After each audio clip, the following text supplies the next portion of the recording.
everybody. Chief Meteorologist Kevin Harned. We've got our whole team assembled here as we work through this alert day, the first of 4 that are lined up that will take us into the weekend. Tonight, severe weather is moving into the region. You can see Brian Goods analyzing some of the storms moving closer to us. We're going to check in with him. Ryan Hoke will have a look at some of the damage and be making calls throughout the night to keep you ahead of that. And, of course, the storm tracker on the road. We've got a number of folks scattered across the region to make sure we're able to bring you the most comprehensive weather coverage. You're watching on our live stream. This is Wave Weather Now. It's Louisville's only 24/7 local weather channel that continuously streams all day, every day. And in times of crisis or emergency weather, we're here live and in person, and oftentimes with our entire team here to bring you up to date. So let's dive into it. We've got 82 as our current temperature in Louisville. It has been a very warm day, partly fueled by these strong southerly winds that have been coming up now at 30 miles an hour with gusts earlier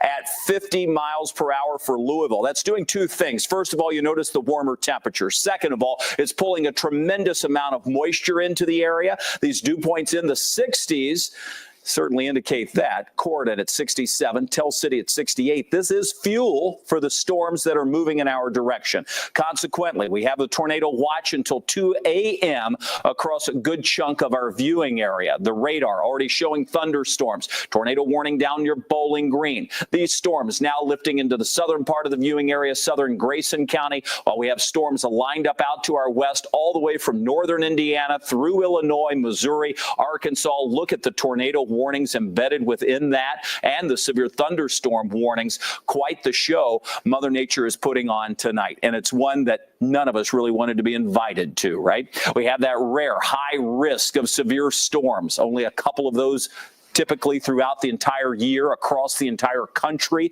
would be issued. And you can see we have one in West Kentucky. We're in the moderate risk area here in Louisville. Areas just to our east in the enhanced risk area. No warnings at this point, and that's the good news. It will be important to know where to go when a warning is issued. And yes, we will have tornado warnings in our viewing area tonight. The safest place is a basement or storm shelter underground if you can get there. If not, go to the lowest level. Find the interior part of the location that you're in. Oftentimes it's a closet or a bathroom under the stairs. That would be a place to be. Right now we have the watch. It means severe weather is possible soon. The warnings will come, and that means severe weather is happening. So be prepared when that occurs. Brian Goods keeping an eye on the radar with us tonight. And Brian, we talk about severe weather. It's nothing new for us in this part of the country, but boy, today, a lot of people are paying even closer attention than they typically would for severe weather because of the intensity of this storm. We've been talking about it for a week now, saying, hey, alert day. And it doesn't end with the severe weather tonight. Exactly. That's the prolonged aspect of this, because really we have to factor in last Sunday into the mix when we had the tornadoes that touched down in the Area 5. In fact, came from the Sunday night event. This was mentioned on the National Weather Service conference call earlier today, how it reminded them of the leap year of 2012 when we had severe weather on the leap year day that caused tornadoes, caused damage. And then obviously we had the March 2nd tornado outbreak that took place in 2012. Now, I'm not saying this is going to be a March 2nd repeat here, but it's the same idea where storms, especially at this magnitude, do tend to repeat themselves, especially in pairs. So to have two back-to-back like this to this level is not unheard of. And it's actually fairly common, but we just don't get them in this part of the world very often and to this level. So that's why it stands out. Kevin's right, because once this front moves in tonight, our biggest issue we've got, once it does arrive, is the front itself is going to tilt and get stuck somewhere in southern Kentucky. We don't know exactly where that will be yet in relation to, say, the parkways, the Bluegrass, Western Kentucky Parkway, that line right there. We don't know exactly where it'll stop when it tilts down later on to the overnight hours. Once it stalls there, you guys in southern Kentucky, you could easily get 3 to 4 inches of rain tonight.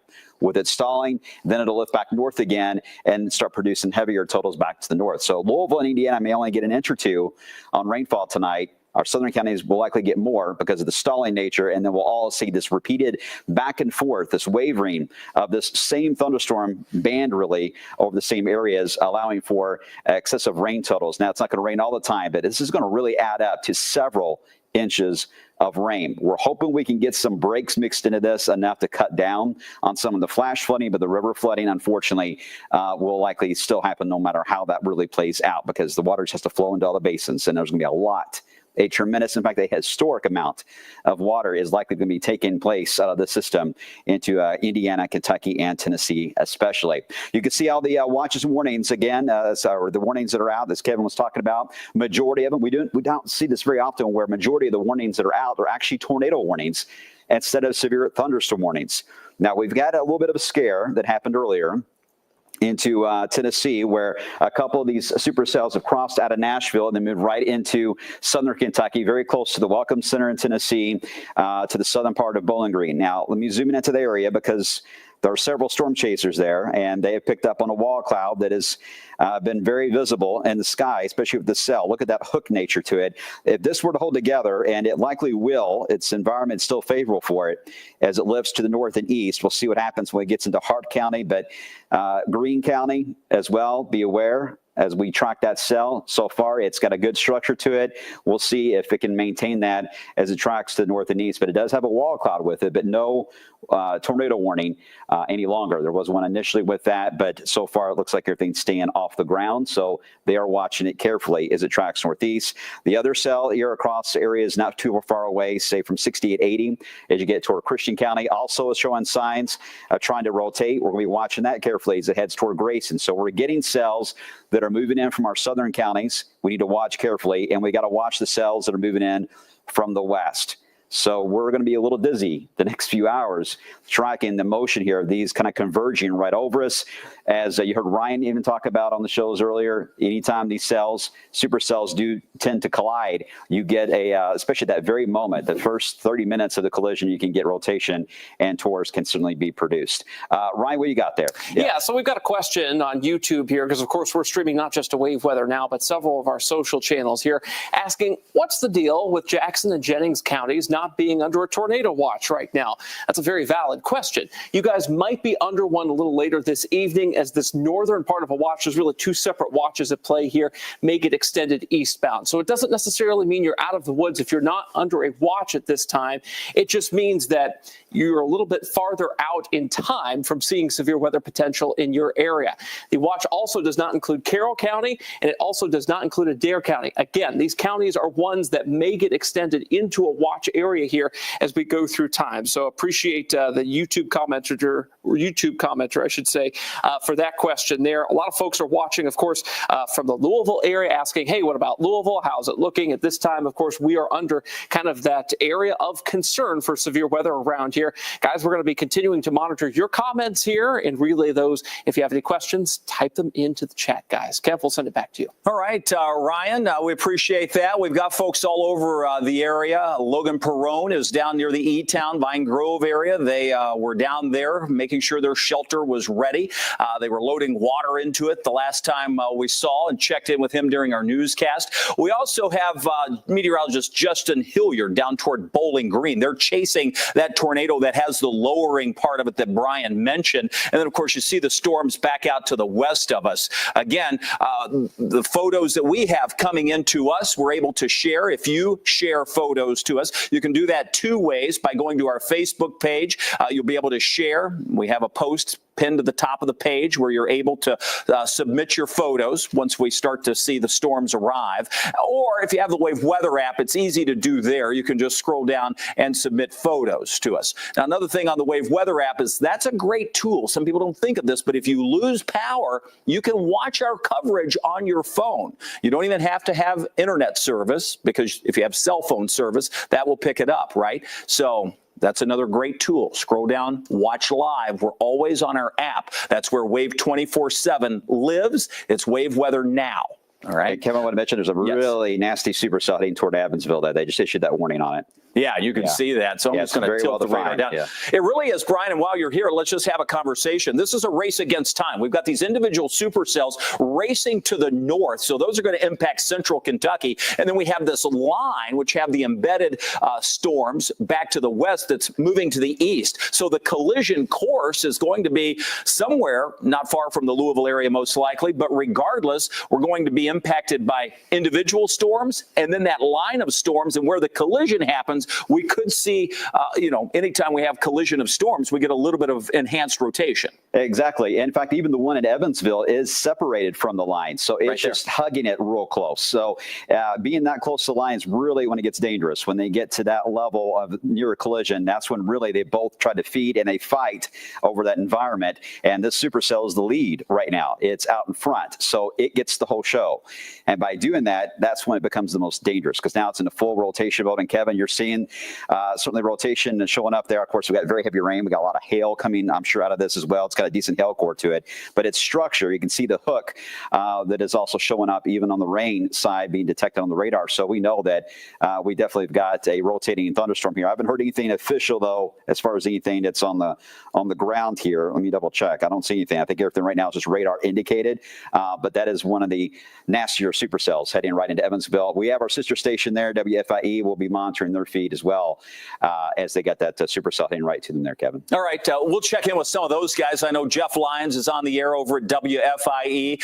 Ryan Vaughn down at Kate, that's KAIT, our sister station. Ron Childers is down in Memphis. They're all on the air now. Grant Dade, he's been on the air over in Cape Girardeau. And then you get down into Bowling Green and our sister station there on the air. Brian, I'll bring you back in. I've put on the normalized rotation on the radar, and I see you're looking at the same thing I am. More warnings coming out. Let me pan this over, and let's just, we have a lot of tools, and while we're not on the main channel, but we have a little bit of time to sort of geek out and talk about some of the things that we look at. Let's talk about this, what we call INROT, or the rotation, the normalized rotation that we have. It sometimes gives us a little bit of a heads up of where we could see a tornado develop. Yeah, it's a little more of a summary, if you will, of what we show on the velocity of the wind being the red and the green you guys see so often. This is a little bit more of a bit of a delayed product sometimes too that we have, especially on the tracks version of this. When you get the actual live version, it's a little more instant. But you can certainly tell some of these cells are moving in near the Wabash. But look at that shear tracker, just indicates. It looks like a photo that has been snapped and it's all put together like a film. That's how these basically are. It's an image that's snapshotted and moved along, and you can certainly see how it's tracking right into Southwest Indiana. And that's just a severe thunderstorm warning, but still a lot of rotation there. Just now seeing the signs of the one that's heading to Evansville, and that's where we're waiting to see how that will evolve. But so far, there's nothing within wave country. Okay, we are okay at the moment. It's just wind and warm out and a little humid as well. I can't believe we're saying that on second day of April here, but we got humidity. But look at that tracker. It's trying to show up. So there are some decent storms just west and northwest of WKU, Kevin, heading toward Grayson County. So a lot to monitor, because we're going to have the southern areas and the western areas about at the same time. Looks that Evansville storm, by the way, does have a funnel cloud reported by a trained spotter, by the way.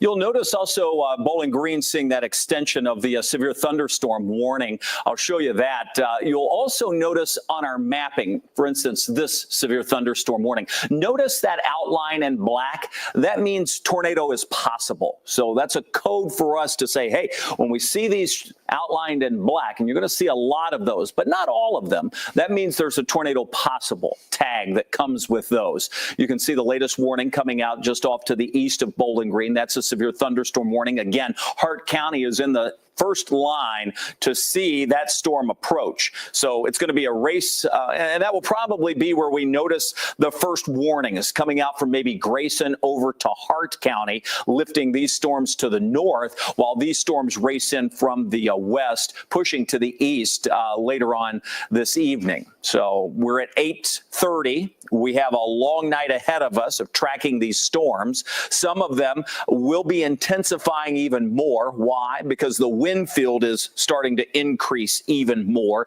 at this time of night. And that's especially true above the surface. So when you look at the wind measure, you may say, well, what are you talking about? It was 50 miles per hour on the winds earlier today. Now it's 30. It seems like the winds may have weakened. Well, not necessarily. As you go up into the atmosphere with height, we start to see the low-level jet stream increase a bit, and that will help amp up these thunderstorms as they continue to move into an area that's very unstable. We have the shear, we have the instability. stability, we have the moisture, and we have the lift. We have all ingredients that we need, not just for tornadoes, but also for large hail and damaging straight line winds. So that's why we're going to see a mix of severe and tornado warnings, but certainly on the leading edge, when we start to see the echoes that look like this from the reflectivity, and when we can look at the velocity, you're going to notice that rotation showing up in a number of these storms as they move closer and through the area overnight tonight. And that's just one factor that we have. Again, the high risk of severe weather back out to the west of us, moderate here, enhanced farther to our east. This is just the beginning of what will be extended coverage that we will have to break into NBC as these storms get closer to us. We have some folks down in Bowling Green reporting that rotating wall cloud that we've talked about, and that's going to be the trend. So even though they're not under a tornado warning right now in Bowling Green, clearly they're watching those storms nearby with the potential for rotation. So wouldn't be out of the question to see some of these storms we watched tonight go from severe to tornadic. Ryan? Yeah, so the National Weather Service, Ryan Sharp here in Louisville, says that the cloud bases are starting to lower down there in that area with those supercells in southern Kentucky. So that could increase the tornado potential with those. I also want to point out we have some pre-existing power outages from just those very fast wind gusts that we had today out in front of the storms, including Marion County. 2.3% of Marion County without power already before the storms even arrived, all thanks to those 40, even 50 mile per hour wind gusts. That's 245 customers there. We'll look up toward Washington County, Indiana, about 0.5% without power. That's 128 folks there. And of course, as we move our way toward Louisville, Jefferson County, there are about 370 customers without power. That's about 0.1%. It's a low number right there, but we just wanted to share with you, we've got the power to monitor these power outage numbers every 10 minutes or so. We'll bring those updates to you throughout the evening. Some folks may already be watching us here on our live stream and may not have the lights on, Kevin. All right, we'll check in with Jeff Lyons from our sister station at WFIE. That's the NBC station over in Evansville, coming up in just a second. Let me know when we have that available. And you're going iNet 1 ready to go.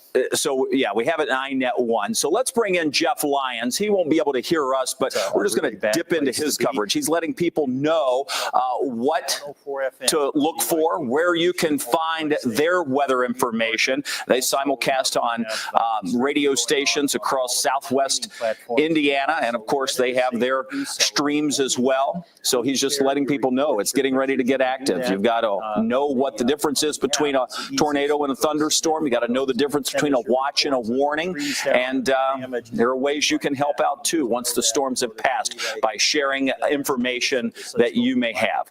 So let's take a look at the latest warning. Out that particular severe or tornado warning that is in effect. So they're watching that storm right there that we have our eyes on coming into their city, Evansville.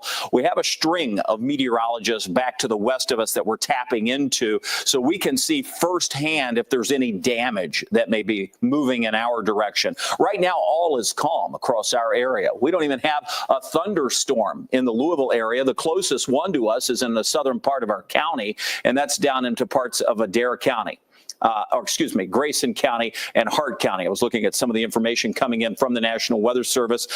We do see thunderstorm warnings that are coming out across parts of Davis County, Indiana, and Knox County, Indiana. That's as you go farther up into southern Indiana. So let me pan the radar down for those that are watching on the stream.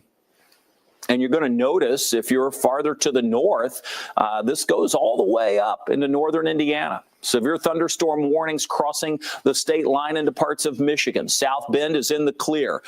West Lafayette, not so much, just about, though. That storm's moving right past you. Here's Indianapolis. Tornado warning just to your west and just north of Terre Haute. So we continue to see, again, much like we did on Sunday, along that line, embedded wiggles or pockets of high wind with rotation. So we get those tornado warnings embedded in the line, and you have a number of them. And then as Brian was pointing out earlier, we get the ones out ahead of it. And that's one that's moving toward Evansville. It's a little more defined. It can get a little more sort of robust or stronger because it has the whole environment to take advantage of, and it's not being overtaken or having to share its energy with other storms in the line. We have others that go all the way down past Cape Girardeau, moving down into parts of Arkansas. Get you down into Jonesboro. Look at the number of tornado warnings. Jonesboro's in the clear, but areas off to their east, not so much. A line of tornado warnings there. That takes us back across. There's Memphis. You can see that storm, a pretty good storm, doozy, moving closer to the Memphis metropolitan area. All right, that sort of takes that line. Again, focused ahead of that line are the thunderstorms that we have back across southern Kentucky. Meteorologist Justin Hilliard is a Louisvillian and has been working in Louisville for many years. He's a meteorologist that's chasing storms down to the south. Wanted to check in with him to see what he sees before we get into the dark of night and sort of what he's seen already. Justin, can you hear me? Hey, Kevin, I'm here. I'm going in and out a little bit, but I've got you. Yeah, I wanted to bring you in. First of all, thanks for taking the time. I know you're out chasing. Weather is a huge passion of yours. We've been in the weather world for a long time. And tell me, where are you and what have you seen so far?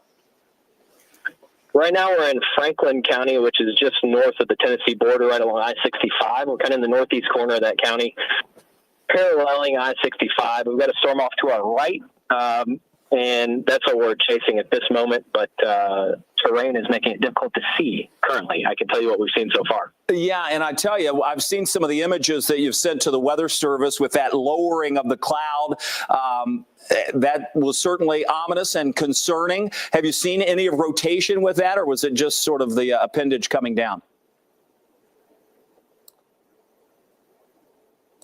Again, we were starting to get a little on the inflow side of that. The rest of that lowered pretty close to the ground. Right now, we just got a couple flashes of lightning. I do see a wall cloud currently ahead of me just to the east of my position here. Looks like over near 231 coming out of Scottsville, somewhere in that vicinity. But no rotation at this time. All right, I'll bring in Brian Good to see if he has any questions to ask as we track these two storms. These the storms you're on, Justin, are likely the ones that will impact our area first. At this point, they're not tornado warned, but they both come with the tornado tags, Brian. Yeah, Justin. Hey, Brian Good here. Good to talk to you. Especially in better circumstances here.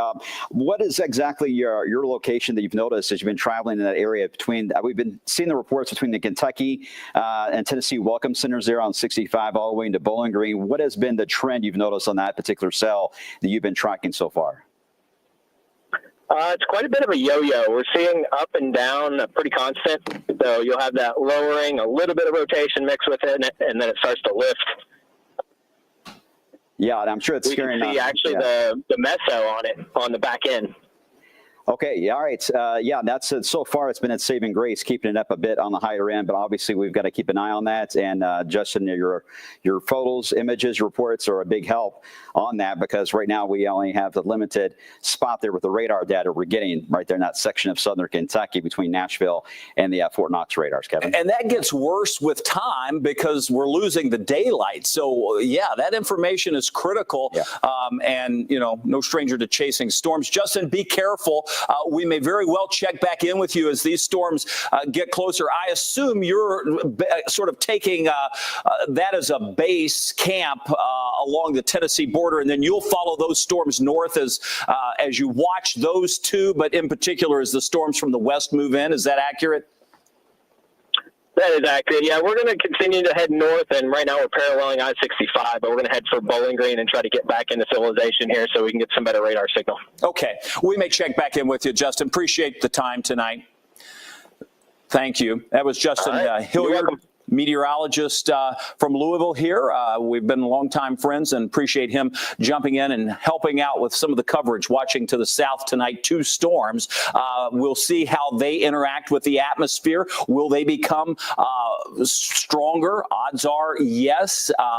And as it appears, we have some rotation, but not enough for tornado warnings to be issued at this point, though you go back to the west, and that's certainly a line of severe storms with the tornado warnings that we have. I should also point out that in addition to the heavy rain, the thunderstorms that are moving in contain a tremendous amount of lightning, and you can see that along that entire line. So just know that as these storms move through, they will be loud as they push in as well. So wind, rain, lightning, and the potential for hail and tornadoes. So everything is on the table tonight. Sometimes we're like, well, wind's the big threat or hail's the big threat. Today, everything is the big threat. All right. So that is what we're watching.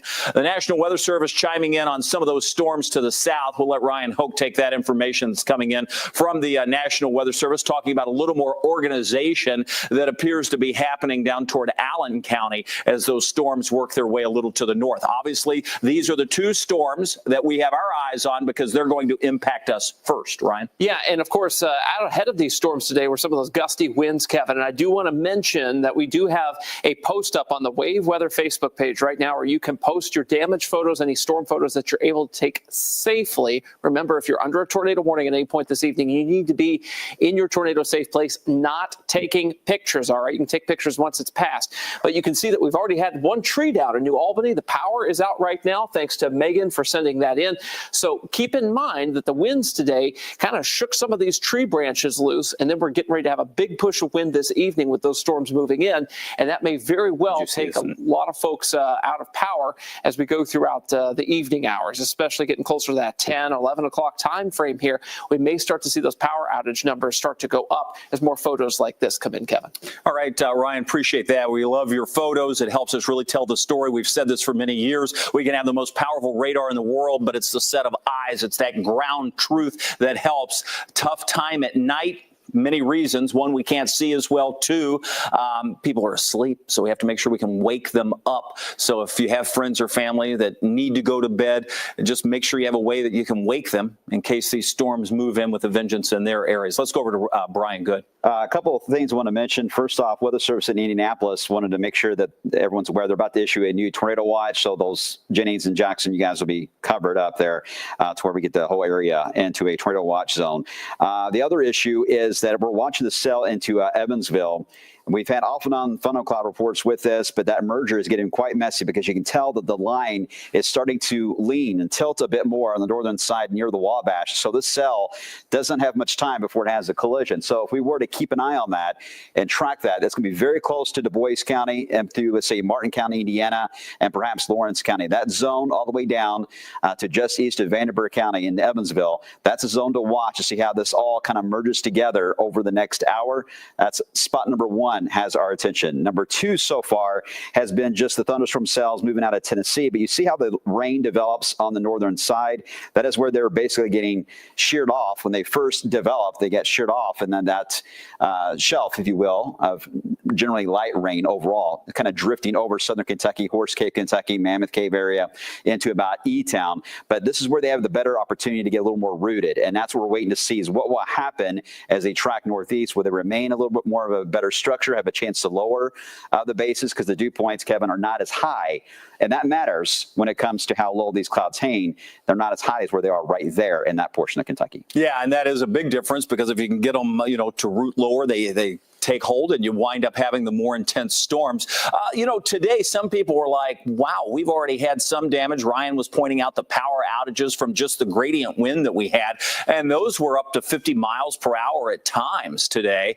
That did some damage. Even in Louisville, take a look, not far from Iroquois Park, this tree came slamming down, not just on the road, but on a car on the road. Now, thankfully, minor injuries were reported. The driver of that car expected to be okay, but can you imagine the shock when that tree comes falling on top of the car? This was a wild scene earlier today right here in Metro Louisville. That was one of several trees that were downed just because of the winds. No thunderstorms at all, just strong winds. Our gusts still to 30 miles an hour in Louisville. We're still tracking the two severe thunderstorm warnings in southern Kentucky. Tornado warning approaching the Evansville area with a number of other warnings back out out to the west. Notice these. Hardsburg, by the way, just gusted at 57 miles per hour. And Lawrence County, Indiana now has a severe thunderstorm warning northwest of Bedford. All right, so we've got a few warnings coming out. Not sure why that didn't trigger the alerts here. Small of an area. Okay, so it's just a small part of Lawrence County. Let's take our map down.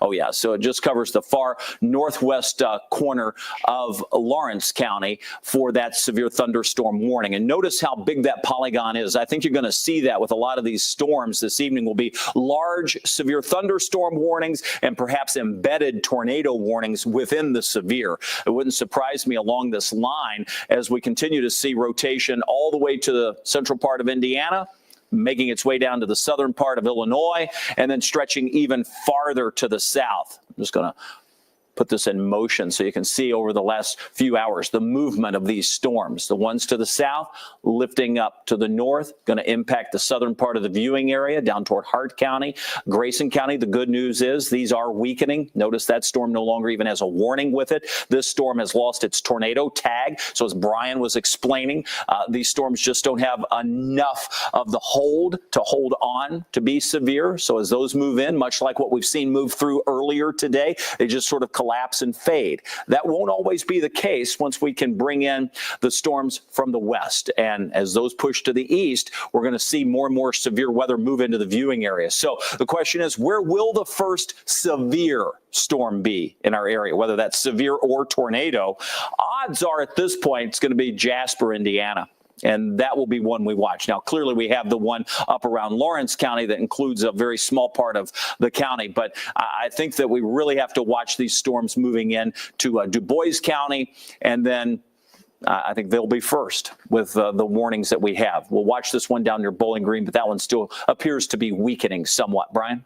All right, Kevin, I wanted to show you guys, too, one of the things we're going to be watching between now and especially, say, 1 o'clock this morning is what we call the low-level jet that is trying to accelerate into southern Indiana and central Kentucky. We can see the trend on this looking at the winds above our head. Kevin was referring to that earlier about the winds that were above. We can track them on the ground with radar, but we have to use other data to track the flow.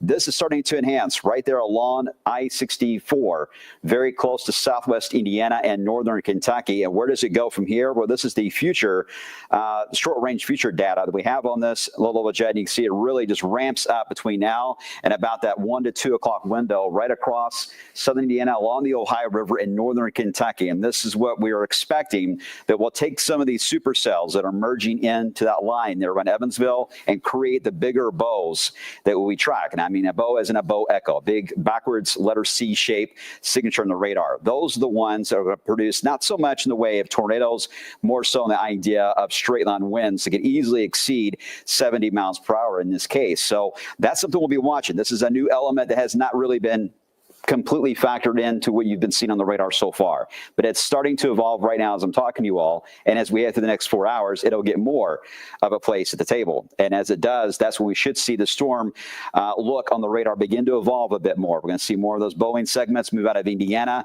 The signature has been there all day today that something was going to happen around Evansville and try to get better organized and race across southern Indiana with a straight line wind threat more than anything. We'll see if that materializes. But so far, the radar seems to be trying to line up to what that data has been showing. And we'll see what happens to these cells in southern Kentucky and West Tennessee. That is still kind of an X factor into this whole thing. We don't know yet how those will evolve into this evening. But I think right now our immediate concern is what's going to happen around Evansville. How does that all work out? How does that all collide together and evolve? And as that low-level jet kicks in, I think we'll get our answer here, Kevin. But unfortunately, we just got to have time. All right, Brian, thanks. It really is just a waiting game at this point. Everything's in place, so it's not like a lot of analysis has to be done, though, to get the meso-analysis to say, hey, will it intensify as it moves in this location? That's what Brian's doing, and that's the important work that has to continually be done as these storms move into the area and move through. Obviously, we're looking at some of the damage reports coming in from out to our west. We watch our sister stations for some of that Info. They're usually first to be able to bring that information in so we can see if there have been funnel clouds or tornado touchdowns or damage reports. And sometimes it takes a little bit of time, especially at night, as we've pointed out a number of times. Nighttime storms are not only more dangerous, but the length of time before you really understand the scope of what's happened sometimes is delayed. It just is the fact of the way it works with so many people inside instead of out and about. The sun being down doesn't help out either. So that's what we're looking at across the area. We still are focused to the west and off to our south for possible additional development that will happen ahead of this line as it moves through the region. And that's just the waiting game we have. The one little clip of the severe thunderstorm warning we have, northwest parts of Lawrence County, is the only remote warning that we have across the viewing area. Once these storms start to press closer into the viewing area, we'll have to jump onto television and be able to pass along those warnings to the folks that may be watching NBC tonight and WAVE. For now, you're watching on our weather live stream. If you're new to this or if you're watching on social media, because we're streaming on our digital platforms and our social platforms, you can watch this channel 24 hours a day, 7 days a week. We call it Wave Weather Now. There's live up-to-the-minute weather information. It changes throughout the seasons. Hurricane season, you get hurricane information. Travel season, you get travel information. Holidays, you get different music and other information. Wintertime, snow. Springtime, yes, severe weather. So we have that on all of our digital platforms. That's our weather app, news app, wave3.com, and of course the Fire Stick, the Apple TV, and if you have other digital platforms like Roku, you can watch us on all of those. All the time, 24/7, Wave Weather Now, find it.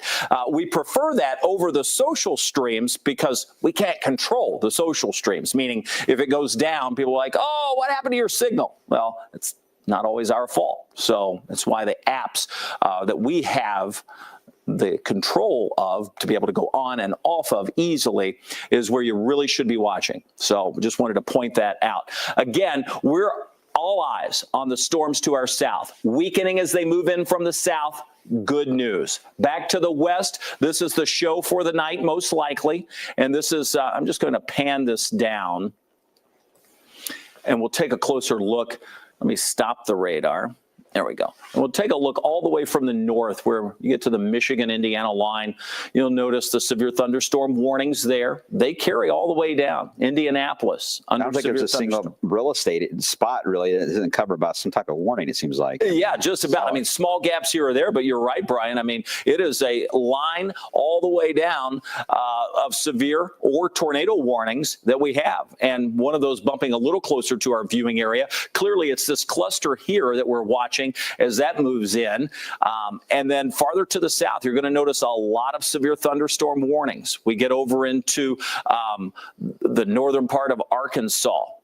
There's the Boot Hill of Missouri, moving into western parts of Tennessee, West Kentucky. There's Paris, Tennessee. You can see there's Memphis. Tornado warnings all coming up this way will continue to move in that direction, moving off to the north and east, pushing east as the night wears on. This is not going to be a short duration. It's 8:52. We could be at this for, what do you think, 6 hours? Maybe 12. Well, in the grand scope, I mean, if we count the flooding, Oh my. days. You're all stuck with us for days. Days. Well, I'm curious how we'll look at the end of this. I'm not changing clothes. Kevin, this, I will, I promise. This cell in Evansville, Yes. I've been looking at this. I mean, right now, it's got more of a very impressive signature on radar when you look at rain. That's what you're looking at on this view is the rainfall side. You can see it's got a very organized structure. It's got the hail core on the northern side. This is just west of downtown Evansville. It's got the hook onto it, but the circulation so far is not tight enough to cause a big ruckus at the moment. I can see why they've had funnel cloud reports and likely wall clouds, but we'll keep an eye on it. Right now, it's close. It's getting a bit better organized. The past couple of moments, we'll see what happens in the next, say, 2 to 3 scans on this, which takes sometimes a bit of time. And storm reports have been flying in like crazy when it comes to these funnel cloud reports. And Ryan Hoke has been tracking some of that. And Ryan, you got really a mix, right, of storm reports from the storms, but also from non-storms. All right, it's a little confusing because we had, the gradient winds or the winds out ahead of the storms today that gusted pretty high, and you'll see that we've got some wind gust reports, some damage, especially in southwest Louisville. These are the official NWS storm reports, but let's look out to the west and look at all of these tornado reports from just south of Jonesboro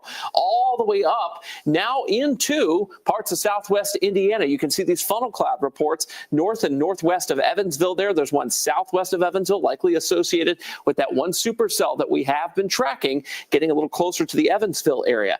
So this will only fill with more of these reports overnight tonight as these storms continue to march eastward. And of course, if you happen to have any damage reports, you can send those, of course, to us on, of course, our Facebook page. And of course, you can submit photos on the Wave Weather app or on the posts that we have right now on the Wave Weather Facebook page. It's so easy to do. And of course, you can also find our live stream, Wave Weather Now, on the Wave Weather app, Kev.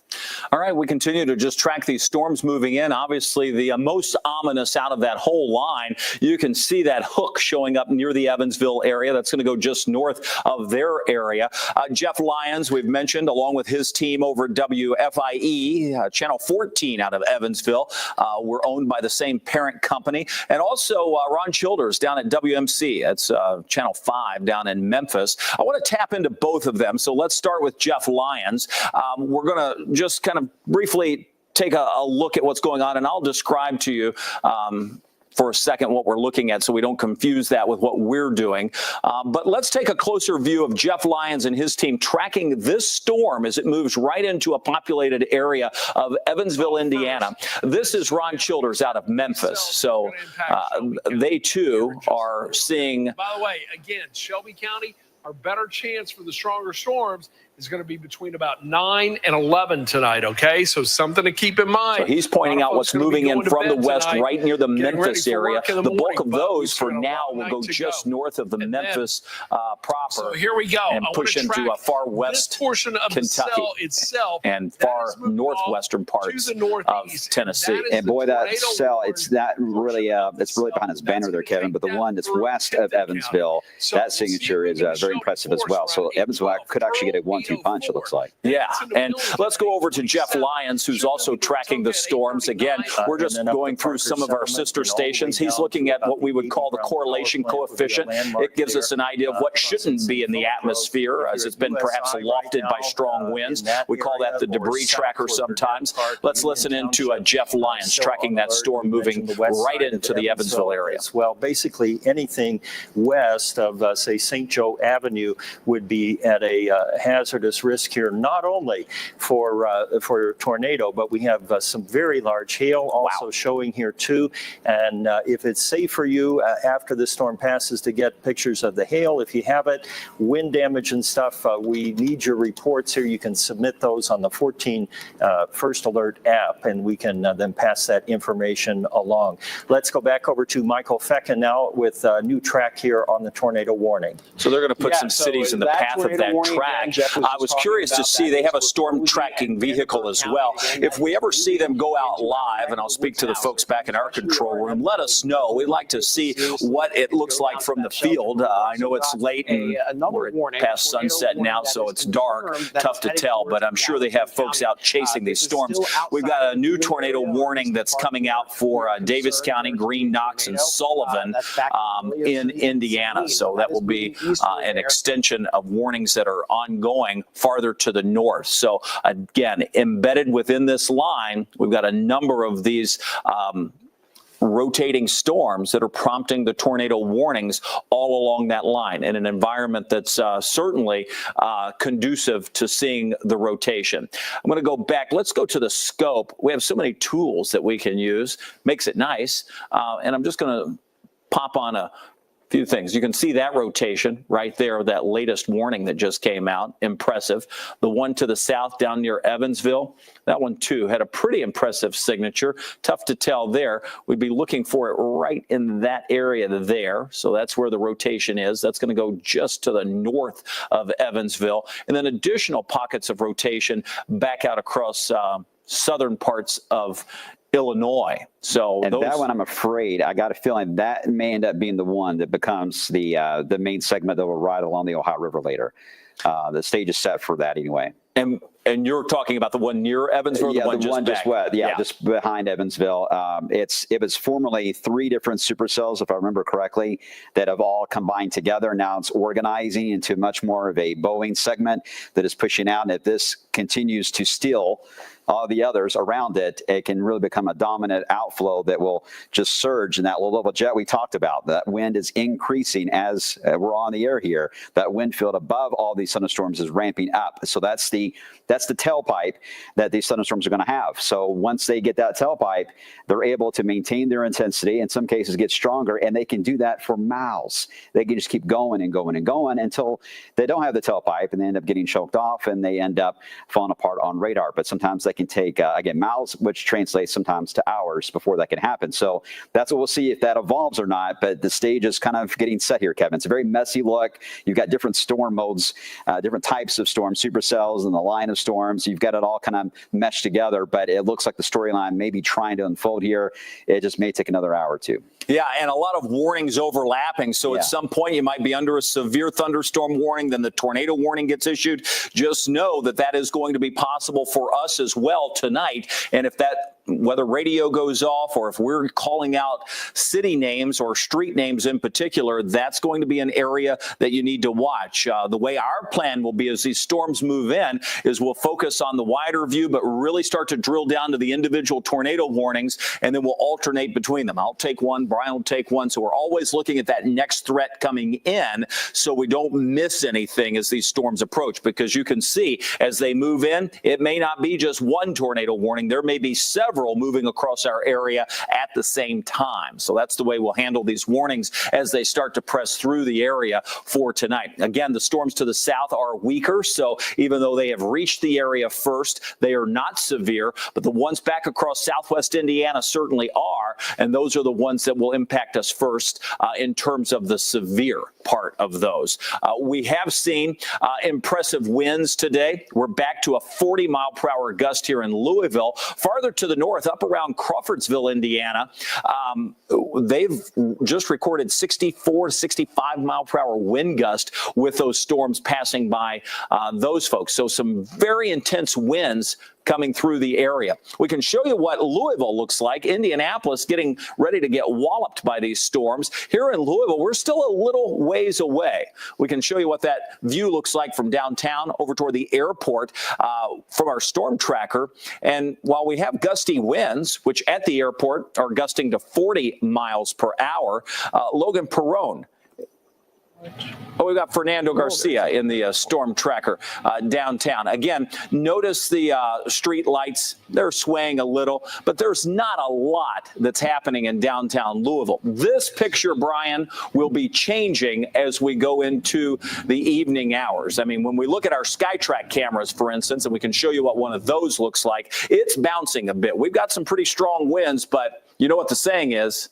You ain't seen nothing yet? Is that what the saying is? So I was wondering. That's what the kids say these days, the kids right? say it. Yeah, yeah. No longer a kid, that's for sure. Okay, anyway, I'm just teasing. We got certainly those strong winds, Kevin, about 40. Last check at Ali International now, with a peak of about 3 times I know of. I'm not sure if you guys saw any other gusts that were near 50, but it's at least 3 times earlier that we did that. But yeah, that's the SkyTrack camera we've been watching from top of the Waterfront Plaza in downtown Louisville that has a bit of a bounce to it, obviously. But this is a case where we got the storm tracker at play, but it is too dangerous really to venture out in this messy configuration to go out into these storms. We really just can't do that. It's too much of a mess to do that. We kind of have to wait and make sure they have a place to get shelter if need be and track them as they move into the area, Ryan. Yeah, this is probably more of a chase the damage type of thing for the storm tracker than actually keeping an eye on the actual weather moving through. Yeah, we know it's too dangerous to chase storms at night, especially in this part of the country with all the trees and the hills and whatnot. So many folks on our social media platforms watching our live video right now asking about timing. So I thought I would address that here. Louisville, looks like this line of storms out to the west, should it arrive in its current fashion, would be around 11 p.m. or so that we'd see those here. Seymour, about 10 o'clock. English, 9:54. Bedford, Indiana, about 9:34. And, of course, Carrollton, you're about 11:10 this evening. So that's what we're seeing with this initial push of storms. Of course, there will be additional storms that move into parts of central and southern Kentucky as this line kind of evolves, because, guys, this thing is slowing down. It's going to kind of lay itself out over our counties here overnight tonight. And that's why we've got such a bad flooding potential over the next several days, because that frontal boundary is just going to hang out, and we wish it would go. Yeah, we'll see what happens with that. Repetitive rainfall could yield anywhere between 8 to 12 inches of rain between now and Sunday. That's going to cause not only flash flooding while this rain occurs in the immediate time frame, and again tomorrow and again Friday and Saturday, but over the long haul, we wind up with flooding rains for the rivers that will be on the rise as well. You're going to notice as I pan the radar down, first of all, let me stop it, and then I'm going to pan it down. Indianapolis is now under a severe thunderstorm warning. I think they're moving the tag on that to 80 miles per hour, I believe. For Indy? Well, in the southern part of the metro, it may be the same warning actually for Marion, to be honest. But that Boeing segment there, they're up to the 80. That storm's moving at 45 miles per hour as it moves in. So you can see that Boeing that Brian referenced. That is powerful wind moving right into the heart of Indianapolis, their most populated center. So that's going to cause some problems as that moves in. And then that is the severe thunderstorm warning. We have several tornado warnings lined up off to the south as well. Those moving toward Evansville. The National Weather Service over in Evansville has been watching closely. And Brian, I see you're sort of zoomed into that storm as well. Let's take Max 2, and then Brian and I are going to have a conversation about this storm as the Weather Service talks about this, saying it is moving to the right a little bit, will likely impact parts of DuBois County by 9:30. So that's the latest thinking on that storm there, which contains large hail and that hook, as you can see. Yeah, this is the one. Right now it's in the lead, so it still have a open, warm sector environment for it to feed on as it tracks to the northeast. Now, being a right turner, it just indicates it's a very organized mesocyclone, we call these things, especially when they have a very strong rotating field, even a broad rotation. It can start to turn them a bit more to the right. And Kevin, we're also going to keep an eye. There's a pair, twins of supercells that are forming here near Vigo. Near Vigo, that are heading perhaps northeast, but if they get better organized, they could turn to the right. I don't think it's going to be enough to get into Lawrence at all, but it could may influence real close to the IU campus there. Yeah, and then keep going, perhaps even Indianapolis. Sometimes these storms that are on the front edge can be the ones that run the length, meaning the long track tornadoes that could go for miles and miles. So that's something that bears watching as we continue to track this line. Speaking of this line of storms, we mentioned it goes all the way up to the Great Lakes, but it also goes all the way down into all the way to Texas. I'm going to pull up Memphis here. Notice these storms just north of Memphis. That's where we have had some damage reported. And we had our sister station, WMC, Channel 5. We're getting reports of a lot of trees down in Grayson from when that storm was sheared out. Earlier? Yeah. It was about a good hour or so ago when that came through there. But now the report's just not coming in. A bit delayed, but numerous trees down across all the highways there being reported in that area. So we'll see if we get more reports in there. The storm's gone, so we don't have to worry about that. But that makes sense, Kevin, because that likely led to the surge of wind in Hardinsburg and the Kentucky Mesonet that hit 57 miles per hour. Some of that wind likely just kind of transported right on up into Breckenridge, it looks like. Yeah, and speaking of that, even over into Hardin County, we had Goddard, the Air Force or the Army base there, reporting 45 mile per hour winds. So that was over in the Radcliffe area. So we have had some strong winds pushing up with these storms that are decaying even to our south.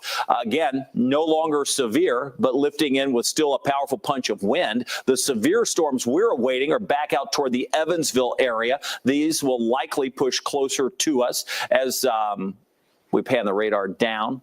Let me put the radar back, and you'll notice the embedded tornado warnings that we have. The pair, then the one down around the west of Evansville that we talked about. In addition to those storms you mentioned, Brian, a number of trees, as you pointed out, down. Trees down across the county there, in that highways. area. So, again, no major storms around. We haven't had any storms all day today. Probably have had no thunder or lightning in the viewing area yet, but we have had some very powerful winds moving in that are downing some trees and power lines, and we promise that there will be more with this line as it moves in this evening. We're just at 9 o'clock. It's 9:08. If you're watching on the weather stream, we said we would be here for you through the evening hours. That's what we're doing. We're here tracking these storms as they approach. We were saying that, hey, be inside by 9. These storms may arrive closer to Louisville. 11 to midnight-ish would be the better time. And I still think we're on track for a pretty decent arrival of that. These storms are not moving due east, so this is not the line right out 64 that's moving toward us. If you were to draw that, you'd have to go all the way back down to southern and southwestern Kentucky. Notice new tornado warnings coming out back in that direction. Again, favorable wind fields. In fact, the wind fields continue to increase. New tornado warning bumping right up to the Jasper area. That's Du Bois County. Again, that would be next in line. So I would say go ahead and prepare now if you're in Du Bois County, if you're in over toward Monroe, Lawrence, Orange County, be prepared for this storm to move in. It has been the strongest of the storms we've been tracking so far this evening.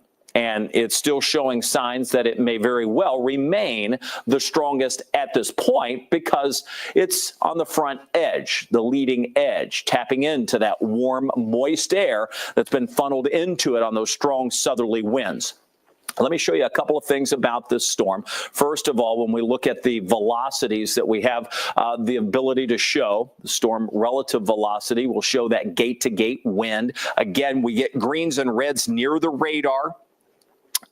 That is just a point that these winds are going toward the radar. These winds are going away. So you can quickly see that is where we have the center of that rotation. That's going to cross over Interstate 64. It's moving through Scott, Fort Branch, going to work its way across 64 toward Oakland City and Hart. Those would be the next two communities in line as that storm moves off to the north and east. So that is the latest tornado warning. That storm is moving, Brian, at 65 miles an hour. Yeah, the previous ones that we're tracking that were in advance of that were gusting up to about roughly 40 or moving at 45 miles per hour to northeast. So these are moving much faster, and I think it's that jet that's really grabbed a hold of these now, and it's really see the Boeing segments just more and more often here that are showing up. There's actually two that caught my eye. One not far from Vincennes, merging with those supercells that are kind of advanced of it just northwest of Lawrence County and Bedford, Indiana. Let me get rid of the warnings for a second because I know it's a lot to look at there, and my drawings don't help. And you get down toward... You're quite an artist. Thank you. The northwest Kentucky. We'll see what happens. This could be what we call a developing MCV, which is like a mini low pressure that we've had before many times. You get these lines with different modes on them like that. You eventually can spin up an area of low pressure that creates its own machine, if you will. It kind of gathers all the storms around it, forms a warm front looking feature to it, a cold front feature, and they kind of work in tandem that way. That's what really moved in Sunday night that started in Evansville. Thank you, Evansville. It starts in Evansville and then moved right to our moved off to the east and moved right into our western counties Sunday night. And eventually that leading edge of that is what led to the tornadoes that came through into the southern part of the Louisville metro. So we'll see if this is repeating. This would be pretty remarkable, Kevin, if the entire storyline repeated nearly exact for what we had on Sunday, which is possible. So we'll see. Not out of the question. Yeah. Just had a report out of Hardin County with a lightning strike. Again, not a whole lot of storms around collapsing, but a lightning strike on a home there. Let me go back to a home view so we can just take a closer view. We're focused on those storms over toward Evansville. Again, Hardin County, not even seeing much around there, but we did get that report of possible lightning strike coming in. We've had a number of reports that have been pouring in terms of the wind, which has been the biggest deal for us so far today. Gusting to 50 miles an hour. We're now at 40, 25 southerly winds sustained. The storms that are back to our west are the ones we're watching near Evansville, pushing right up that warning to Du Bois County. That would be first in line as these storms move into our viewing area. If it clips Du Bois County. Obviously, that would continue moving it across the northwestern part of our viewing area as that storm moves through.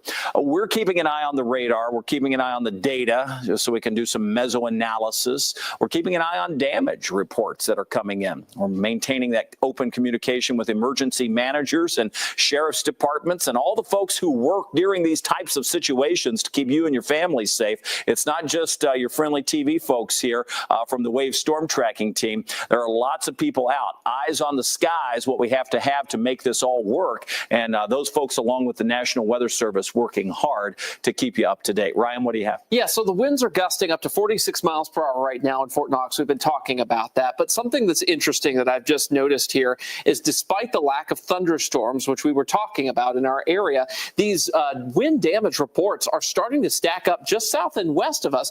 But notice no storms are in that area right now. In fact, on the western edge there of Grayson County had a pretty decent report there, basically a 2 out of 5 wind damage report down that way. You see about a 4 out of 5, like a tree uprooted sort of situation near Ohio County at this point. So what is going on here most likely is as these decaying thunderstorms are moved through, they're allowing the winds aloft to mix down to the ground here. Even though it's literally just a shower now, no more supercells down there, it's allowing that wind energy to channel right down to ground level. And that's why we're starting to see these damage reports stack up despite not even seeing any thunderstorms just south and west of our area.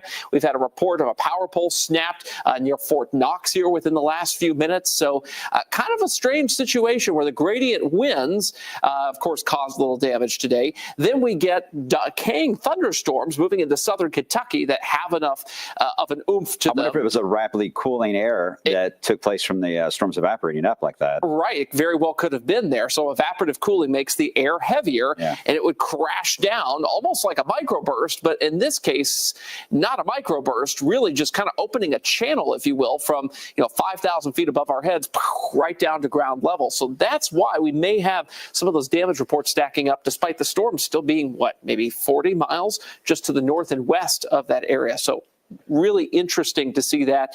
Let's get the Wave Storm Tracker up if we can here, and you'll see what it's looking at right now. And you can see they are out by UPS Worldport. Something very rare happened today. UPS canceled their evening sort.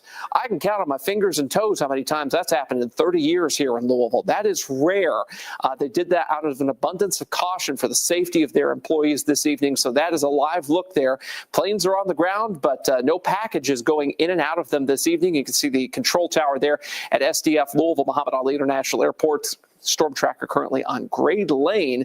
Very interesting situation, guys, that they did this preemptively. The sort, UPS, where they get all those international packages in and put them on different airplanes. That happens between about 11 p.m. and 4 a.m., and it's kind of the neural hub of UPS's operation here. So to not have the sort and to literally, postpone that, that's a huge deal. But they did that out of an abundance of caution, and you can see not a whole lot of activity down there, which is really the big story, Kevin. Yeah, and I tell you, not only is it rare, but it's super costly for them to sort of push pause on something like that. But certainly the safe thing to do with a line of storms like this moving through, they can't fly through the storms as they approach. And of course, we all know around that 10, 11, midnight, 1 a.m. time frame, it is wide open airways moving into Louisville with UPS. So that is about the time these storms are expected to move closer to the city. And with those planes coming in from all different directions, this is not just a line of storms that's narrow and across our area. This extends across a good chunk of the country, and consequently, that was just the safest thing probably for those folks to make the call at doing. As we look at the radar view, we pan around. There are still no storms in our viewing area, though to our north, Indianapolis, now under a tornado warning for Metro Indy. Let's take a closer view of that storm, since it's rare to have any sort of heart of the city under tornado warning. And there you see it. That's moving through. And you can see that inflow moving through the small community of Lincoln. That's going to go up toward Eagle. It will be working its way off to the north and east. We look at the velocity on that. We'll just go into the storm relative velocity. And we'll punch that up. You should be able to see that rotation right there over Lincoln. So that's taking it right through Indianapolis. So the airport sits just on the west side. This storm is not too far from the location where you see the radar. This is going to go just across the northern suburbs of Indianapolis. There's a debris signature on that storm just north and east of Lincoln right now. The correlation coefficient is running about a frame ahead of the velocity right now. But this is not a good situation for the northern suburbs of Indianapolis. Let's take a SkyTrack camera. We got a feed live there right now in Indianapolis. Let me show what it looks like. We can take this is coming in from our weather metrics. The main weather metrics camera. There we go. There's a live feed looking toward the city. And again, it's, kind of a choppy signal, but this is not too far away, just north actually of where that warning on the northern side of the warning itself, actually very close. Now I think about it. Is that camera located? It's on the northwest side, actually. Okay. So it's actually right there in the middle of the tornado warning. Yeah, wow. So they're right in the middle of it. I'll keep an eye on this, but obviously the signal is going to be a little choppy with that kind of active weather moving through there. Yeah, this is observed. It is confirmed. There is a tornado on the ground. This tornado is not far from Zionsville for folks that have been up 65 and you know where Zionsville exit is. That's 9 miles just off to the northwest of Indy. So that storm's moving also at a very fast clip at 65 miles per hour. You see the severe thunderstorm warning being issued out ahead of that, but embedded within that, as we showed through the velocity, the wind and the rotation right over the Lincoln area, pushing right up toward 465. So that storm is producing a tornado. It is on the ground. Family or friends on the north side or northwest side of Indy, let them know you're watching. This will be moving off to the northeast at about 65 miles an hour. That's impressive on the radar. It's impressive also when we look at the debris. You could see that it is lofted debris, an indicator it's on the ground, but it's also been observed. So we continue to see that storm. That warning will stay in effect until 9:30, so another 10 minutes. National Weather Service in Paducah is seeking shelter. They're now switching over to Iowa is taking over the Weather Service office in Paducah because of a tornado forming near the Weather Service office there. We go back to the radar views. Let's go back toward the Paducah area. We'll show you what's happening there. Let me just pan this radar over. Oh, wow, you can really see it. Just southwest of McCracken County. So again, we're looking all across the area. You get down into West Kentucky, Paducah showing signs near that radar view of where that storm is moving into. So consequently, folks in Paducah have taken shelter at the National Weather Service there because that storm forming right across the National Weather Service office. We'll zoom back in just a little bit tighter so you can see there is Paducah. When we look at that rotation, you're going to notice what we're talking about. We go to our base storm relative velocity. And there it is. And you can see that is the storm that we're moving very close, assuming the radar is at the Weather Service office or nearby. That would be the zone. So no question that those folks should be in their tornado safe place. Sometimes that has to happen. You know what happened here on Sunday where we had the Louisville National Weather Service office say, hey, the storm's coming right at us. We're going to seek shelter and we'll be back. Now, they I've only seen that twice since I've been here. That happened. Yeah. Super rare. Yeah. And I just saw that did we lose the Indianapolis camera? Or it may be covered by rain. Yeah, the rain may have hit there. Yeah, it's pretty tough. I do have a quick update, guys. Jackson, Jennings, Carroll counties, you are now under a tornado watch until 4 a.m. Just those 3 counties until 4 a.m. Most of the rest of us now until 2 a.m. Adair, you're still hanging out without a tornado watch. That may change here as the night progresses, but just wanted to let everybody know that 33 of our 34 counties now under a tornado watch. All right. Again, watching the winds, watching the rains and the thunderstorms back out to the west of us, move in our direction. That's what this is. It's a little bit of a waiting game to see where you find these kinks in the line, where you have the rotation showing up, and we have a number of those showing up across areas to our west. This one just happens to be moving toward the Paducah area. Of course, West Kentucky at the bottom of the screen, you see Mayfield. They're under a severe thunderstorm warning at this point. They are in that rare high-risk zone. The tornado warning just north. Of course, we all think of Mayfield and the tornado that just wiped that town out not too long ago. Now we're looking at tornado warnings just north of there from Cunningham up through Paducah, moving toward Bay City. Those, again, whichever side of the river you may be on, that storm is going to continue moving off to the north and east at roughly 60 miles per hour. They did issue a statement, by the way, on Indianapolis saying high confidence a tornado has taken place. They want to make sure that statement was out. Yeah, and again, The velocity is insane right now. I'm looking there. let's go back there, and I see it behind Crossing you. I-65 or 465 toward I-65. Yeah, the interchange right there, right over that interstate, actually. I see it pointed out on the screen behind you, Brian, so this folks is, can see it. here's I-65. As you guys know, as you travel toward Indy and move out of the metro, you head northwest as it tries to join in toward the Chicago area. Here's 465, there's Snyder Freeway, if you will. And right there is where that is starting to cross. It just now crossed I-65. Looks like it's about to hit the loop here very soon on 465. But we've only had a few images. The camera's still not. Let me show you what it looks like. This is, let me show you the SkyTrack. That is the camera feeding Indianapolis. And you'll see that it's struggling right now to even try to get a signal at the moment just because the storm is so intense. I think it's just right that there. heavy rain because we see Can't the see anything. lightning. Yeah, I think it's just only getting a few snapshots, but it tells you how frequent the Yeah, lightning you can is. see a couple of lights down there on the bottom, so that's Yeah. indicating that I think it's still facing upward. It's just you can't see anything. Which is odd because we had the downtown skyline in sight, or at least parts of it, a while ago. So just extreme wind and rain moving between that camera, and we may have just lost it there. Yeah, debris still on radar near Pike, Indiana right now that just crossed 465. All right, so let's see. I'm just now seeing the Indianapolis ASOS reporting 65 mile per hour winds coming out of the airport up at Indianapolis. So let me take you to our home view, and I'll show you where we were watching. We were just looking at that storm. Again, it's important to note we have no severe weather in our viewing area, so we're watching what's coming our way. Obviously, what's in Indianapolis will not affect us. That's going to move to the north and east, but we do have, in a very populated area, now extended new tornado warning for the northern suburbs of Indianapolis. And when you talk about Indy, you're talking about a huge population right in this area. It's a tornado on the ground. This is a doozy for those folks up in Indy as this storm tracks across now 865. So that's going to be moving toward Clay. That's let's go in even tighter, and we'll just take a closer view as we zoom into these storms. Yeah, it's right on the loop itself and heading to the other side of, or heading toward I-69 on the eastern side of the metro. It's a northern part of a very powerful Boeing segment too. I mean, the straight line winds are just absolutely wild here for the rest of the city. So, all the way into the city. Yeah, they've got the circulation here and tornado likely taking place, but look at very this. strong winds surging in that area.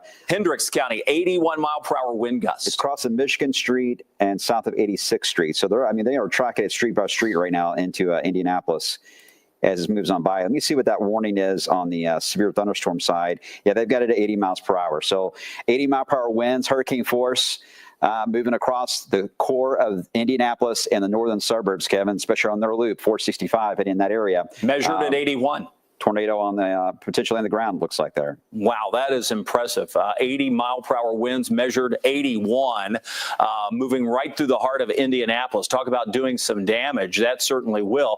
Moving across 465, that will continue to push up toward Clay, College Meadows. Very powerful winds moving toward Allisonville and Avalon Hills, Millersville, Washington. That is the push of wind. Fishers would be next in line. That's another popular area just off to the north and east of Indy. So that's what the velocity looks like. The reflectivity, again, showing that very heavy rain that we have falling, which is why it sort of obscured that camera view.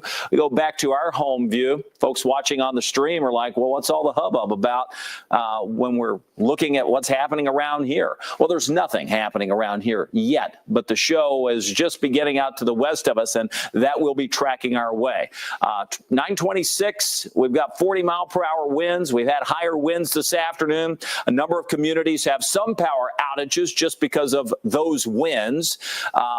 We will continue to see gusty winds right into the overnight, even without the storms. Even a light shower will increase the wind speed across the area. And that's what we've already seen over the last couple of hours. But once this line moves closer to us, we have to not only be concerned with even stronger winds, but the fact that we'll have some tornadoes with them and some very heavy rain, because this doesn't just sweep through the area. It moves in and then it stalls out and comes back with even heavy rain tomorrow and Friday and Saturday. And the flooding threat is something that cannot be ignored as we make our way through the next 4 or 5 days. First, with the flash flooding that occurs with the storms as they're passing through.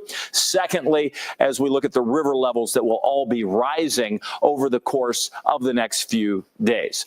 The thunderstorm that we've been most concerned with for our viewing area continues just off to the west, and this is just west of Dubois County. So let's take a close view of that, and then we'll check in with Brian, who's got his eyes on Indianapolis. So I'm going to just zoom in and track this storm. Remember, this was the tornado-warned storm that worked its way north of Evansville, moving off to the northeast. That's going to push its way closer to the Jasper area.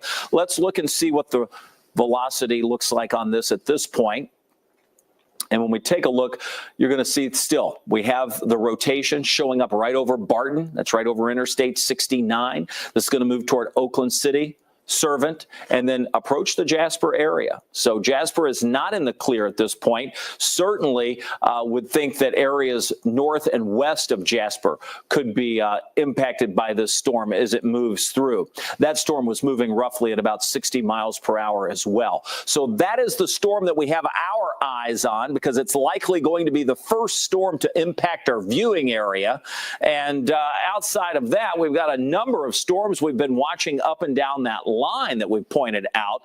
Brian has been keeping a very close eye on Indianapolis, and let's get the latest from him on the Circle City. All right, thanks, Kevin. Here's that cell that's got that Boeing segment, and again, strong rotation with that tornado that is on the ground there on the northern side of Indianapolis. One of my former colleagues from the WKU Storm Team days, Sean Ash, who's from Louisville, works at WTHR, the NBC affiliate in Indianapolis, saying he just sent out a note saying a confirmed tornado and destructive wind racing across the Indy metro area. Worst fears have been materialized. Please get in your safe location now until further notice. So they are watching it carefully, but Sean is not one to get overly excited on storms. So to see him send a message out that tells more than likely what he's seeing and probably hearing too as they're doing their coverage. It's always a terrifying moment, but anytime you see it go over such a heavily populated area, you just hope you reached everyone in time. Well, you're right. And Brian, it's concerning even without the tornado warning, just that bow or that wall of wind. The airport in Indy just measured 65 mile per hour winds.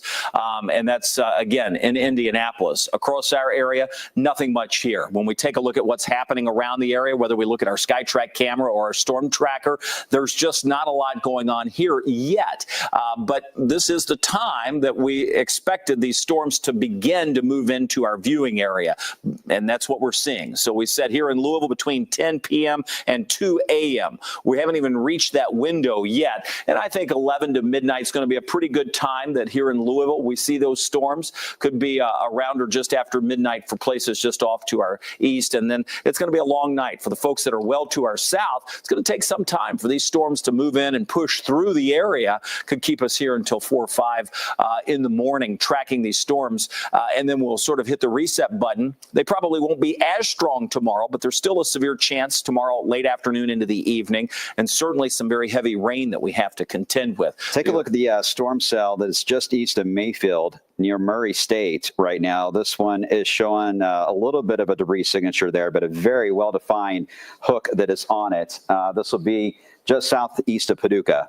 Is where they'll be located at. You can see right into there. Oh, yeah. Looks like a little debris. Yeah, and there is a low values that are showing up right in that area. So there's Murray State will be here off to the east-southeast, and there is Mayfield. You guys probably are quite familiar with Mayfield from 2021, right? So this is just east of there. Tornado warning is in effect. I don't think there's anything confirmed on that I've seen so far. Let me double check. I think it's just radar indicated. Yeah, radar indicated, but the signature has certainly got that look to it, Kevin. So we're going to be watching that carefully as that continues to hold together, likely will as it heads toward I-24. So I know it's outside of our area, but a lot of folks watching right now, either you're on spring break, perhaps from Murray State, and you're got friends or family that live in that area, Kentucky.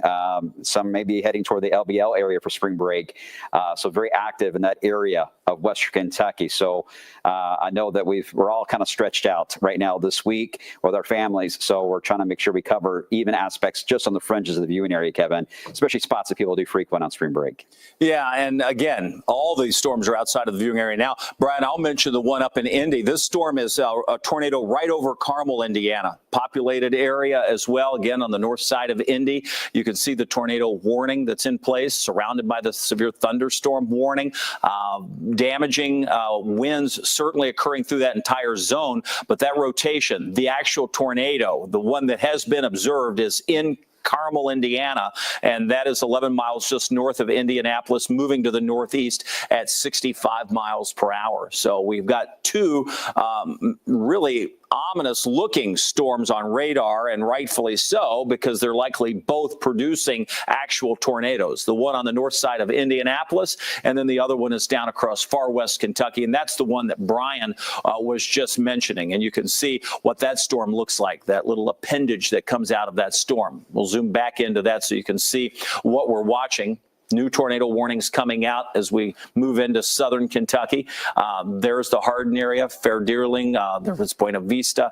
You can see that storm, and you really notice it on the velocity as we can manipulate the radar to show where we have that tight couplet showing up, moving right along US 641. Going to cross over that near Fair Dealing. So that tornado warning, West Kentucky. All eyes are on what's getting closer to us. Ryan Hoke, I know we're about to go to you for some timing, and as Yes. you're doing so, Weather Service, I'm not sure if you saw the statement they just put out saying that they were watching the Boeing segments in West Kentucky and Indiana and how they're evolving here, because they call this a line echo wave pattern that is forming around Paducah, and that's going to be a concern, is how does that evolve? And you are tracking a lot of these crucial times, because everyone wants to know right now watching, what time can we expect this? Yeah, we got like 7,500 people on our social streams and countless thousands more on Wave Weather now on our website, and of course the Wave Weather app here, all asking, what about me? What about my area? When am I going to see these storms? Louisville, right now, we've got it pegged for about 11:15 this evening for these storms to move in. Palmyra, 10:55. Seymour, 10:29. Tell City, you're on the Central Daylight Time there, 9:14.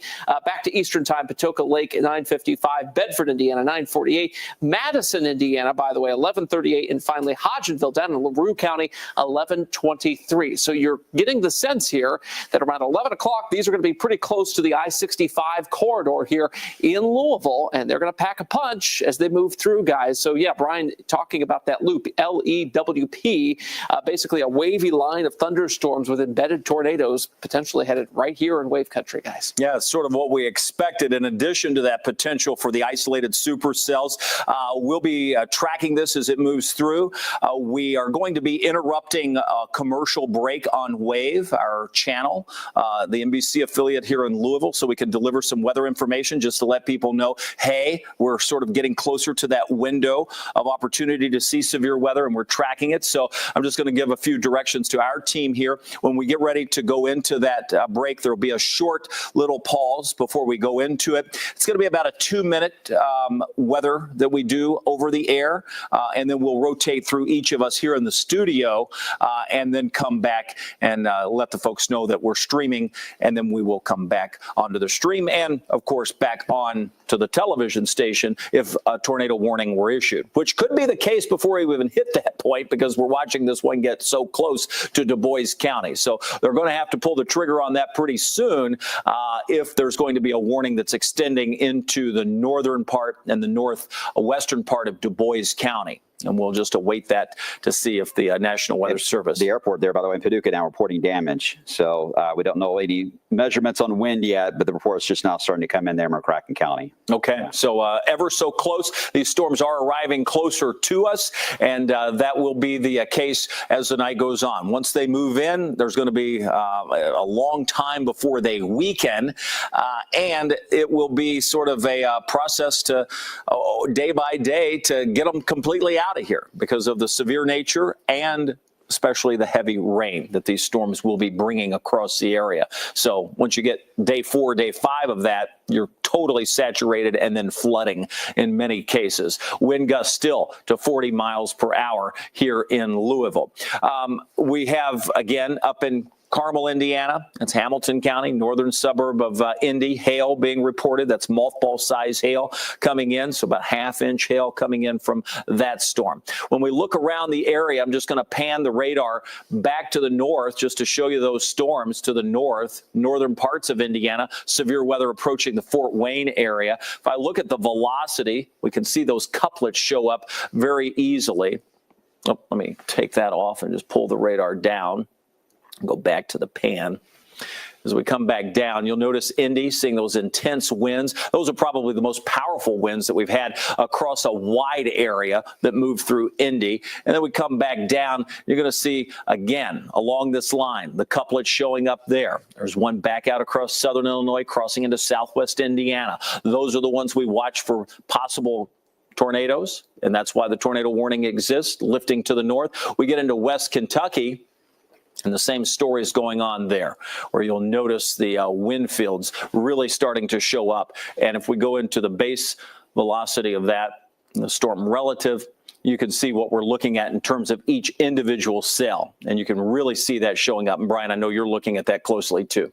Yeah, in fact, the one I'm looking at is northwest of Lawrence County. I wanted to show you guys, this is looking at the wind fields. Take a look right here. This is one of the circulations, is one of the smaller supercells we were looking at that had a tornado warning with it. Now watch what happens, because that red indicates wind blowing away, green or into the blues indicating the wind blowing toward the radar beam. But watch what happens as I advance this, how that little small tornadic cell that was rotating there for a while and prompted the warning, how it just gets absorbed right into the main line. And this is the complexity we have, is you got these little cells moving along and they get pulled right into that main line. How does that interaction evolve into a straight line wind event? And that's likely the case that we'll see with several of these cells that got a jump start this evening, forming rapidly right ahead of the line itself. Now they're starting to merge with it and starting to translate into a little bit more of that straight line wind threat. That's why you don't see as many tornado warnings in this section of the line right now. It's mainly a lot of straight line wind potential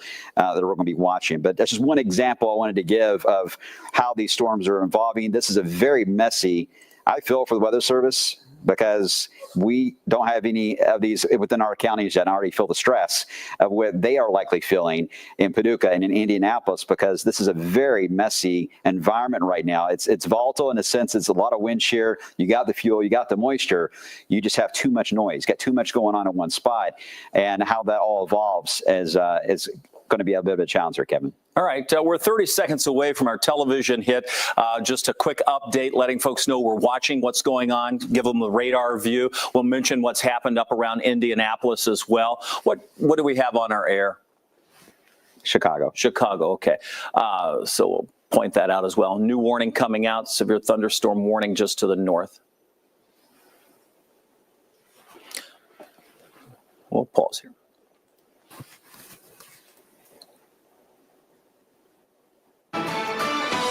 Hi, everybody. Our Alert Day coverage continues. We have our whole team assembled here, keeping you up to date. We're going to take just a couple of minutes during this commercial break during Chicago Fire to bring you up to speed on what's happening. First of all, Indianapolis seeing severe weather with massive wind pushing through. Tornado on the ground up near Carmel, Indiana. That pushed just from the northwest side all the way to the north and continues tracking at about 65 miles an hour. That's away from us. That storm is not moving into our area. We have no severe weather taking place across our viewing area at this point, but it is stacked up just out to the west. And one particular storm we're watching is tornado warned, and that's getting super close, comes right up to the edge of Du Bois County. That storm has some rotation with it, as do a number of others down into West Kentucky. Let's go over to Brian Good with just a little bit of analysis on the fact that this is just now starting for us, Brian, and this is going to take us into the overnight. Yeah, exactly. It's once again a very messy scenario. We have a lot of these cells that formed in advance of the main line. Now they're congealing together into one big band of heavy showers and thunderstorms. Anywhere you see those those wiggles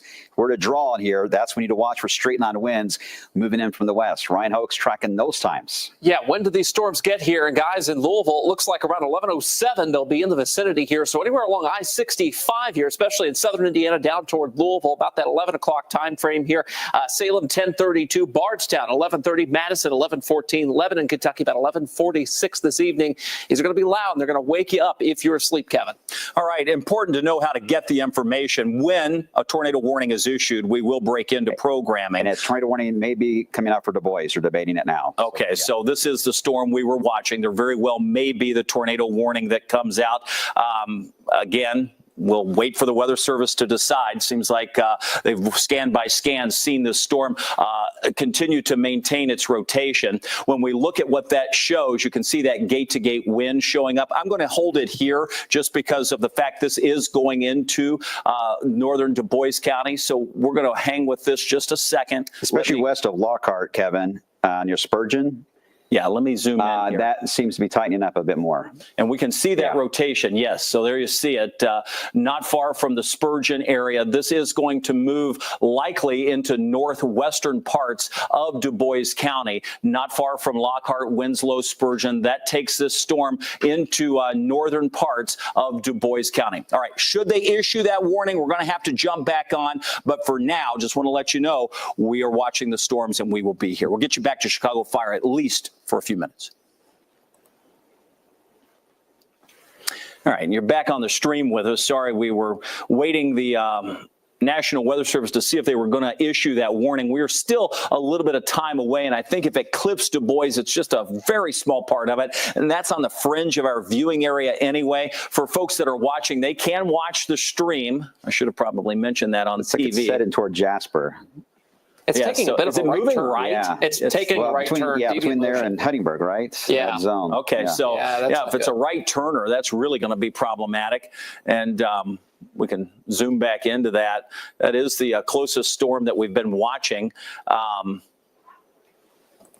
I see the sort of warning flashing indicating that the update's coming in, but there's still no sign of a new warning coming out from the National Weather Service.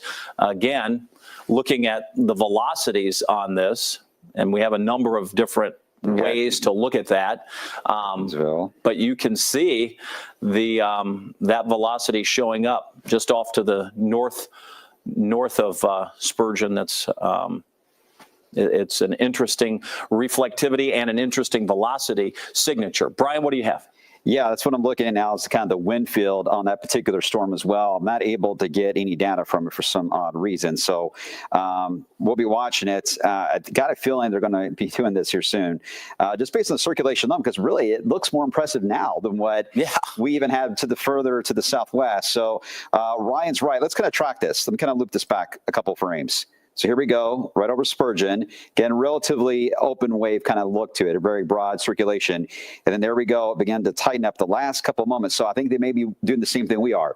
We need another scan to see if this is being consistent or is this going to be one of those setups that's getting absorbed again into the main flow. And it's kind of. But I'm not sure how that could even take place, being on the front edge of this. Very true. Very true. It just seems. It's kind of a messy environment, but I don't know in this particular case, with this one being the lead cell like that, if it will be able to. There's quite a bit of ring kind of surrounding it, but nothing really overly heavy as far as an organized storm being near it. So you're right. It's able to take in the air easily right now from the southeast. And that's the general wind we've had in that section there of Indiana. And the wind field above it, I mean, rocketing. This thing's got a tailpipe on it. So we'll see what happens here in the next few minutes. 70 mile per hour gate-to-gate shear new scan. Okay. And we got Huntingburg with where we can get real-time wind measurements from. Let's go. Pull the trigger on the tornado. 85 mile per hour raw wind speed out of that thing. Yeah, I think that's likely going to be coming here. Yeah. Looks like a little bit of a hook trying to form. Yeah, I mean, you can see it both. The reflectivity shows it. We clearly see it on the velocity. There goes tornado warning. So now we have the tornado warning. We'll jump back on to our main channel.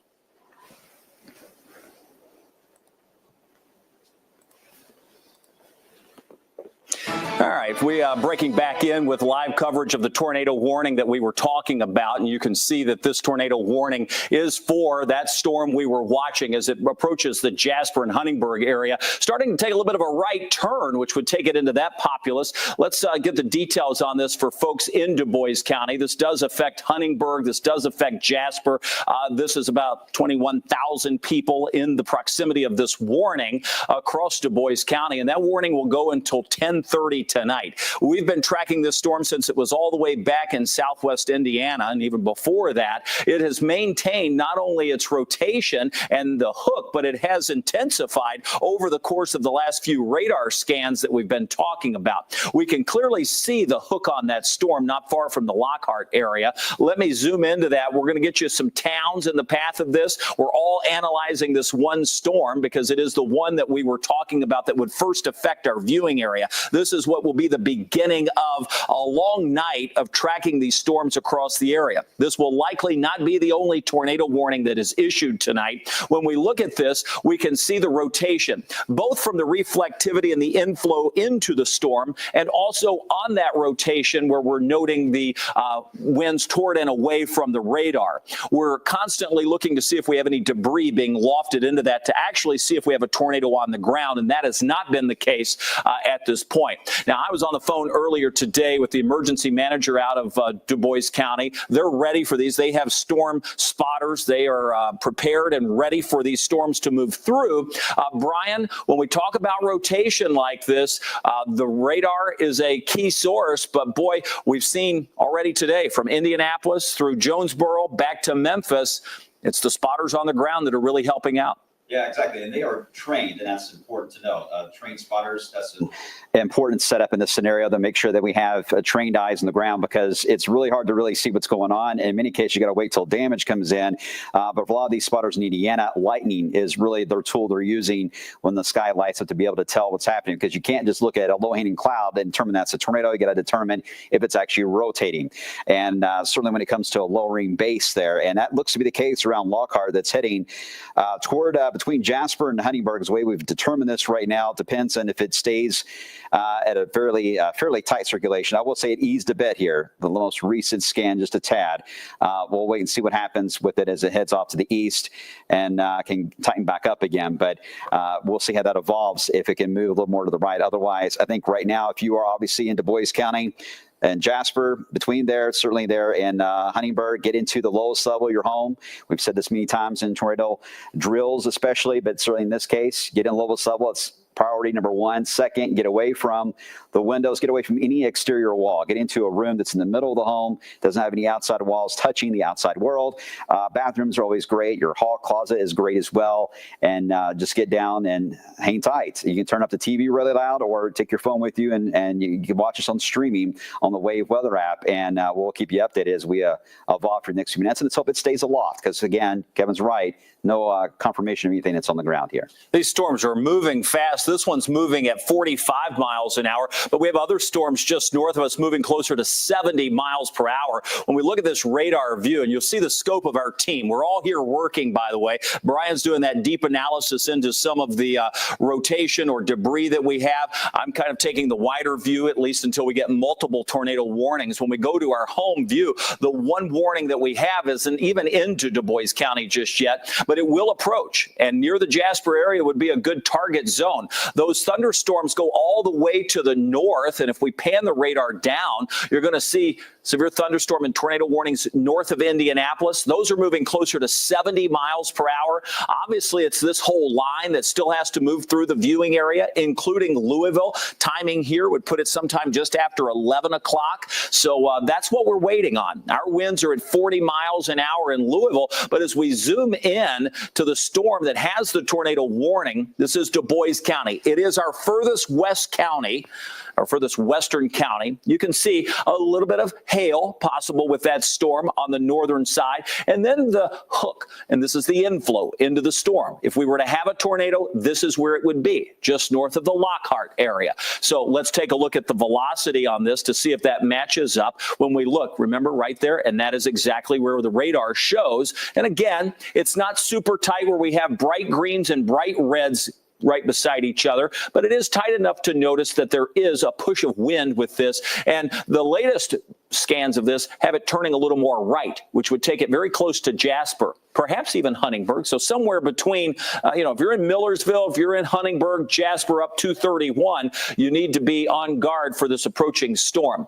By the way, for folks that are watching our wave programming, or you were watching Chicago Night, we have been on the air since about 8:15, streaming on our live weather stream, Wave Weather Now. We continue that stream, but because of the tornado warning for the viewing area, we're on our main channel. So that's where we are in this. I know this storm isn't affecting everybody, but the storms that are out to the west will be moving through. So it's likely we're going to be on for an extended period of time. If the warning subsides, we'll get you back, though. Notice our gust, and we'll stay on the stream.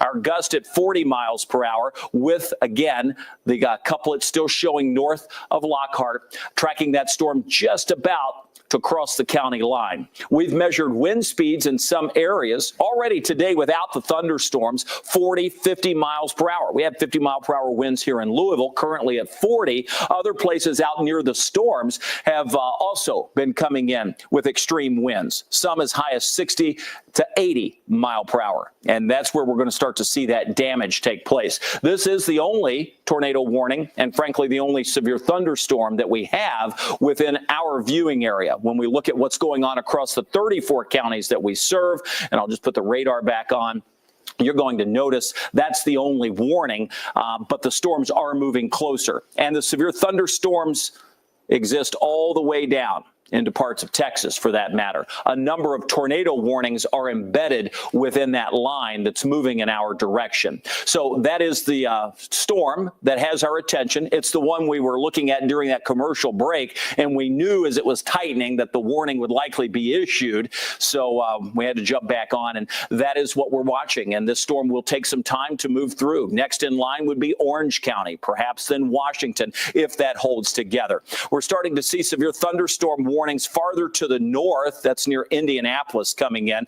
We have had today no severe weather in our viewing area, but we have had some damage and we have had some power outages simply because of the strong winds that we've had.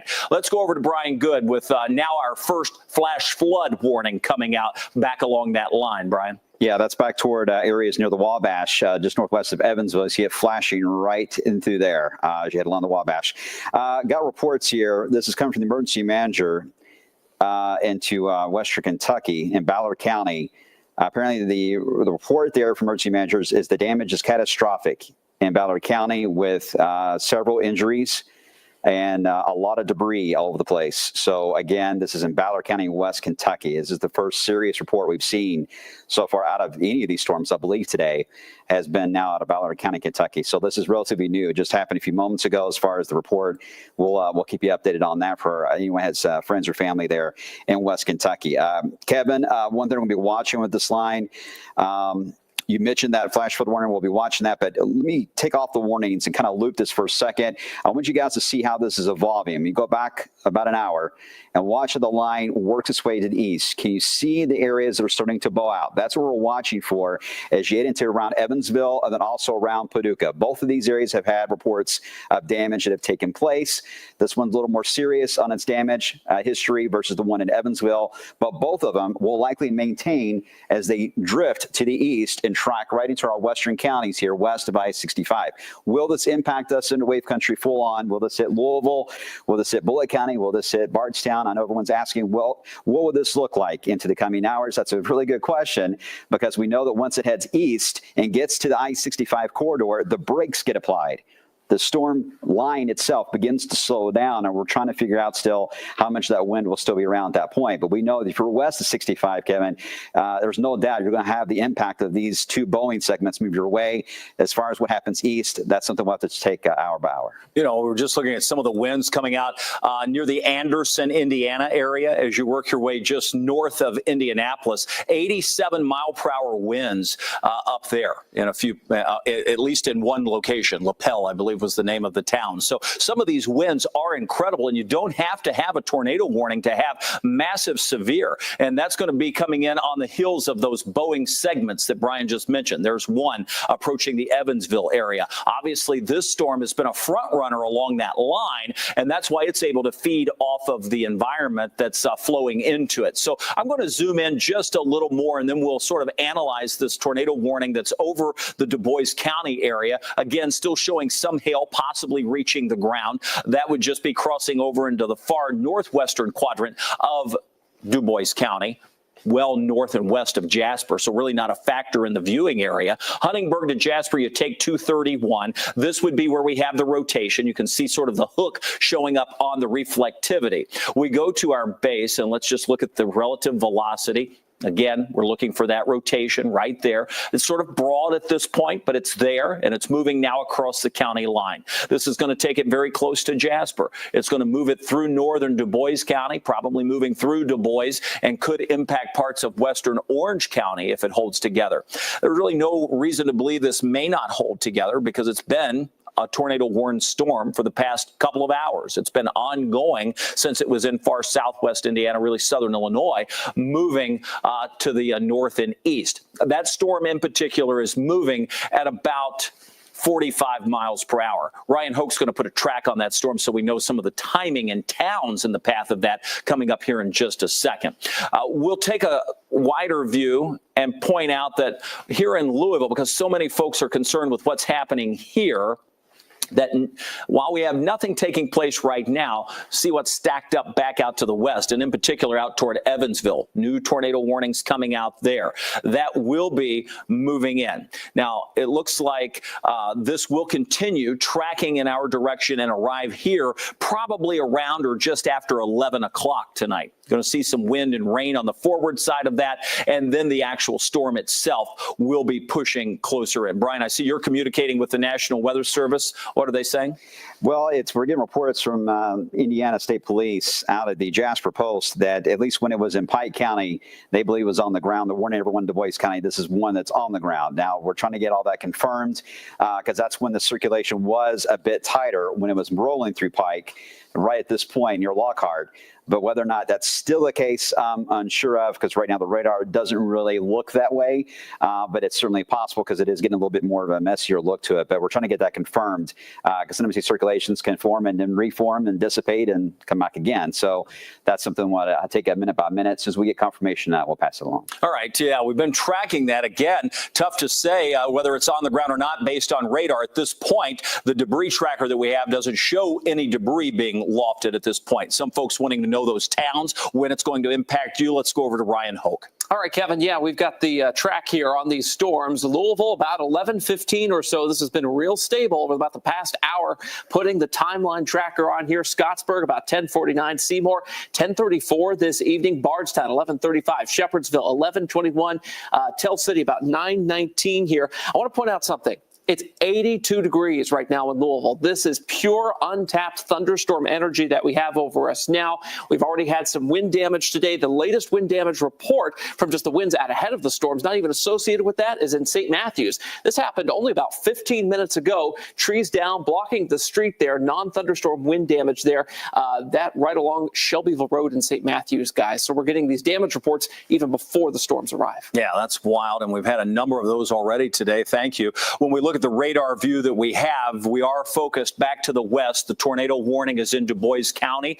We continue to see that now expand across all of northern Du Bois. So that is the storm that we were watching. That is the one that Brian was talking about, mentioning that this warning will now continue capable of producing a tornado near Jasper. So they're not saying one is on the ground. The forward speed is picked up just a bit. It's now moving at 50 miles per hour. So let's put the velocity on. Again, when we look there, we see a little bit of broad rotation, not far from Jasper, pocket of heavy wind moving in. Let's see if we can just put a little bit of a track on that as we look sort of a close-up view.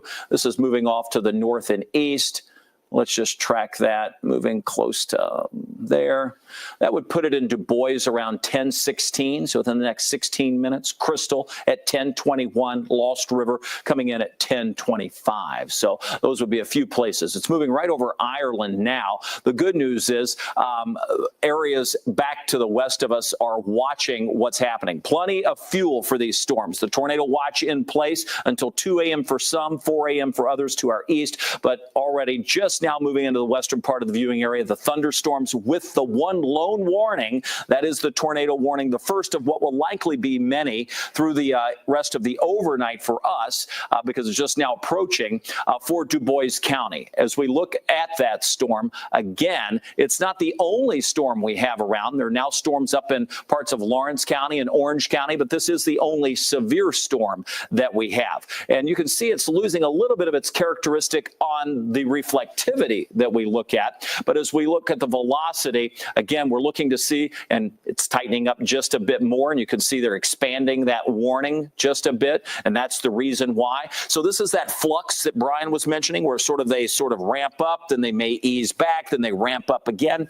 Well, that happens as the cycling of the storms take place, and this is where we would have the greatest rotation. It is in extreme northwestern parts of Du Bois County. It is near Jasper. It's going to move just north of Jasper, crossing 231. That, if it holds together, would ride right along the county border that takes it up toward Lost River and Du Bois, likely swinging it into the northern and maybe northwestern parts of Orange County, north of Patoka Lake. Doesn't mean Patoka will not see wind, but the greatest part of this rotation is now moving off to the north and northeast at about 60 miles per hour. That is the storm that we're watching because it's in the viewing area. Other storms that will be approaching are farther to the west out toward Evansville, and Brian has his eye on those. Brian? Yeah, well, this is looking at the wind field still. It seems kind of image you're looking at, but just a little bit more to the southwest of Du Bois County. Here is Evansville itself. This is Vanderburgh County. There are 3 circulations here. 1, 2, and 3 on the edge of a Boeing segment that is moving through Vanderburgh County. So 3 possible tornadoes that could be developing, very brief ones, but still can cause some damage there. So that's a very wild setup to see. This is an area that just had a supercell move through there. So typically when you got supercells, they don't do a whole lot to reset the atmosphere like rain-cooled air like you would with a squall line. This is a little different. So even as the supercell went by, the air is still primed to allow for further development. So the reason why I'm mentioning that is not only for our friends here in Evansville, we're watching you guys as well, but that storm will be tracking nearly in the exact same path as that supercell did, Kevin. So that would put it on the path toward Pike and eventually heading into Du Bois County if it holds together, but that's certainly next in line. All right. And for folks watching at home, we have not only the whole weather team deployed, but we've got a number of reporters that are out. We'll obviously send them a little closer to these storms as they are moving in, but in a safe fashion. It's never really safe to chase storms at night. So don't think about that. That is not wise to do unless you're a professional. You'll notice that the rotation that we have is somewhat broad. It's moving north of Jasper. It's going to cross 231. Should move farther to the north and east, eventually toward Du Bois and Lost River. May eventually make its way up to 150 by the time all is said and done. When we look at this, the reflectivity is one, the velocity is another, the correlation coefficient is another. This gives us an idea of where we may have debris that's been lofted in. We're really looking for the whites and blues to show up in the area of the couplet, and we don't see that. So that's good news. Earlier, Indiana State Police reporting that this may have been a tornado on the ground, and that was a question we posed to the Weather Service. They're saying they're not seeing it in any of the data, and this would be that data that they look at. And indeed, we're not seeing it, at least in this scan. Certainly bears watching because, as Brian mentioned, it can come and go as the time wears on. So when we look at velocity, that would be one area that we're tracking. I'm just going to drag the radar down as we zoom in just a bit to that greatest rotation on that, moving again right through Ireland, just north of there, through Hayesville, pretty much crossing over at this point as it works its way across 231. So strong winds for sure. We can see that. That's going to impact Portersville, Ireland, Jasper probably getting very strong winds out of this. The tightest of that rotation moving toward Hayesville, could get close to Kellerville as it moves off to the north and east, 60 mile per hour on its forward direction. Back to the the reflectivity that we have, and then I'll take you to the home view. We go radar and then back to the home view. So much happening up around Indianapolis. We're starting to see a number of reports coming in of hail and damage. Wind speeds there have exceeded 80 miles per hour in some cases. Warnings for us only include the tornado warnings for northern Du Bois County, our far western county, and then additional warnings stacked up back toward Evansville. New warnings coming out for the Evansville metro area. New tornado warnings for far west Kentucky, too. And at this point, when we look farther to the north for our friends just up the road near Indianapolis, wrong button. Let's go to the home view. Clear that out, and then let me pan the radar down for us, and we'll take a closer view. Indy still seeing on the north side and now northeast side, that Boeing segment producing the 80-plus mile per hour winds moving off to the east. The only warning that we have in our viewing area is the tornado warning, and again, that is for the Jasper area, so that would include northern Du Bois County. That is moving across the county line, soon to probably move out at some point of Du Bois County within the next 15, 20 minutes, and probably still impact parts of western Orange County, not too far from US 150. Brian, what do you have? Tracking the markers we got here, Kevin, for the wind shear is the best way to really track any type of wind damage, and certainly a circulation that we need to monitor for any tornado potential. And you can certainly see the effects of that Boeing segment with those little notches that are moving through the Evansville area. It actually is getting a little more organized, a little more potent as it's crossing Vanderburgh County. So this looks to be where it's really ramping up here. We'll see what happens if it continues that track. You follow my hand, it should keep going. That would put it on the northwest side on Perry County and maybe southern Du Bois County and far western Crawford. If it were to hold that path, maybe the northern side even of Hancock County in Kentucky. But we'll monitor that. That's one that really has our eye at the moment. The one that produced at least some rotation there into Pike County in Indiana, moved into Du Bois. Not strong of a signature there as we're monitoring that as it's moving north out of Du Bois here very soon, but could reemerge again back into southwestern Lawrence and northwestern Orange, as Kevin's been talking about. And you can see that powerful storm that moved through Indianapolis, leaving a trail behind there, right, of very intense winds moving across central areas of Indiana. So at the moment, as far as a lot of you watching, we're watching Du Bois County. We're going to be monitoring that cell, but right now we are not seeing anything overly alarming, and we do not have any reports of damage from that cell moving out of Du Bois. But this one right here is one that does have our attention around Evansville to see how this is going to hold together as it tracks to the northeast, because there's not much in its way. And now that it's kind of still in the show, wind fields are getting stronger above its head. All the ingredients are laid out. We're warm here. We're in the 80s. We've got dew points nearing 70 right now, not too far away from Brandenburg, just to the west, which is remarkable to see that on the second day of April. And so the fuel's sitting here. Now it's whether or not the storms fully take advantage of that, but our gut feeling right now is that they will. We take a look at Jasper. Just south of there is the small community of Huntingburg. We've got winds coming out of there right now at 52 miles per hour. So that's Huntingburg right there. The core of that storm is north. So Huntingburg, core of the storm north. That will continue moving off to the north and east. We have spotters that are in that area from the Du Bois County Emergency Management. And at this point, indicating nothing severe to report, which is good news. They actually, Indianapolis said, by the way, on that Du Bois storm, that they're going to, the reason why they issued the tornado warning in southern Martin County is because of its history, not so much of anything alarming right now, but they're just taking precautions. Okay. And again, we're in Du Bois County, then you get into Martin County. So tracking that storm and being overly, cautious. I will mention the rainfall rate coming out of the northern part of that storm, 2 inches of rain an hour. So heavy rainfall. We've lost the hail probably out of that storm as it moves through. But with that, we will continue to see it push to the east. So 150 just off to the north of Lost River would be a place to watch. You're looking at 2 separate tornado warnings, but for the same storm as it moves off to the east, 60 mile per hour.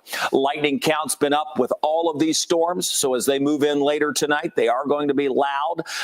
Louisville arrival time somewhere between 11:30. This system will be pushing in with a lot of wind and a lot of rain. And that's going to be the case over the next few few days. So hunker down, get used to hearing our voices. We'll be here to pass along any relative warnings that need to be passed along.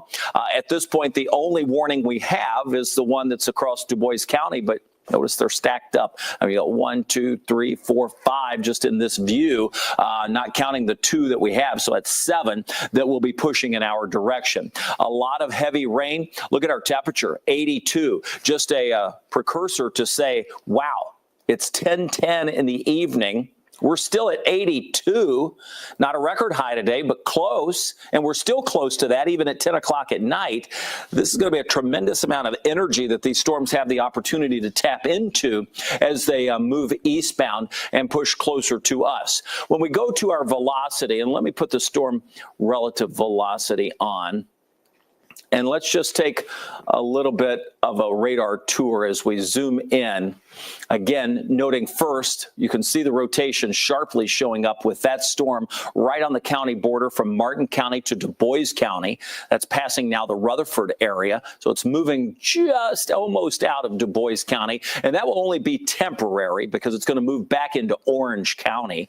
So that would be the one tornado warning that we have.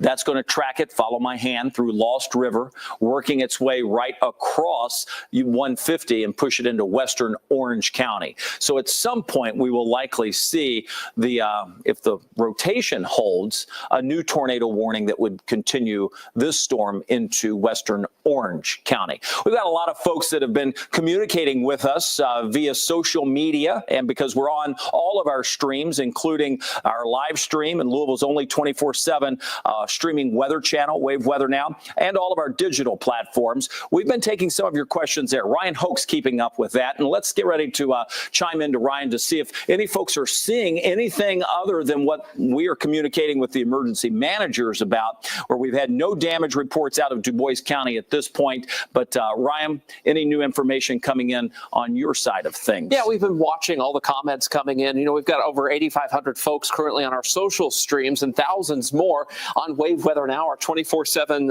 weather live stream here.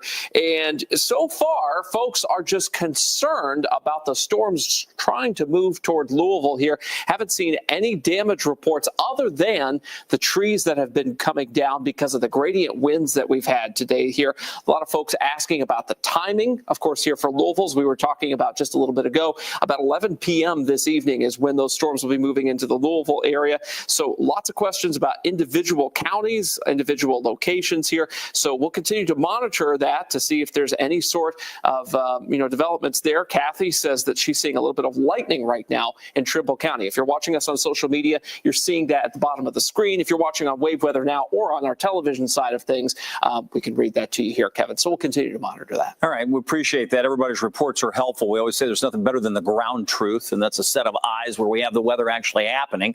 When we go back and look at the rotation, this storm still in the northern part of Du Bois County. This is still producing quite a pocket of wind and possibly rotating, which is why we see those signatures, the reds away from the radar, greens toward the radar. So we have that rotation showing up, passing Rutherford, moving toward Lost River, eventually crossing over 150, and that takes it into then western Orange County. And that will be, again, concern for us as we continue moving this storm off to the east. It's moving at 60 miles an hour, so it's a pretty good clip, though it's not the fastest. We've had some of these storms moving over 70 miles per hour today, and this is just one of several storms that we have our eyes on across the area. Let's go over to Brian Good. He's watching additional storms as they pass by, especially off to the west. Brian? Yeah, exactly. Kind of a messy look there. Let me switch back to a normal view so you guys can see what I'm looking at. And I don't have the warnings displayed. We're monitoring that. Don't worry. It's just I don't want you guys to fully see what's happening here. We can already tell that the line itself is slowing down. The forward momentum on this is not as fast as what it was back in Missouri. But notice the expansion of the rain that is happening here. A lot of what we call stratiform rain is developing on either side of the line. So this is becoming a very heavy rainmaker as well. It's going to be much more of a challenge now to really pick out some of these surges of wind as we get much more of a heavier rain setup that's certainly developing the northern part of the line. You're going to see this entire line right here, moving across Indiana, Kentucky. You'll see it begin to tilt and pretty much become horizontal and parallel to I-64. That process is next. The bottom part of this is basically going to stop in the next, I would say, 90 minutes. The top part will keep floating down and then end up sinking down into central Kentucky. That will take another 7 hours for that whole process to happen. So until that begins a more dramatic tilt, we're going to still see these storms feed right on the southern end of this and right in ahead of that line, right into areas along Evansville, west central, south central Kentucky, and right perhaps into Louisville, because we have not had any rain-cooled air. We're still primed. Kevin mentioned how warm it was. We've got plenty of fuel for these storms to feed on. Now, that amount of fuel is decreasing by every hour because we're beyond sunset, right? So, but there's still enough that we'll see how much it will keep these storms going. But right now, these things are like locomotives. They will keep chugging along until they fully just run out of gas, or they run out of their tailpipes so they can breathe and they end up falling apart. So that's something we'll be monitoring there. But those blowing segments, Kevin, this is not what you want to see on the radar, because that's really more of a straight line wind scenario more than anything. I know tornadoes are scary. Everyone gets focused on that, I understand. But the straight line wind in this kind of case here can do more damage over a larger area, sometimes county-wide. And that's the kind of threat we got to watch out for. Yeah, and let's have a little conversation here talking about, as this tilt happens, that holds the rain in one particular area longer than others, and that can yield to flash flooding and perhaps flash flood emergencies that may have to be issued overnight tonight. Yeah, Weather Service, we had a conference call earlier. They were like, hey, you know what? We're probably going to have to issue several flash flood emergencies, which are very, very rare to see those get issued. And Louisville's had probably 2, I think, since I've been here, Kevin, you probably have seen maybe 3 or 4 that may have come out. So they're very rare when they happen, but that's when it becomes an extreme life-threatening situation when you get to that level. And we may run into that case because this heavy rain band, I'm telling you right now, central and southern Kentucky easily is going to be 4, maybe 4.5 inches of rain tonight. You guys are really going to get walloped. Now, it's still going to rain heavily as it is now in southern Indiana. I'm still thinking 1 to 2, maybe 3 will fall in Indiana and the Louisville Metro.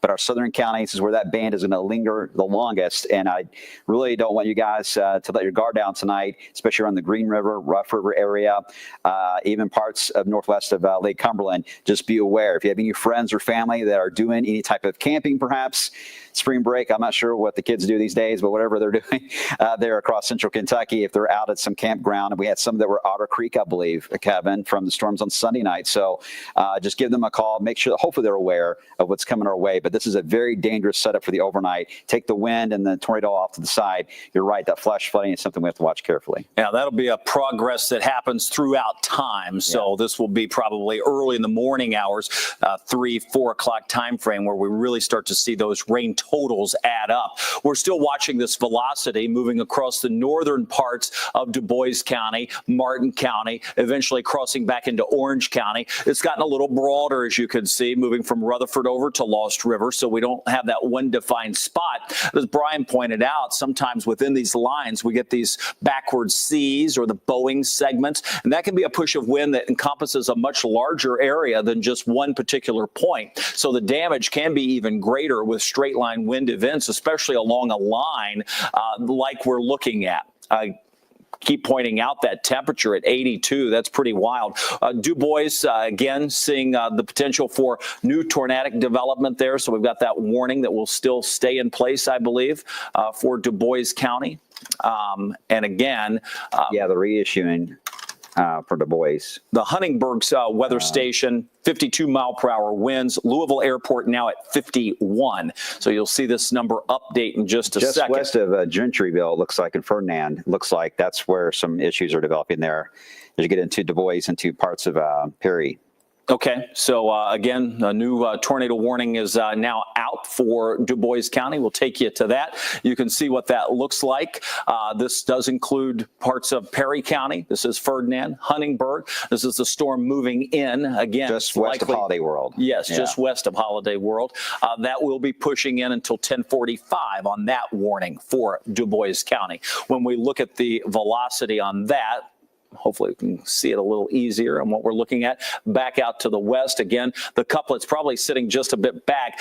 That is expected to move through, and you can see the very strong push of wind moving in. Several of the tornado warnings overlapping, and that's what we're going to deal with through the rest of the overnight hours. A number of warnings. Severe thunderstorm warning just came out, a massive one to encompass a good chunk of the western part of the area, it looks like. Now, let's go to that. I'll point out this, and we mentioned this earlier, too, if you're watching our live stream. We said what would likely happen because of all of the embedded wind threats. We'd likely get a big blanketed area of severe, and embedded within the severe would be the tornado warnings that come out. Notice that this warning that includes a number of counties, including Du Bois, Harrison, Orange, and Perry, and those cities included would be Huntingburg, Jasper, Tell City. That comes with a considerable tag. That's wind speed 70 mile per hour possible, and the tornado possible tag on that as well. So, and it's moving at 75.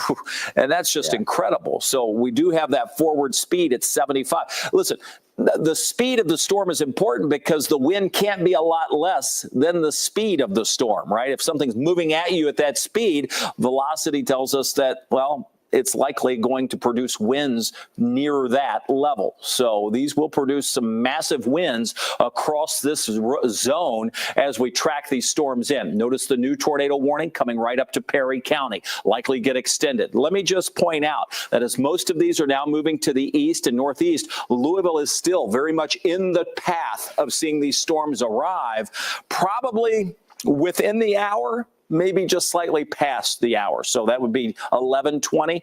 I'd say between 11:15 and 11:45 is a good zone for us here in the Louisville area. Obviously getting closer to us before that happens. And the warnings are coming out well in advance, which is why this severe thunderstorm warning comes right up to Metro Louisville.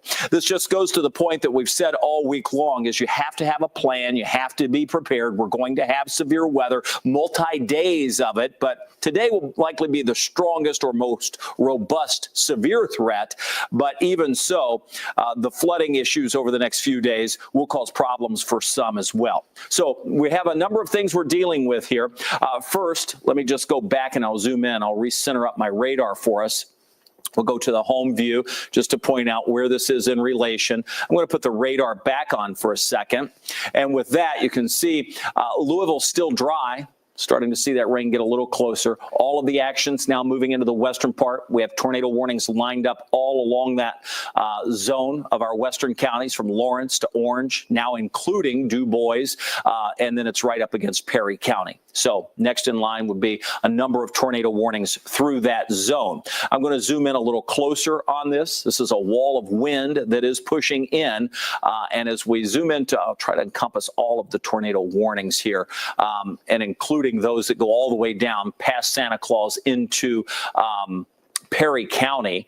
New tornado warnings coming out for Orange County. Yeah. So you can see that. That's with that storm we were tracking northern Du Bois. We said that would happen as it got close to 150. So now let's take a look. Let me just get the details on that and we'll come back. So we go to the tornado warning. And with that, you're going to see the details pop up on the expiration time for that. It's 10:45 on the expiration. This is radar indicated. This includes West Baden Springs. So if you're over in French Lick, in that area, this includes you, Orangeville, and Orleans in the path of that storm. Small hail not out of the question with that as this storm is moving again to the northeast at 50 miles per hour. So now we have a number of tornado warnings stacked up. We're looking at the reflectivity. That gives us an idea of the heavy rain, possible hail. Haven't had a whole lot of hail reports, frankly. Let's take a look at the velocity. We're looking for little pockets or couplets. There's that larger area of a couplet that the reasoning behind the push for the tornado warning for Orange County. That's moving out of Martin County into northwestern Orange. So if you're north and west of Paoli along 150, that would be a place of concern.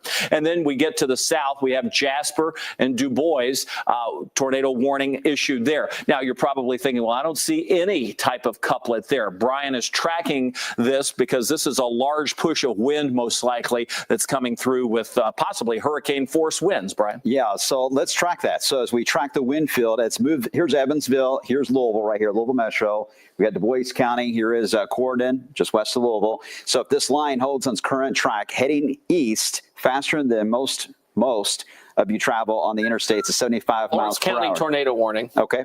Lawrence County. And again, that would put it And into Jackson. That would put in English, Indiana, this Boeing segment at about 52 minutes after the hour. Louisville right now is slated for 11:19. We'll see if that holds, Kevin, there.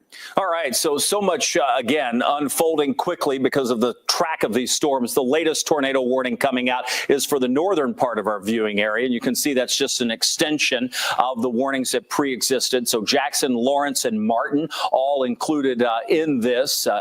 Again, you see Bedford here. That's the Lawrence County part of that. We get up into a very small part of Jackson. That's just to the south and west of Medora and Freetown. So we're nowhere close to Seymour, at least not yet. The storm will likely continue its movement as it crosses US 50. That warning will be in place until 11 o'clock. Remember, if you've been watching us for a while, I said, wow, we're in for a night here. This is going to take hours. Well, we're at 10:25. We started our coverage 2 hours ago on our weather stream. Had to break into Chicago Fire, and we've been on since with nonstop weather information for those folks in Du Bois County, but now it's extending farther to the east, moving into parts of Jackson, Lawrence, Orange County, and then Perry County is probably next in line. Let me show you again the wider view. This is that northern edge. This is the couplet we're watching. Get your bearings together. There's Paoli. This is Orange County. That storm is moving right across 150 and just across the very northwestern part of Orange County. So if you have family or friends there, that's a zone that you have to pay close attention to. One past Jasper would take us to Du Bois. And then as we work our way down past Santa Claus, Indiana, we're still looking along that line to find additional pockets of heavy wind. And boy, you can see some of those pockets of wind. They pop up quickly, and sometimes they dissipate fairly quickly as well as these storms pass by. So with that, what we're looking for, and I see Brian has his in motion, and sometimes that's a little easier to show. Let me just pull this up. This backward C shape in the wind, that is a push of wind coming right into Gentryville, right along 231. That would move toward Ferdinand as well as you work your way right up 64. So that's a zone. Ryan, if we haven't given the storm tracker any idea of where to go, we should probably safely have that in a position to be hunkered down as these storms get closer to the metro, so we can at least see it from a safe vantage point. With that, you see these blues show up inside of that. That is very powerful wind, not far from Boone and Hart. That's just outside of the viewing area. This is Perry County. That is moving toward that region. So that would be one area that we have to watch as well. Wind gusts have been strong throughout the day today. They continue to be on the strong side, still at 40 miles an hour here in Louisville. When we look at the radar, it's tough to see with a lot of the warnings laid on over top. That's what I'm having to do is clear those off because you can't see and analyze very well. Yeah, I know. That's why I keep looking at your radar because it's so much easier. In fact, let's go over Max 2. Just punch that up, and Brian and I will have this conversation because we can see the rotation clearer moving across southern parts of Lawrence County, and that is where we have the greatest probably rotation. But boy, the strongest push of wind across a large area is right along 64. You got it. I mean, you kind of roll this back so you kind of animate this. Now, here's what's interesting about the one moving into Lawrence County. This is the one right here. Keep an eye on that right there, that area of green. This is a supercell that did damage in Paducah, Kentucky, and has maintained its structure, which is what is concerning the Weather Service when they maintain like that. And look at the last couple frames. It goes right. So they're watching the structure carefully as it wobbles its way into the southeast now, Martin County. It's right at the triple point of Orange, Lawrence, and Martin counties. It looks like it's going to settle, though, just south of Bedford will be its track. So Orange County, the good news is you're not going to be in a tornado warning status for too long for this particular storm. However, now we have to get ready for this mess, which is part straight line wind moving toward eventually into Santa Claus, Indiana. In fact, it's hitting Santa Claus, Indiana now, I believe, at Holiday World. Eventually, you head right into Perry County. But the northern part of that, let me clear off my scribbles. This is the part we got to watch that's moving back into Du Bois that is going to be a concern for any brief tornado that could develop there. So we'll be watching that carefully as it moves out of Pike into Du Bois County. And then we'll watch for the straight line wind potential that is raking right now across southern Indiana, moving right into Perry County. And this is the one that if this entire setup can maintain itself, this will be the structure that will then eventually move into the Louisville Metro. But that, as you saw earlier, is scheduled right now to be about 50 to 55 minutes away from taking place, which is actually fairly remarkable considering how far they are, and to get here within an hour's time gives you an idea how fast they are moving, which is about 75 miles per hour. They're trucking down I-64, but we'll see how this evolves. It's still a little early in the game to get too specific on what will happen in the Louisville Metro, but we know at this point the circulation is certainly there for at least southern edge there of Lawrence County. It's a little jog to the right, Kevin. It has me a little worried that this could still be producing at least funnel clouds, maybe a wall cloud at times, and it could still produce a brief touchdown and go back up again. And it's those kind of reports take a while to get back in to our offices. So a bit delayed, I'm sure, on those damage reports, if there's any at all. Yeah, and it's not the first time we've seen this actual storm take that right-hand turn. You know, when it was back moving into northwest Du Bois County, started to go right just a little bit. Looking at some weather information out of Indiana, 100-mile-per-hour thunderstorm wind gust coming in from a personal weather station. This was 1 mile south of Eaton, Indiana. That's in Delaware County. So we're talking some massive winds with these storms. Even if you're not under a tornado warning tonight, if you get put under a severe thunderstorm warning, just know that there are going to be some wild winds that push in with that. Embedded, there may be some rotation or pockets of even stronger winds that get tornado warnings. So that's going to be important. I don't want you to think, oh, I'll just go to bed, and if I get a tornado warning, I'll get up and take cover. No, if you get a severe thunderstorm warning tonight, you need to make sure you're in your tornado safe place, just because of the way these winds are behaving. We have a very powerful wind field just above us. We have all of the ingredients for severe weather on those 82-degree temperatures and 40-mile-per-hour winds. We're pumping in a lot of moisture from the tropics, the Gulf. So we have the fuel that's needed. The low-level jet is cranking up, so our winds are stronger than they've been all day today, just above the surface. And it doesn't take much to pull them down. Even a light rain shower can pull down some of those very strong winds, much less a thunderstorm, which is why we're seeing some of those 80, 90, 100-mile-per-hour winds embedded within this line of storms. All right, so that's the area that we're at looking at what's happening. Let's go back to the velocity and see if we can point out some of those pockets of rotation. By the way, when you do your tour there, Murray State, the Southwest Tornado Weather Service tornado is on the ground.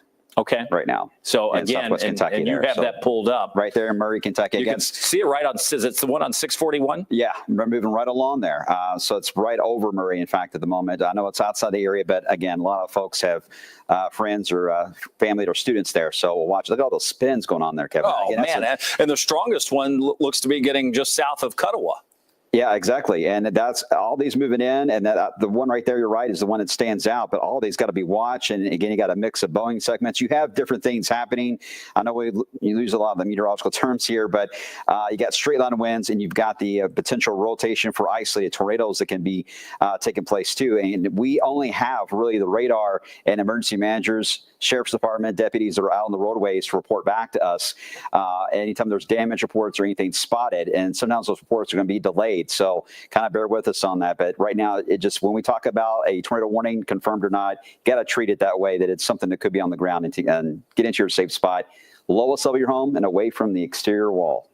All right, Brian, thanks. We'll be bouncing back and forth. We'll bring Ryan into the conversation. We've been talking throughout the evening on severe weather. I'm going to pull the radar back on, and then we will take that tour back down this line of storms as it continues to move through. The latest warning that was issued, you probably see it going across the bottom of your screen. That was for a severe thunderstorm warning for the northern part of the viewing area. So that's going to encompass parts of Jackson County. So this would be parts of Davis, Greene, Jackson, Knox, Lawrence, Martin, and Monroe. So that's the severe thunderstorm warning that continues for southern parts of Indiana, our northern part, but in southern Indiana. And that warning will go until 11 o'clock. Within that warning, we have the severe storm that is producing the possible tornado, and consequently you get the tornado warning. So let's take a look at the velocity, and we'll just do a little bit of a track down that line. So bear with me as we zoom in and talk about these storms as they approach some of the communities within the viewing area. Again, just to get your bearings, this is Lawrence County. There's a bit of a hail core showing up too now. All of a sudden, it has popped in right there. Yeah, and that's going to be just, that's not too far from where we have the rotation. So a little bit of hail. I can show you what that looks like, both with the reflectivity. So if I show you the radar view, you're going to notice that purple showing up. That would be where we have the hail. If I look at the hail again, we have our different scopes here. I can look at the hail scope and point out if we've seen any so far. It's just developing, so the odds of it being there, yeah, very low to none. So none yet, but it's just now developing. Again, I'll point out, you can sort of see that hook, so that's where the rotation would be the 82 miles greatest. per hour gate to gate right now. Yeah, so this really is cranking up. You should be in your tornado safe place by all means if you're in the area of southern Lawrence County. This storm, again, 88-mile-per-hour winds gate to gate toward and away. We likely are seeing a developing tornado. Now, whether it touches down or not or is already on the ground, we can't say, but you can certainly see the signature tighten right along that border of Orange County and Lawrence County, very close to Spice Valley, moving again, tornado warning being sort of firmed up, and you can see, is that a tornado emergency? Why would they issue that within that warning? It's still radar indicator. I think they're just maybe trimming off maybe the back end of it. I believe so on that. But yeah, hit right into Mitchell. Yes. I mean, this was a direct line of it. Let me center that up so folks can see what we're watching. That is the most powerful probably rotation that we've seen, switching. When I move it down, it switches the Weather Service radars. That's why you see the different colors. But this is the rotation that we have. It will be going right toward Mitchell, Orleans as well, still not out of the woods. So you're right on that boundary of Orange County to Lawrence County.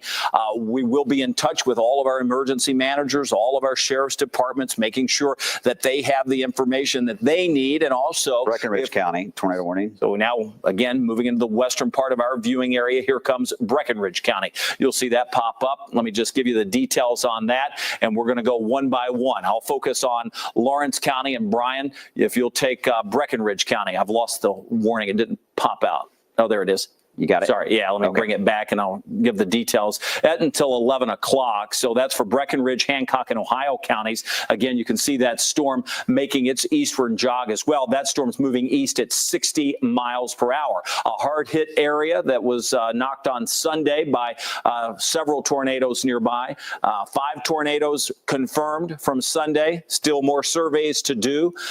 And tonight we're faced with additional warnings that are coming in to the area. So let me go back to the Indiana storm. Brian's going to take you back to... This is remarkable, Kevin. This tornado warning for Breckenridge County is due to the storm that is in Madisonville, Kentucky. Just moving that fast? Moving at 60 miles per hour, but that signature is very strong in Madisonville right now.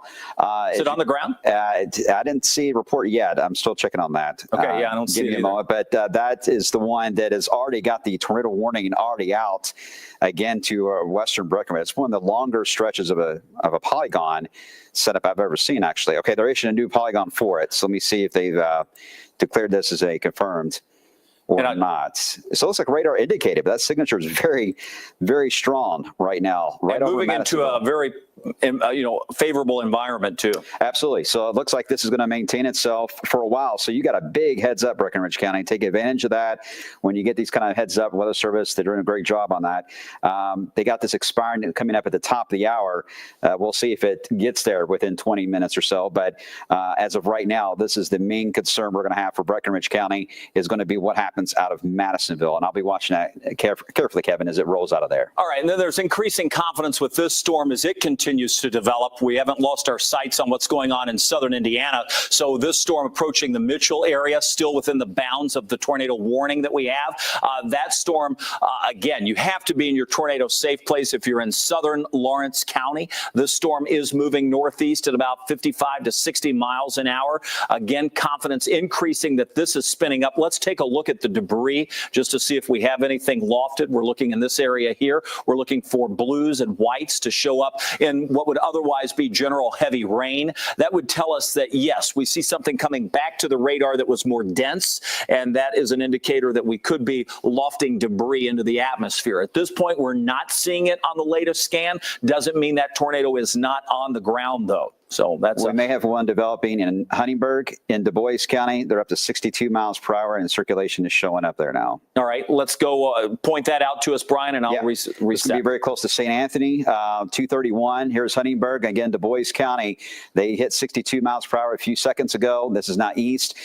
Not a very strong signature yet, but it has one that has gotten a little tighter as it's rolled across the southern side here of Du Bois County, south of Jasper. So watching this carefully. You got friends or family that are staying at Patoka Lake, give them a call and make sure they're paying attention to this cell carefully, because it's making a beeline right toward Patoka Lake as we head into the next, I would say, 15 to 20 minutes. It's racing here, so we get a forward motion on that. It's supposed to have been averaging about 45 to as high as 75 miles per hour. This is moving at 55 right now to the north and east at a very fast clip there. So we'll be watching that as well on the northern edge of that other Boeing segment that is moving out of or moving into portions of Perry County here soon.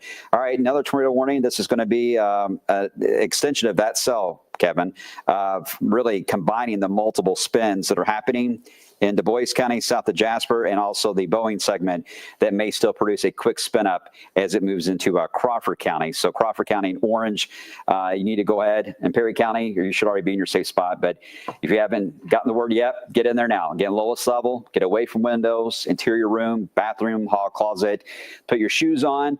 It may seem a little silly, but if you end up with some damage or the windows break, you don't want to be walking around barefoot, right? So it doesn't take much to put the shoes on and get the kids woke out of bed and kind of get them in their safe spots and let this mess, because it's multiple things spinning here. So let this pass by, and we'll let you know when the all clear is sent on that, Kevin. All right, just to recap, we have a number of severe and tornado warnings now across the area. We're looking at the debris tracker to see if we have any debris being lofted. We obviously have the velocities where we can see that wind now moving. If there was a tornado in Lawrence County, it would be right over the Mitchell area. This is tracking off to the northeast at about 60 miles per hour. That's the furthest north of the tornado warnings that we have. All of these are radar indicated. As we work our way down, you're going to notice additional rotation near St. Anthony. This is pushing across Du Bois County. This will move toward the Patoka Lake area. This will impact southern half of Orange County and a good chunk of Crawford County as this storm moves in. Additional storms continue, which is why you see the large tornado warning that impacts not only Orange County, but back out into Du Bois County and south into Perry County. Okay, they're upgrading the, sorry to interrupt you, Kevin. No, please. They're upgrading Madisonville to PDS. I'm getting gate to gate of 116 miles per hour now. Okay, just to give some perspective, sure. Madisonville is the one in Kentucky. This is the one in Kentucky, correct. I know you're looking at the Indiana ones, but this just came out, so I want to make sure to pass it along real quick here. This is the one that's got the tornado warning that is already in advance of it for areas stretching all the way into Breckenridge. So that may be the furthest I've ever seen a tornado warning I think so as well, but wow. that is a very strong signature there. And again, I'm getting 116 miles per hour,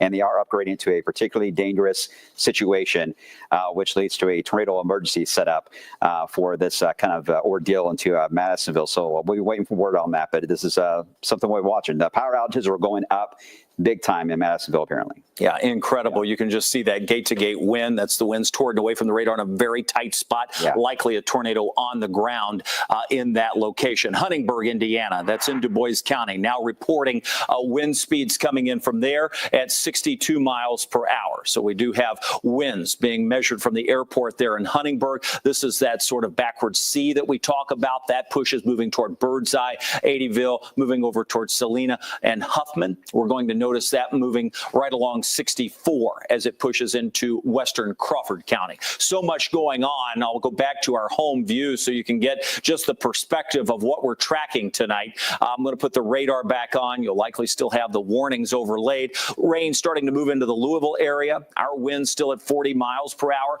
We have a number of tornado warnings. The one with the tightest rotation in our viewing area is southern Lawrence County. Additional strong storms moving across Du Bois into Perry, western Crawford County, northern Perry County. So Orange, Crawford, Perry, that's the zone moving out of Du Bois and into those. And then we have the one down into the western parts of Breckenridge County. Well, there's another, that's getting an appendage on the lead cell now in advance of that.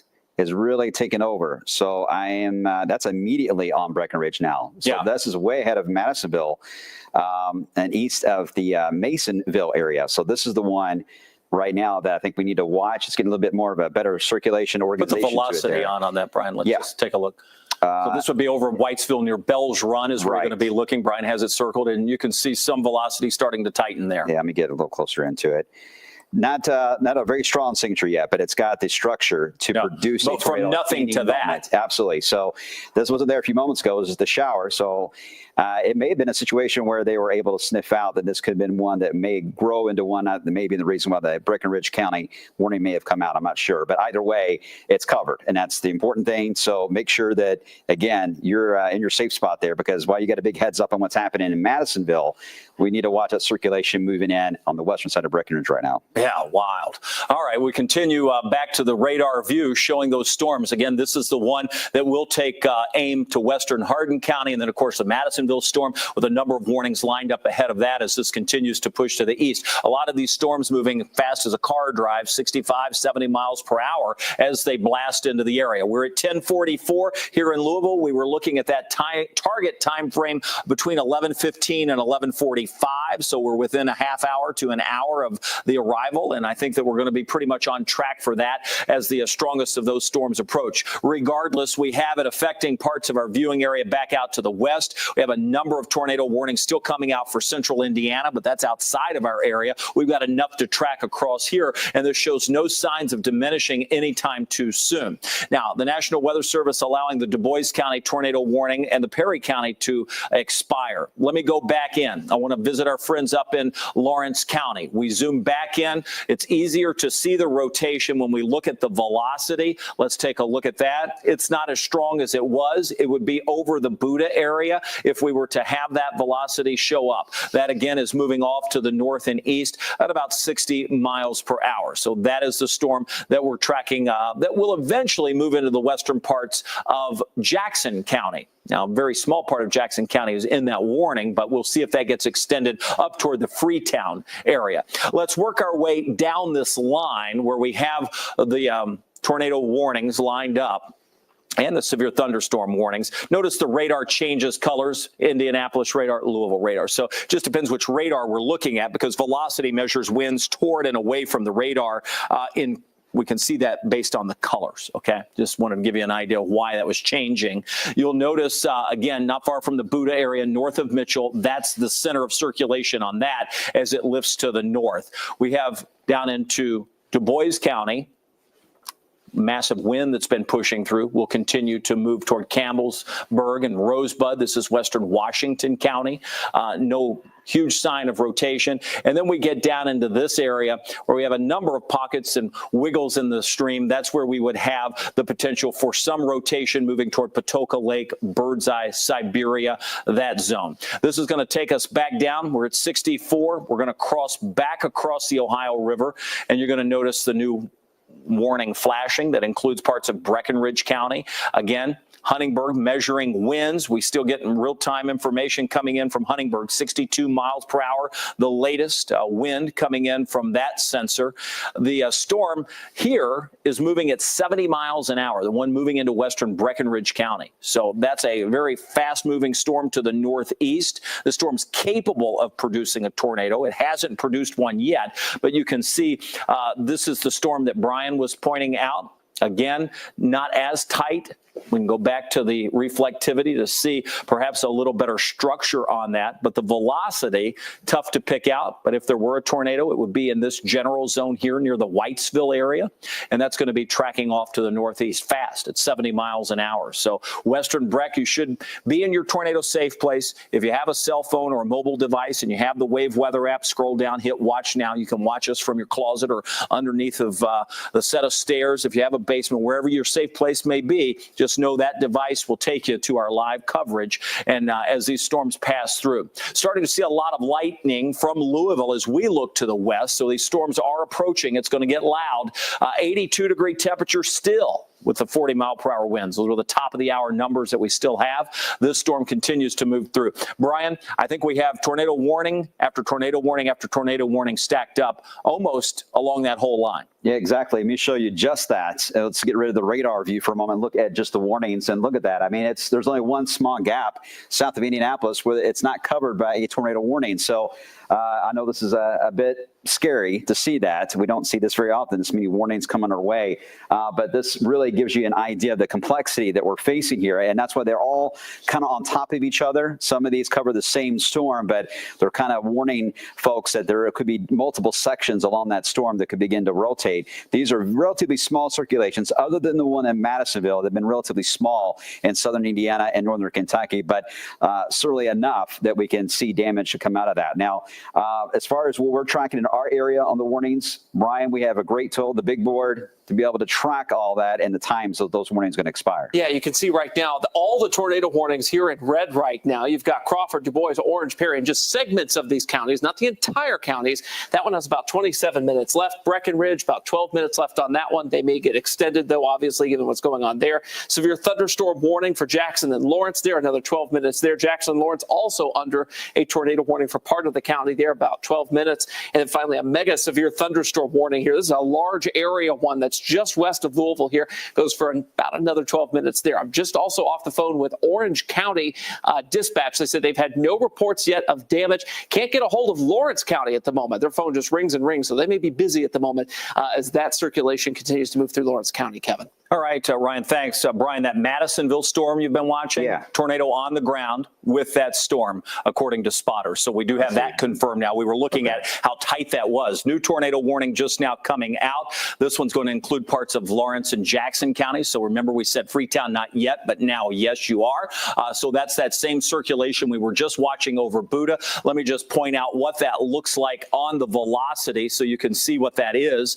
This storm has had a history of sort of piping up and piping down, but yes, we still see that rotation showing up right past Buda. This is going to take it across US 50. This would take aim on Freetown. So if you are in western parts of Jackson County, you've got to be in your tornado safe place.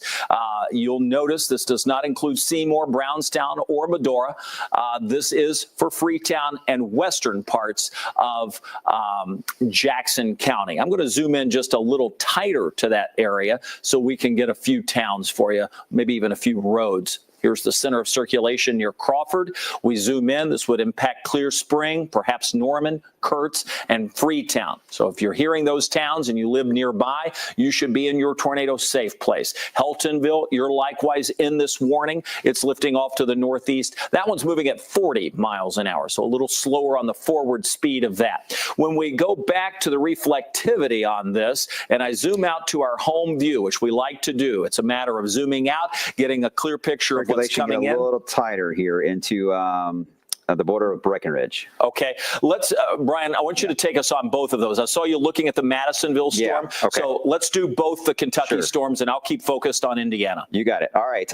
We'll start here. Okay, let me get your, so you can see where we're at. Here is Louisville. Right here is the radar beam of Fort Knox or Shepherdsville, Bullitt County. We're heading southwest into Breckenridge County. Here's the entire county.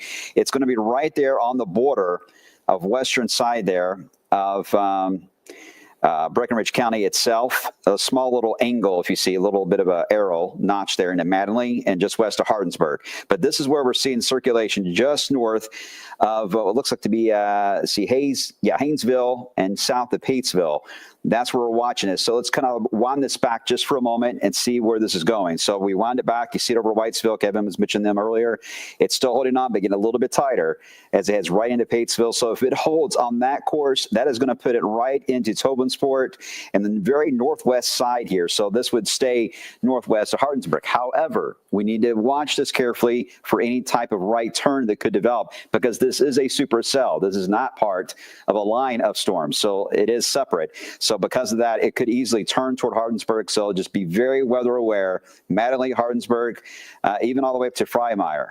Be fully aware of how this may evolve as we watch that circulation track rapidly to the east at about 55 miles per hour. And this is the damaging tornado that is on the ground right now. Just touchdown looks like right over Madisonville. Now it's east of Madisonville, just on the other side of I-69 heading eastbound. This is the one we got to watch as well. And it looks like another tornado warning. This is going to Meade County? Yeah. That covers the extension of that one in Patesville. The one you were just watching. Yeah. Okay. So that's an extension. You can see it there. Let me get back to normal radar view.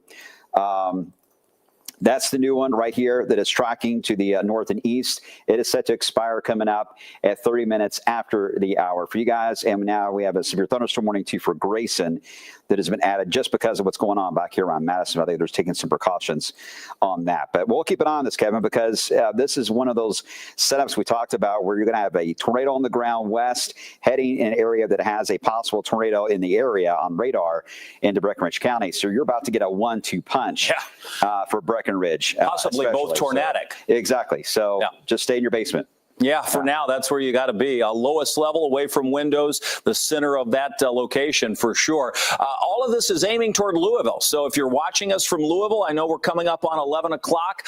We will not have Wave News at 11. We're going to be on with you with nonstop severe weather coverage, and we're probably going to be here right into the early morning hours. We have the tornado possible on this storm near Grayson County. That is the large severe thunderstorm warning that they've issued. Additional tornado warnings will likely come out within that. We're getting from the Storm Prediction Center a mesoscale update on what's happening both in Indiana and Kentucky. We'll get you what that sounds like in a second from Ryan. He'll take a look at that.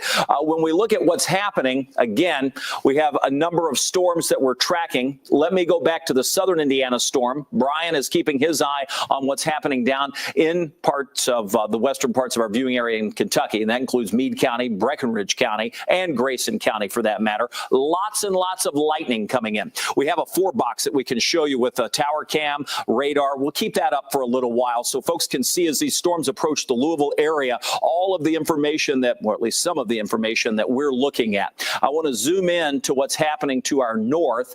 And as we zoom into this storm that's had the rotation, you're going to notice and by the way, we have breaking news underway as well. So that's what you see the police lights about with the storm tracker. So we have a lot going on. If we have a chance to hear more about that, we'll get that to you as well.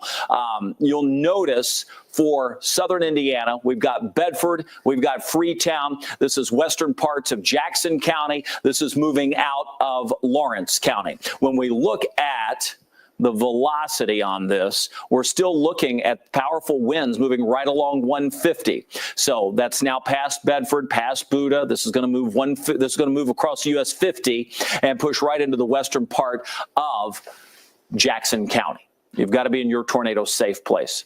We work our way a little bit farther to the south. You can see that a little bit better when we hit that view again, right along US 50. We have powerful winds still just about everywhere along this line. We get back down into southern Indiana. Here's Patoka Lake, seeing strong winds push in, pockets of wind coming right across the lake at this point. And then we work our way down.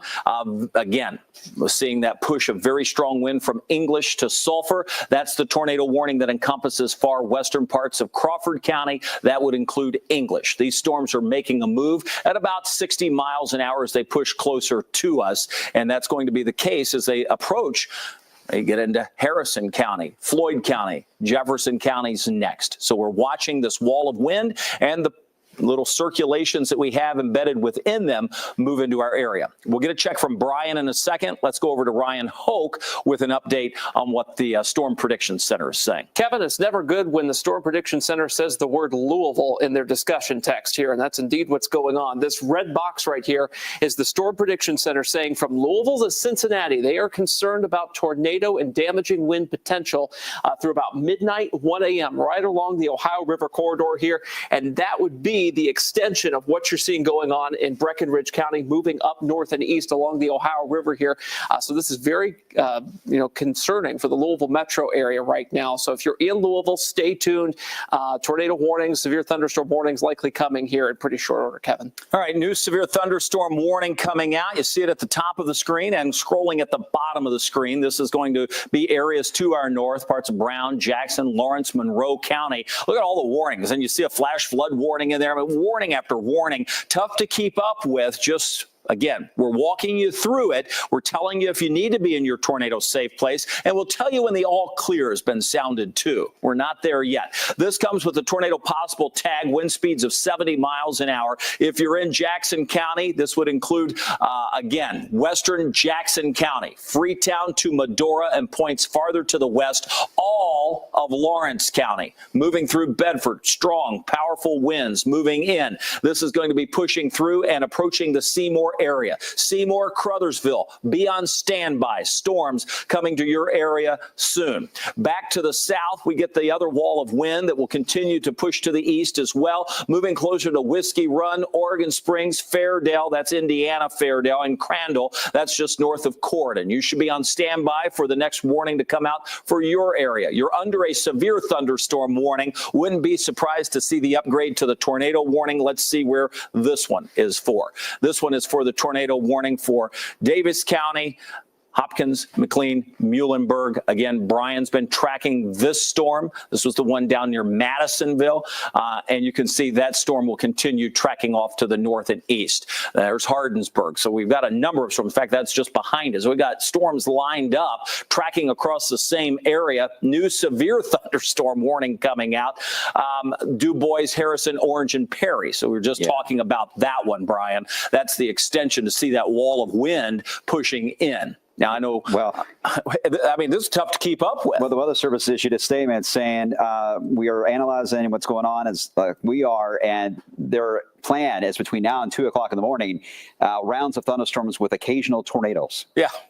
Just be prepared. Just one of those setups where there's so much activity, hard to track. Let me show you a closer view. These are the wind speeds we're looking at in Kentucky. Okay, so here's the Louisville area. We're watching two different potential tornadic cells that are developing here into the west central areas of Kentucky on the southern side of Owensboro, heading just south and east of Tell City. One is located right there in the northwest side of Breckinridge County. That is the one that's going to be tracking right over the Ohio River right now. As I'm talking to you guys, it is crossing the Ohio River and will actually follow the river all the way up to just on the northern edge and the tip there into Meade County as you get into southern areas of Perry County, Crawford, and Harrison. So if you're in Crawford County, southwest Harrison County, and Meade County, the part that's still not covered yet under a tornado warning along the river banks itself, heads up. I got a feeling if the circulation continues to hold together, and so far it is, the structure is there. No confirmed tornado on the ground. The structure is there. If that holds, that tornado warning will likely continue into Perry, Crawford, and to Harrison counties. The second circulation we're watching is the damaging tornado that we're still waiting word on. This is in Madisonville, Kentucky, that is now northeast of Madisonville, and it's heading rapidly to the northeast as well. Several reports of power lines and trees down. They're saying, considering what the radar is looking like, they haven't heard of a lot of reports of damage just yet, but it's still early in the game. But this one, you can see, is following near the exact path as the one that's in Breckinridge. So here's the Breckinridge County one. Here's the one that moved out of Madisonville that is now moving rapidly to the northeast. So you've only got maybe about a 30-minute gap in between them. So in Breckinridge County, just stay in your safe spot, stay in the lowest level of your home, your basement, until this moves on by. But this is going to be the 1-2 punch we're watching heading right to the Ohio River, Kevin. I just want to point out that one in Breck County is right over Cloverport, Brian, and it is, I mean, really tightening up. It is, yeah, right on the river, yeah. That's a concern. That's right on the river. I can show you that as well. Let me go back to the radar view. This is the velocity. I'm going to pan this down. Obviously, we're watching what's going on both sides of the river, but just doing a little bit of analysis while I was changing batteries in my microphone. I want to go to the south. We'll get down along the Ohio River.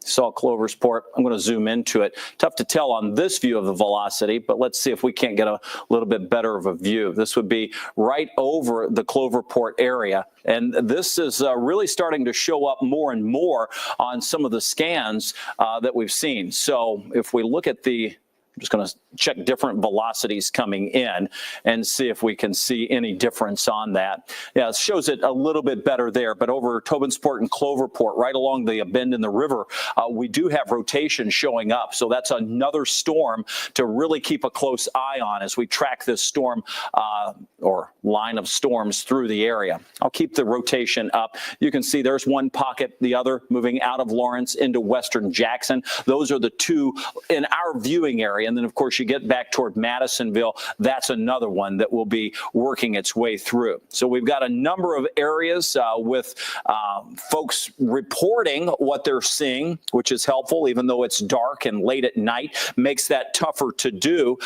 But we do have some strong winds across the area with the potential tornadoes. Notice we're down 3 degrees, 79. Our wind speed's up to, it's 43 miles per hour. We go back to the north. We'll zoom in. We're looking for for that strongest wind, seeing if we can notice any of that rotation that's pushing through. And let me go back to our velocity, just outside the storm relative. I'll put the warning back on so you can get the idea of that strongest push of wind now moving across US 50 as it works its way up toward Freetown. It's going to go just north of Brownstown, just north of Medora. We're starting to see the rain and lightning pick up even from the downtown Louisville area. When we work our way down, let me go back. Let's take a SkyTrack camera. This is in Corydon, Indiana. This is not anything severe. But right now the storm is hitting the trees, have been swaying, and it's certainly picking up. So those in Harrison County, you're well in advance of a cell that is very, very strong to your south and west. Again, we'll be monitoring the camera feeds. Just want to mention that. If we have the recording camera, we can pop it up. And I know it's not as easy to do, so we really appreciate all the folks working behind the scenes to sort of work with the verbal commands that we're saying so we can try to show that to you. But our SkyTrack camera in Corydon is showing intense lightning and some very heavy rain. You saw the last clip of that lightning there. Notice the trees, Brian. Yeah, Ryan Hoke, you've been watching this as well, moving into the area. Anybody that's watching, well, a lot of folks on our stream right now as well, anybody reporting anything as far as damage you've seen so far? The only thing I've seen is an unconfirmed funnel report looking north from French Lick a little earlier, just off the phone with Lawrence County Dispatch. They have had no reports of damage yet, which is a good thing. And of course, I just sent out a push notification on the Wave weather app, including the Louisville metro area, saying, hey, look over here. Over the next hour, tornado potential is increasing. We are concerned about that here along I-65 in Louisville. You can see the lightning from the Corydon SkyTrack camera. Unfortunately, or fortunately, this Corydon SkyTrack camera is going to have a front row view of this nasty storm moving into Harrison County here over the next little bit, guys. So we're going to continue checking back with that camera there, see what we can see. All right, Ryan, thanks. It's why we'll put that 4 box up so you can see what we're watching across the area. You're just seeing that view from Corydon. We've got our storm tracker out on the roads. We do have rain, but no severe weather here in Louisville at this point. We're going to keep our crews sort of close to the metro as these storms move in. It's just safer that way. So that'll be our plan, is to keep the folks that are in the storm tracker as well as other reporters that may be out close to the metro where they can take shelter should we need to as these storms move closer. There is growing concern along this line with these areas of rotation, and there's a number of them. That's why we have the individual tornado warnings, that these will be rolling up right into the Louisville area, at least somewhere within the vicinity of, as well as southern Indiana, where we have a few that are already on the map. But you can see this line of storms. That's one after another. That's not one tornado warning. That's about 3 for 3 different areas of massive rotation.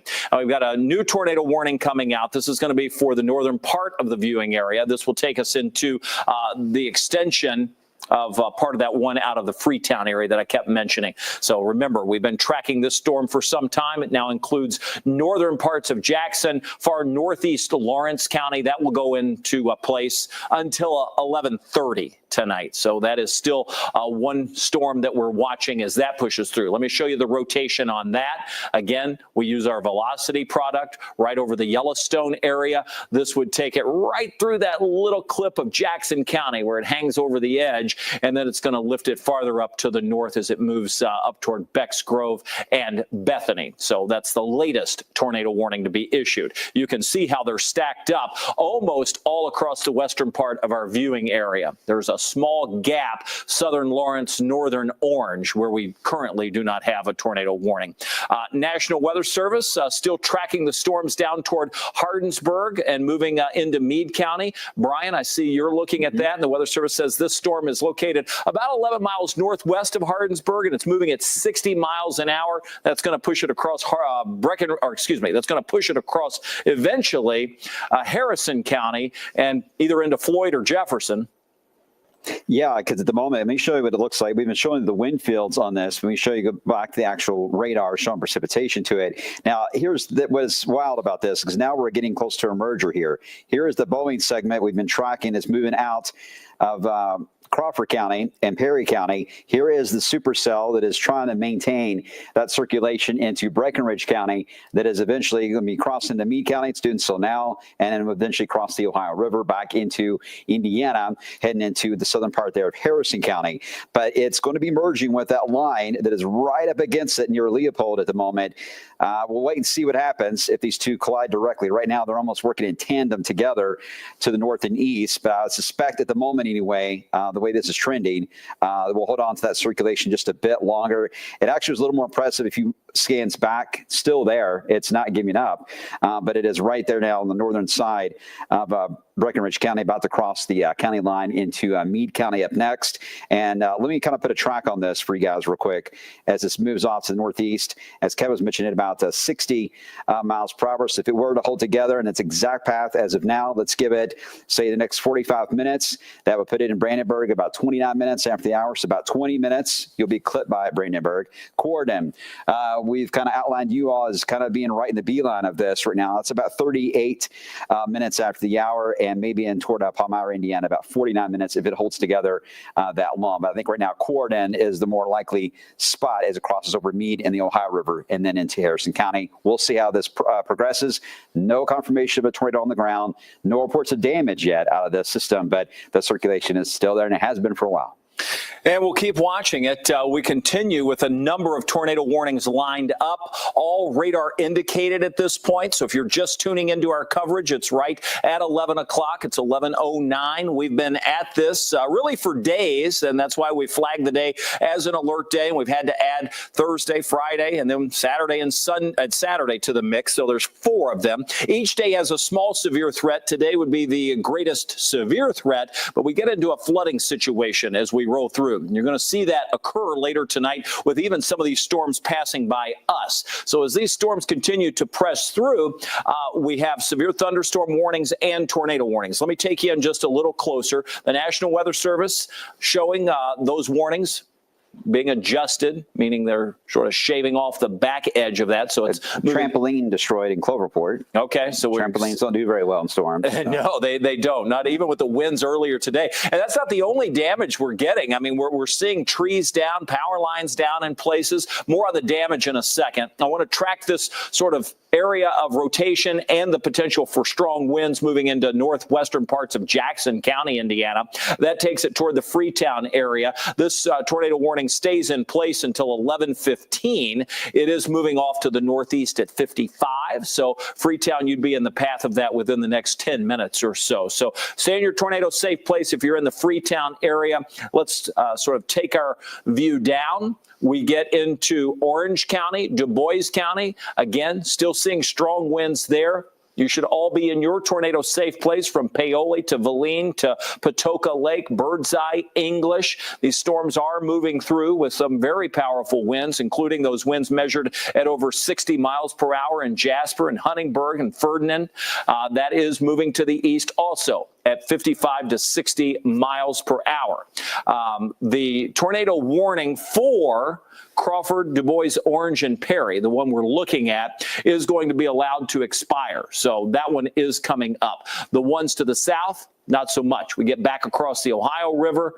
Those are the ones we've been watching with a number of areas of rotation. Brian's been keeping a close eye on those. Let's go over to Ryan Hoke with some damage reports. Yeah, I want to talk about Du Bois County here for just a second. Their power outage numbers are starting to spike, almost 1% without power there in Du Bois County. That's 158 customers.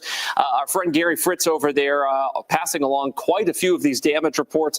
Low-hanging telephone wire, 15th and Mill Street in Jasper. A tree uprooted 2 miles south of the town of Du Bois, about 20-foot tall tree, and finally a large tree down First Street and Cherry Street in Huntingburg. So we're starting to get those reports starting to very slowly move in, and it's tough because there's multiple storms moving over the same areas multiple times here, so it's hard to get out and actually look at this stuff and relay the reports. So as those reports come in, we're going to get them to you, Kev. All right, Brian, I want to look with you. I'm looking again at this storm just north of Irvington, north of Hardensburg.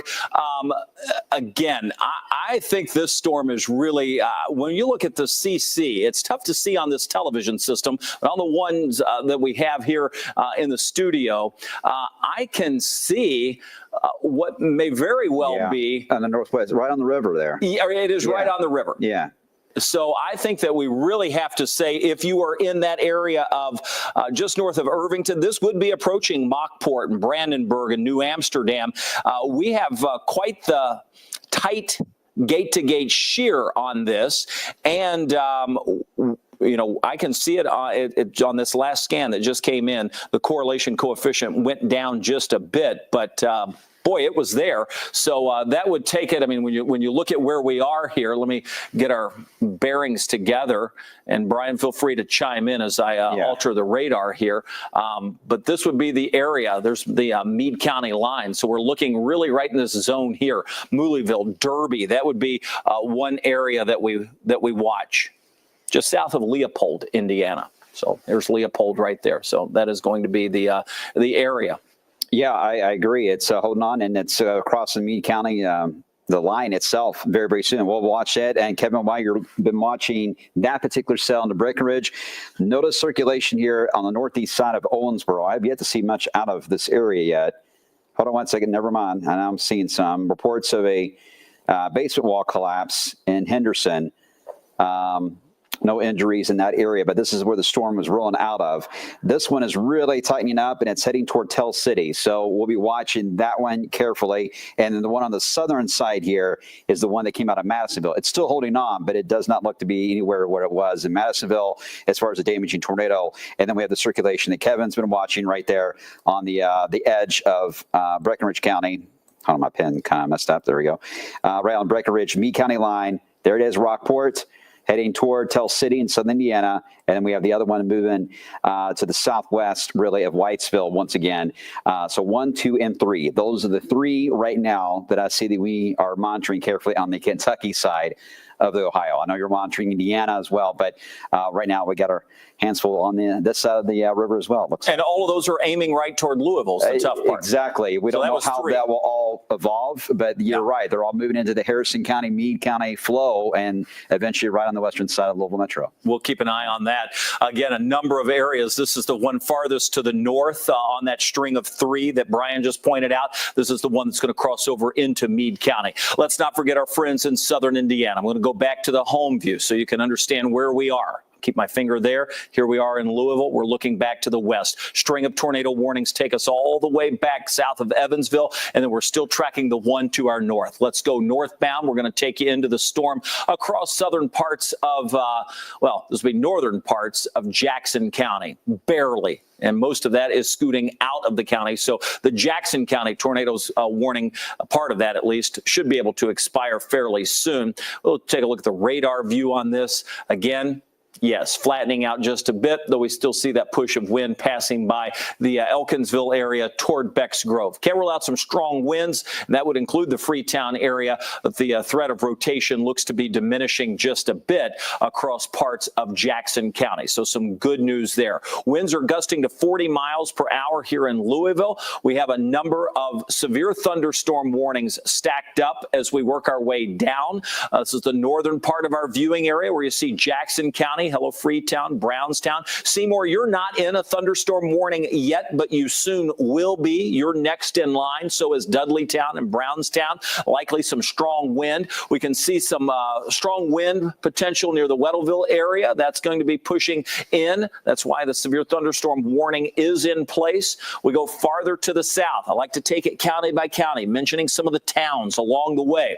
No warnings across parts of Washington or Orange County at this point. Even into parts of western Clark County, you can see that that storm is moving in. And you do have the severe thunderstorm warning, but no tornado warnings at this point for any of those communities across Washington, Orange, down into Harrison County. However, as we get a little closer to the river, you start to see the tornado warnings pop again. And this is that one storm that we talked about, not far from Frymire, very close to the river. That's rotation that we've been watching. Brian went through these 3 storms. That's one. Another one is not far from Masonville. You see that area of strong wind there. New tornado warning near the Rockport area. That is one also that we were watching. So we've got two.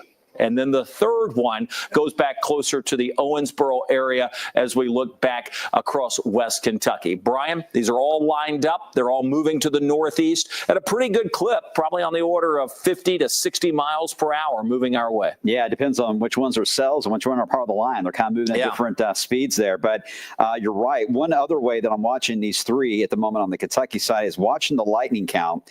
And there's been a noticeable increase in the one that's in Rockport heading toward Tell City. And we've got a tour coming for Washington, Harrison, Scott, and Moore. They just put in Moore. So this is going to encompass a large area. Okay. All right. Well, here we go. Okay. So that would include more than likely the rest of this one that's moving out of Frymire area, near Frymire, that Kevin's been tracking, that's on the Ohio River. That sounds like that's what they're going to do. We'll see. But look at the wiggles there in Indiana, Kevin. That line, we're getting notches here that are forming near Medora and all the way down here around Salem. So this is not a good spot to kind of be in. You got to kind of watch these little wiggles as this line moves through. There's the severe thunderstorm warnings for Jackson and Jennings that came up a few moments ago in that area. We'll be watching that. We'll wait and see what tornado warning is going to be issued here soon. You can see the circulations, though, around again in northern side of tornado Meade warning County. now just coming out there. Okay. Yeah. Just click on the top of that and we'll read through this warning that's coming out. And that tornado warning is going to include Clark, Floyd, so parts of the metro now in this. As Brian's pointed out, that is the storm moving in our direction. Well, no, that's a different one. So Yeah, that's for a different reason. Yeah, that's for the This exact. is the wiggles in the line that are showing up some notches that are forming around Salem, right over in Salem. So if you're in Salem, Scottsburg, Indiana, you need to get into your safe spot, lowest level basement, get away from the exterior walls. Get into a bathroom or a hall closet. That's what you need to prepare for. And again, we got to watch it's just little notches that are forming. Watch how this line moves in right there as it moves right into the Salem area, Palmyra, Indiana. That's where we need to watch for a quick circulation could develop. And the lightning has really increased too with these cells moving through. So this is heading right into I-65, northern and Clark County, eventually into Scott. This whole area is where that storm is heading into. This warning is set to expire at 45 minutes after the hour. We still have a little bit of time, so those folks still have time to prepare. We obviously are keeping an eye on our crews that are out and about, and as it's safe to do so, we'll get in position to show you whatever may be unfolding. When we look again at the complete picture of what we have going on, there are a number. Let me just leave that up and I'll put the radar. We have a number of tornado warnings. This one just now moving out of the viewing area for northern parts of Jackson County. Then you get to that larger tornado warning that includes parts of Washington, almost all of Scott, northern half of Clark, parts of Floyd, parts of northern Harrison County. That again is because of that erratic shape on the front end of that, where we do see some rotation. Hard to pick out defined spots where there could be a tornado, but that's why they said, hey, we're just going to pop this polygon that's pretty large, put it in there. Could be a tornado at any point on that line. And then we get to the ones that show a little bit more of the rotation as we go down that line from anywhere from Meade County, northern Breckinridge County, southern Perry County, southern Harrison County, all the way down south of Owensboro. So that is what we're looking at. When I show you the radar, you'll notice here in Louisville, our rain is picking up, but we're still a little bit away as this system pushes the strongest of the winds into the downtown corridor. So we're looking at 43-mile-per-hour winds now. We have seen strong winds in places. Obviously, that's taking down trees and power lines for some, and that means power outages for some. Let's go over to Ryan Hoke. All right, I want to focus on Breckinridge County. You know, we were concerned about that circulation, the first of which moving through there earlier. Just got off the phone with Nathan at the fire department. He's been listening to dispatch. So far, no damage reports in Breckinridge County yet. Now, here's the deal. They have about 4% of Breckinridge County without power right now. That's 603 customers. So likely those damage reports are going to slowly move in here over the next couple of hours here, and especially tomorrow morning as daylight hits. So, guys, we're continuing to monitor all of our partners and Emergency Management to see exactly what has happened as these circulations, pass through these counties there, Kev. All right, we're watching the storms move in. Obviously, we have SkyTrack cameras in the line of these storms, so you'll see one of those behind me. In fact, the one you're seeing behind me, we have Corridon, then the storm tracker. I want to take the full SkyTrack camera. This is Huber's Orchard Winery, Starlight, Indiana. The lightning intense there, in addition to the wind jogging that camera around. We'll be seeing that rain pick up as this storm moves into western parts of Clark County. So as soon as we can, Brian, you can it's punched up. talk along with us here. But I think the control room just has to pop it in. It'll take a second, but we'll get that put in. As that happens, we see additional severe thunderstorm warnings coming out to our north, and they're just updating the ones that were across parts of Jackson County. So there's Starlight, Indiana, lots of lightning. Huber's Orchard Winery with the rain falling. Notice the camera swaying. That's one of the more sturdy cameras, too. It's affixed to a large pole there on the shop. But boy, we've got some decent wind moving into Clark County. So this is the edge of that tornado warning that we talked about that comes into southern Indiana. Back to the radar. I'm going to point out, and we're going to go down this line, look at some of the embedded velocities. As we do that, we'll be pointing out some communities. So follow along with us here as we zoom in and then sort of manipulate. I'm going to let this in northern Jackson County continue to lift to the north. Assume that everybody along this line is under a severe thunderstorm warning. That's enough to take shelter on if you're under the warning. But let's look at the tornado warnings and where we have the strongest of the winds. Here we are zooming into Salem. Heavy rain pushing through Pierce, Martinsburg, Borden, Starlight, Gibson, Daisy Hill, all familiar places to us. Some have had tornadoes in the past. I'm going to put on the velocity where you can see some of the stronger winds moving through. And again, it's tough to pick out the couplet of where you would have that one particular location of rotation. You can't pick that out. It's why it's a little jagged on the edge where we see that there could be that rotation. And Brian, as we analyze this, you see we're zoomed into Washington County, the almost all of Scott County, and western Clark County, which includes Henryville and Borden.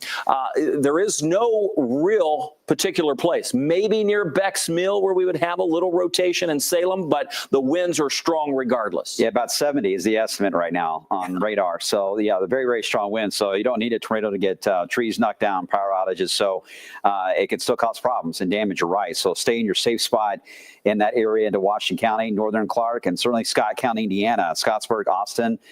Just stay in your safe spot there along I-65. You know, anyone that's about to travel on the interstate, anywhere up and down 65 in Indiana, and eventually we'll be saying the same thing about Kentucky here soon.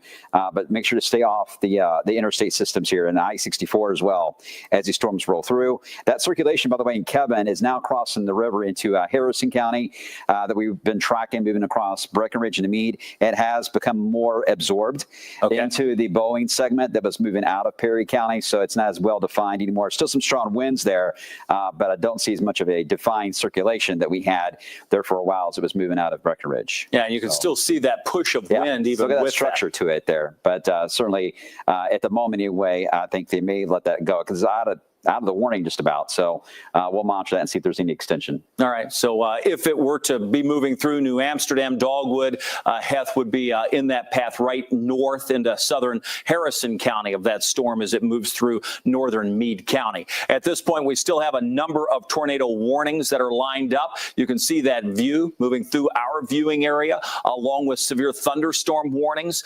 There's a better view of that all the way up into northern and northwestern parts of Ohio, down through central Indiana, southern Indiana, and for us. So warnings continue across the entire area. The warning continues even for Breckenridge and Perry County, the one behind the one we were talking about, moving northeast at 60 miles per hour. What an active day it's been with this moderate risk of severe weather. The high risk has been back out to our west. On the big board, this gives you an idea of some of the warnings that we have in place. The longest one still intact is the severe thunderstorm warning that includes a tremendous number of counties, both in Kentucky and Indiana. That goes for another 35 minutes. The tornado warning, 19 more minutes on this for Clark, Floyd, Harrison, Scott, and Washington. That's the one in Indiana, obviously. The one in Jackson County has been allowed to expire, so that one's gone. Perry and Breckenridge, they're going to continue that one for another 19 minutes. So that's a list of the warnings that we have in terms of tornadoes. A number of other communities are under severe thunderstorm warnings. Brian?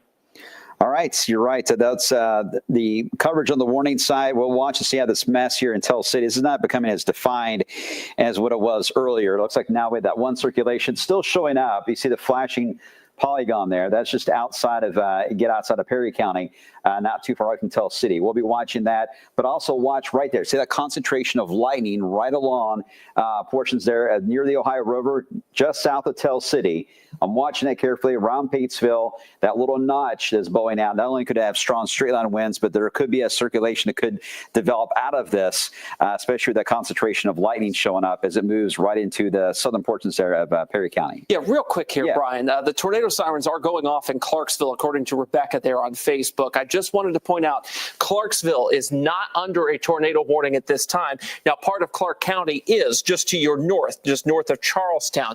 So the tornado sirens may be going off in your area, but remember, these warnings encompass parts of counties, not entire counties. So keep that in mind when you hear those sirens. It's time to watch Wave Weather Now and Wave News to see where exactly that warning may be. And of course, the radar and the Wave Weather app, guys, great resource to figure out if that warning encompasses you or not, Kev. If you have that radar on the Wave Weather app, there is a setting at the bottom that says past and future. Make sure that is set to the past. Absolutely. So you want, it may sound odd, but if you have the future radar on, the radar is going to appear as though it's out of date or the time is off. So just make sure it says past on the bottom and you get the real-time radar information, just like we're looking at here. Sorry, Kevin. Yeah, go ahead. I'm going to switch the camera to Cord in here because I'm going to put this on while you talk about it. Okay, the wind field is starting to pick up here. Okay, the tornado warning's out. I'm not sure if this is for the cells moving out of Tell City or there's the companies all the way to the other side of the line. I'll try to get clarification on that. The wind field is ramping up a bit there over New Amsterdam. So I'm watching it. As you saw earlier, it still had that structure to it of that cell moving into Harrison County. So I'm not sure you have the warnings for that particular cell still or not. But for those of you in Corden, just know around Dogwood and Corden, I'm going to be watching that carefully as that kind of moves off to the east there, Kevin. It's moving to the east and northeast at 70 miles an hour, by the way. So it's really booking it. You'll notice that storm continues to push through Crawford, Hancock, Harrison, and Perry. That is the storm that we were watching. It's right on that edge. It's the one we really had our focus on. That one is radar indicated. Cannelton, Tell City, and Troy are in the path of that storm as it lifts to the north and east. So that's a new tornado warning out of the tornado warnings that we mentioned. And you see the other one being sort of redrawn, but this is the one we were just focused in on. And then this is the one to our north, just north of the Louisville metro area. Let me go back into those. I'm going to zoom in. We're going to work our way back down this line as we often do, where we can not only zoom in and show reflectivity, heavy rain, the lightning, the wind. I can show you the wind based on the velocity. We go into our base velocity here. Pop on the storm relative, and you're going to see in this line we have a number of areas of wiggles, if you will, and that is where we have the ability to see tornadoes develop. We're very concerned about New Washington, Indiana right now. Yeah. So when we talk about New Washington, again, you're looking over. I'm sorry, South Boston. I'm sorry about that. I said the wrong way. That was South Boston. South Boston. Yeah. Okay. So New Washington is a little bit a ways from that storm, though it is moving in that direction. You see Scott County. Everybody in Scott County should be prepared. When you look back out to the west, you can see, again, it's going to be in this general area. Let me zoom in even more on this so you can see that zone that we're looking at. This would be, again, not far from New Liberty as we continue to see that. There's South Boston that shows up on the maps along 160. So that is the area of strongest wind and possible rotation showing up near South Boston right along that zone. So that is why, again, new scan coming in, just passing South Boston, still on 160. Debris on radar northeast of New Pekin. All right, here's New Liberty. Let me go back. Let's get New Pekin on. Again, we'll center up the radar. And this was possible. There's Daisy Hill. Here's New Pekin. So that's the same storm we're looking at. New tornado warning coming out. This is going to be a little bit farther to the south. Let me get to that, and then we'll come back to this one that's developing.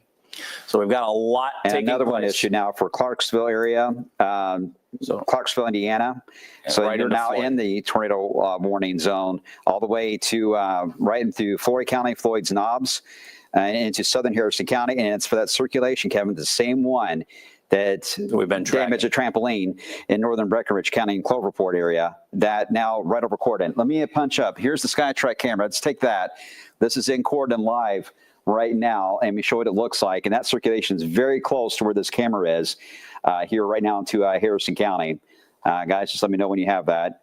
Again, we're watching. That's the one. If it holds together and tracks through Corden, that will eventually move right into Floyd County, southern Floyd, and into the southern Knobs area. Again, so that's just now recently developing. All right, there it is again. That's the live feed in Corden right now. A little bit choppy, as you might imagine. I'm sure the signal's kind of going in and out. But we'll be monitoring this. For those of you in Corden, if you are in even around New Albany, Floyd's Knobs area, now's the time to take action. Get into your safe spot, interior room, basement, lowest level. Stay away from windows. If you have a moment, put on your shoes just in case you get anything that broke through the storm itself. As far as glass in your home or anything like that, you'll be walking around barefoot. So just kind of a heads up on that as it moves on the northern, very far northern edge there of the northern metro there, Kevin. Lots of sirens going off at this point. Get in your tornado safe place. We'll keep the 4 boxes up here so you can see the lightning going on behind me in Corden. The storm tracker is out in a safe location, and Brian is tracking some of the storms that are just coming into the Louisville metro. The latest warning is for Clark, Floyd, and Harrison. It's the one we were just looking at. That one will be approaching some areas of the metro within the next 10 to 20 minutes. Our wind gust in Louisville still at 43. We look back to the north. We were tracking that storm north of New Pekin. It's this area here right along 160. That's taking it near New Liberty. So that's another area of concern that we're watching as this storm moves across and eventually very close to Clark County. So we get Clark up into Scott County. It's going to be right at that junction where we see that, not far from New Liberty. All right. So we wind up going back to the home view. There are several places along this line that we're watching. The one I pointed out was one. The other one that's showing signs of intensifying just a bit is coming into again, the Corden area. You can see that showing up very bright on the radar just south of Corden. Again, heavy rain is falling. You're looking at the camera there. That is the live view from Corden. So our camera sits on top of the library there, and we're watching live views. You can see the trees swaying, the lightning starting to pick up. So we've got our eyes on you, Corden, as well as all of Harrison County. Not only do we, but your emergency managers and sheriff's departments do as well. We're working hand in hand with those folks, letting them know what we're hearing, and certainly at this point getting information from them. New Middletown, small community, a lot of pleasant people there. We've got this storm approaching just north of you. Lanesville, big Heritage Fest time, not too far away, right? Oh, that storm's coming toward you, so you should be in your tornado safe place. Let's go over to Ryan Hoke as we track this storm, get any information we may have out of any of these storms we have along the area. Okay, Washington County, powers out in Salem, debris from high winds in the roadway, Main Street in Mulberry. You can see the debris on radar northwest of New Liberty. This has been persistent on the radar for about 4 scans now. We are well north and east of New Pekin. This is now moving into Scott County, Kevin. So this is likely a tornado in progress, now moving into Scott County, Indiana. That was that storm we've been tracking, saying you've got to pay attention to that storm. That's to the north. Again, just to get your bearings, we got Jackson County. You move over into Jennings. South of that is Scott County. Let's zoom in and let's go through the warnings that we have. Again, we point out on that northernmost warning, I'm going to encompass several in this view. Scott County here, you'll see the towns pop in. There's Vienna, Austin, and Scottsburg. I'm going to zoom in because we said it was right near New Liberty. That's where we would have it. When we look at the velocity, you're going to be able to see the pocket of wind, and I can put on additional velocity to help us better see that perhaps if it's still available. And you can see it not far from the Leota area. But when we look at the debris signature, that's what Ryan was just showing us. Not a ton showing up on the latest scan. Let's pan this up, see if we're missing it to the south. Yeah, so it's lifted a little bit on the latest scan. We don't see it. That's good news on the latest scan. Still seeing 43-mile-per-hour winds here in Louisville. We'll go back to the velocity view, make our way back down this line into southern Indiana as we continue to track storms that are moving in. You can see the storm tracker is on the move. So we are working to see if there's any type of damage, power outages perhaps that may be out across the area. Pocket of wind coming across 65 south of Memphis. That's not far from Perry Crossing and Sellersburg. We're into the metro area. This is southern Clark County. This is Floyd County. There's New Albany, all under tornado warnings just north of downtown Louisville. While we're not under the warnings at this point, they're getting close. Still, the tightest rotation that we have is near Corydon, just north of New Middletown. Brian? All right, let me show you a couple of our cameras here I'm monitoring. I'll take you first into Starlight, Indiana. I'll take you to Huber's Orchard and Winery. Let's go there as we're tracking that cell that's now moving across areas of Floyd County and Clark County. This should be a live look there. You can see the sheets of rain falling in front of the barns there at Huber's Orchard and Winery. Very intense winds flowing through there. Again, no reports of damage yet in that region, but we'll be watching that carefully. And then obviously as we head into Corydon, Indiana, that is where we have the other cell that we're watching right now that has a tornado warning with it that is moving right into Corydon. Doesn't look as wild as it did even just a few moments ago. Still a lot of lightning taking place. So what about that cell? Where is it going next?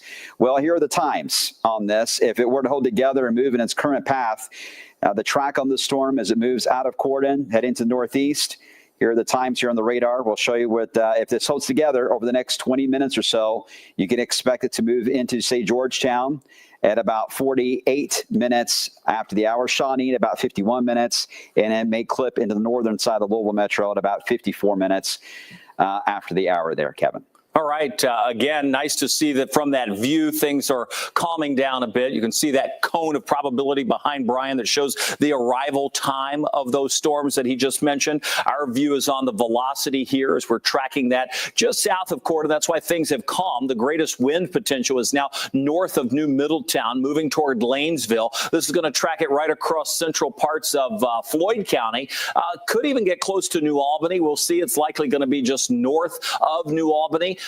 And so Lanesville and Georgetown, prepare for strong winds. You are in the tornado warning. You should be in your tornado safe place. This is still storm showing the rotation. New severe thunderstorm warning coming out from the National Weather Service here in Louisville. Again, you can see that flashing polygon that we have. This new warning that we have from the Weather Service, there you see it, comes out for parts of Jackson and Jennings County farther to the north.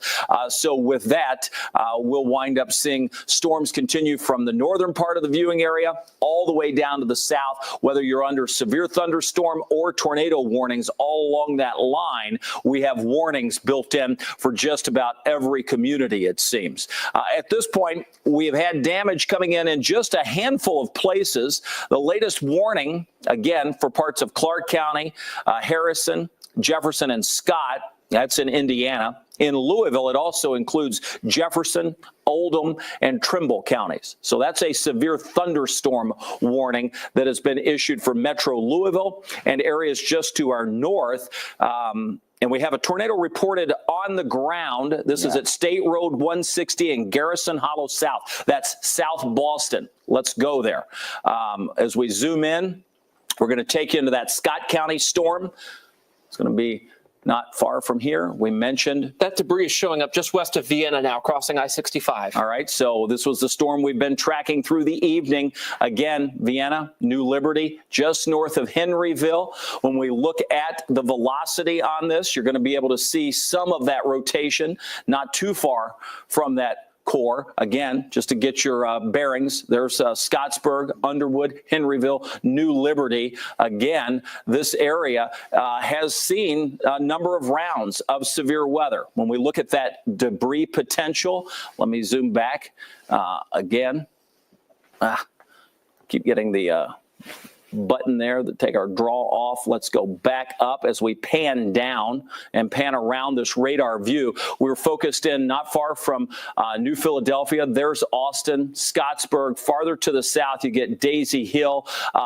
Again, pushing through. This is a tornado that's on the ground, as we mentioned, near State Road 160. We've been pointing that out a number of times throughout the day. Brian, I see you are also looking at another tight couplet just west of the city. Yeah, in fact, the National Weather Service has gone with a severe thunderstorm warning. It's probably triggered a lens alert for a lot of your phones right now if you're in the Louisville area. This includes Louisville, downtown, Prospect, St. Matthews, all the way into Oldham County. They got this listed as a tour possible with this as we're watching that cell that's moving out of Floyd County here before long, actually moved into Floyd, and eventually will roll out into the rest of the northern metro. So we'll be watching Clark County carefully as this evolves over the next 30 minutes. Still very much a circulation here and strong wind fields showing up, and no reports of damage yet. We're monitoring that. You got something showing up there, Ryan? Yeah, I just want to show you where this debris is. It's east of Vienna now, heading right toward Lexington. It's this little spot right here. It has been persistent, and it matches up exactly with that tornado reported in southeast parts of Washington County. You can see the new update there, lifting it a bit. But boy, this thing's been kind of bouncing up and down, likely making multiple touchdowns throughout parts of Washington and Scott County, guys. So we'll continue to watch the debris field on that. Yeah, we had that confirmed near Leota, now again near South Boston. That was that same storm that's up into Scott County. So it's moving out of Washington into Scott and then all the way back down through that area. There's Vienna that you see on the map. So again, from the Salem area right across into parts of Scott County. And when we look at the debris tracker, and then I can switch this over to what will be the velocity and eventually the radar, just so we can see the reflectivity. You can sort of see, again, from Scottsburg to Underwood, Blotcher to Lexington, still some very strong winds pushing through that area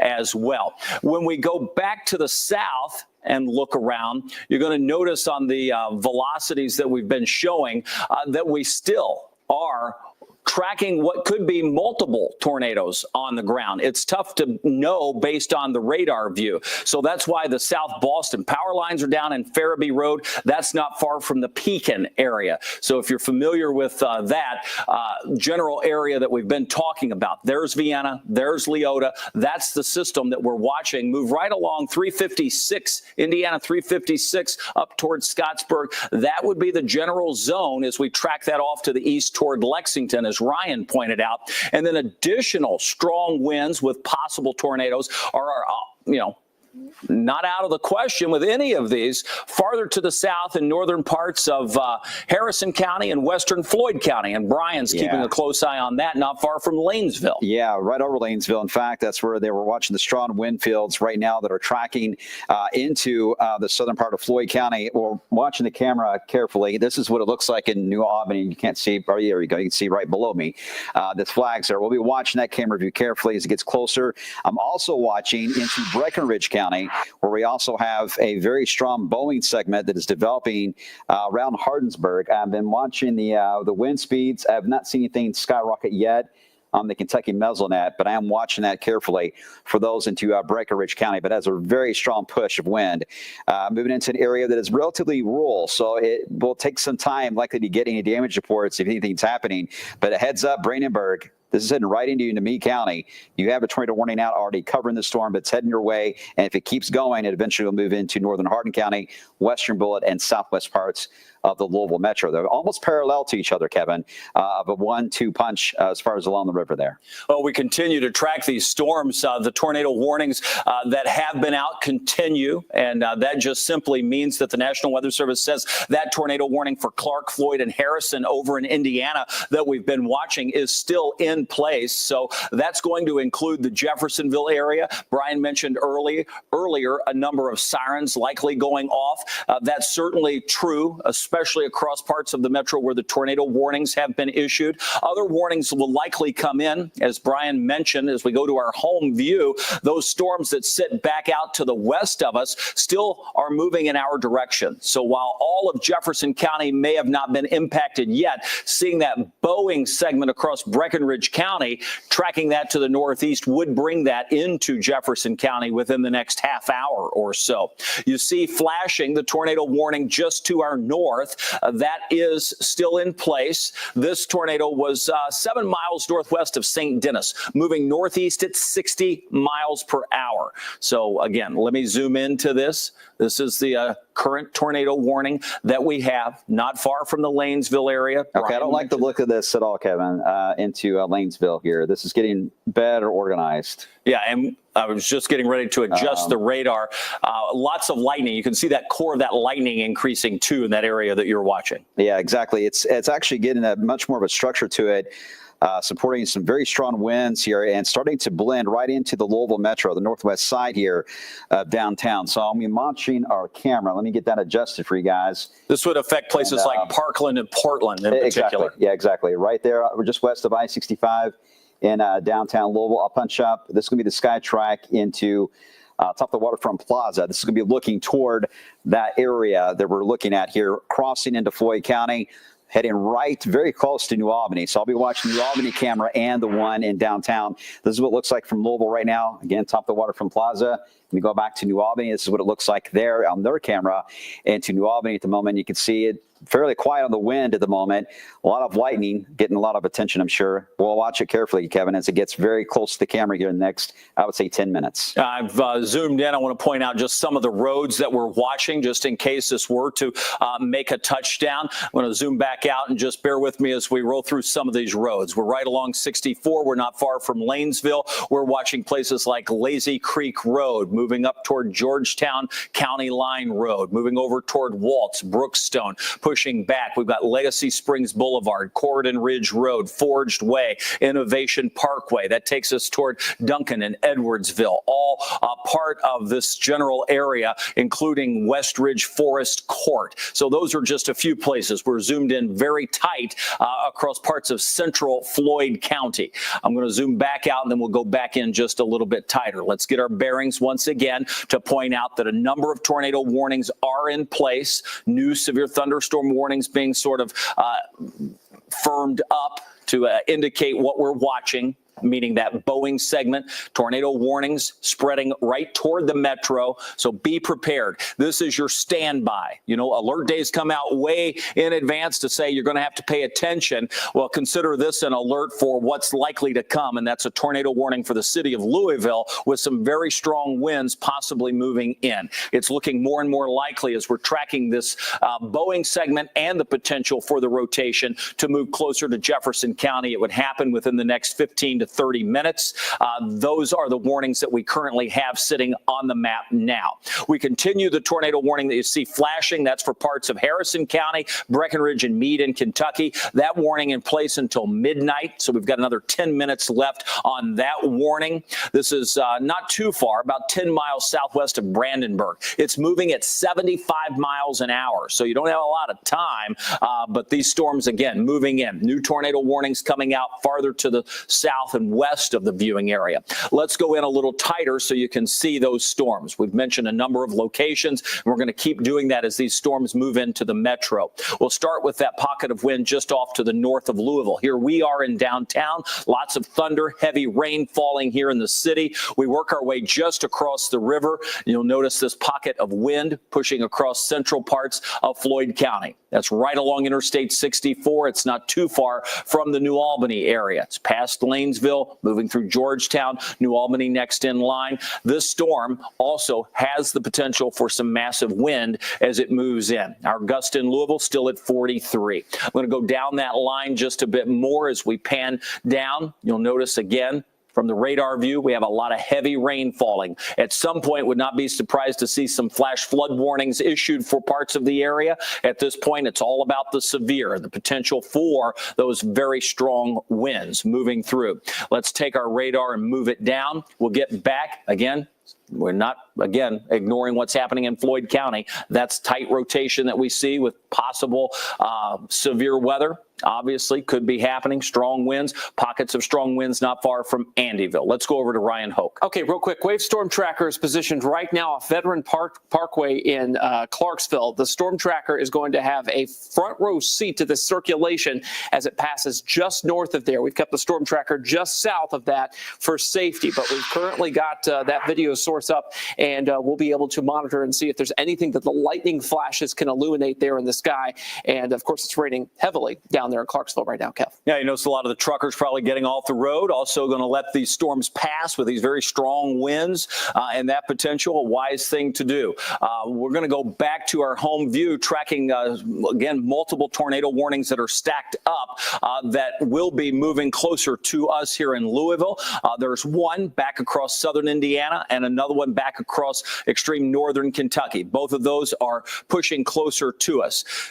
Again, we're seeing strong wind. This little Boeing segment that's past Irvington, haven't had a lot of data coming in or reports, but it's late at night. Some areas, you just don't get those reports fast enough in the rural areas. Brian mentioned that a second ago. To our home view, again, to give the scope of what's happening, we have 3 tornado warnings in our viewing area. One sits just north of the metro. The other 2 are just out to the west.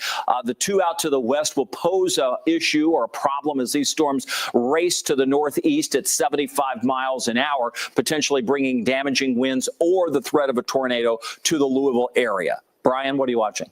I'm just watching it looks like a cycling kind of going on here as that cell's kind of still spinning around. You get little brief circulations with it that's trying to form into very close to New Albany into Floyd County. Now, again, there's no tornado on the ground. There's no Transformers blowing State Street in New Albany per a Facebook comment just now. Okay. We have cameras in New Albany, and that's what we're watching on that's our what we're watching right now, looking for the YMCA. So we'll be watching. We're aimed right into that area where the storm is approaching here. Eventually, it's going to be on the other side of the camera. I'll try to follow it here as it moves along. But at the moment, I haven't seen anything yet. But that circulation kind of getting reorganized there. Anytime you hear transformers blow, it's never a good sign, whether it's a strong downburst when it's happening or even a circulation. But if you look carefully in the distance there, Kevin, you could barely even see beyond that tree line there. It has rained so hard in the distance. Yeah, super heavy rain. Again, the tornado warning continues for Floyd County. New Albany, please, if you can hear my voice, make sure you are in your tornado safe place.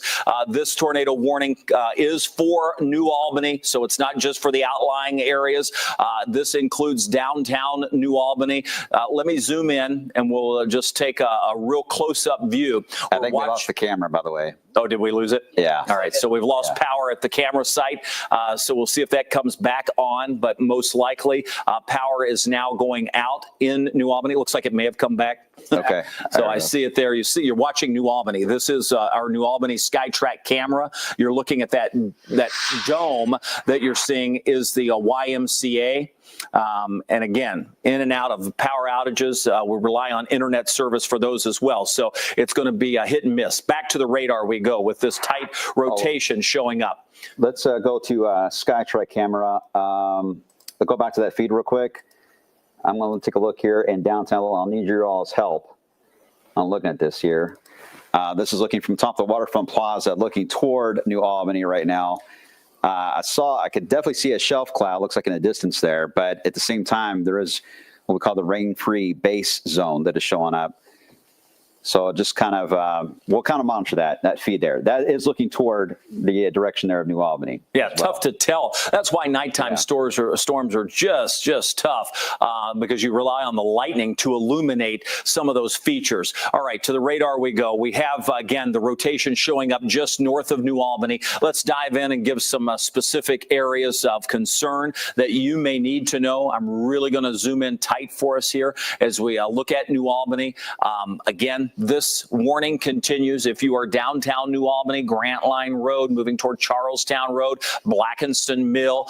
That is an area of concern as this moves through. I'm going to zoom this out. I tell you, Brian, let's go to your radar. I'm going to see if we can't get a phoner set up for folks in New Albany, just get a real-time view of what's Our coming. tracker says that the transformers are blowing on the storm tracker now. Well, do we have a camera on the storm tracker? Can we see them? Let's get the storm tracker up if we can here. It may take a second to get them. Okay, There we go. All right, they're going to go scan and see. Referring to a lot of the blue sky, which is something it does tend to stand out if you're used to seeing transformers blow in the distance. The way it kind of flickers and hesitates when they blow, it's got that blue look to it, which is different than the lightning strikes you may notice. That's usually a sign of transformers blowing. Doesn't, again, always mean that there is a tornado, but it is certainly a sign that there's very strong winds, obviously, make it to the ground level, and it gets your attention right away. So we'll be watching that. You can see the winds ramping up right now where he's at. And in fact, that just changed in the past 10 seconds. So it's really ramping. Those sheets of rain just coming right at him. So we'll be watching it.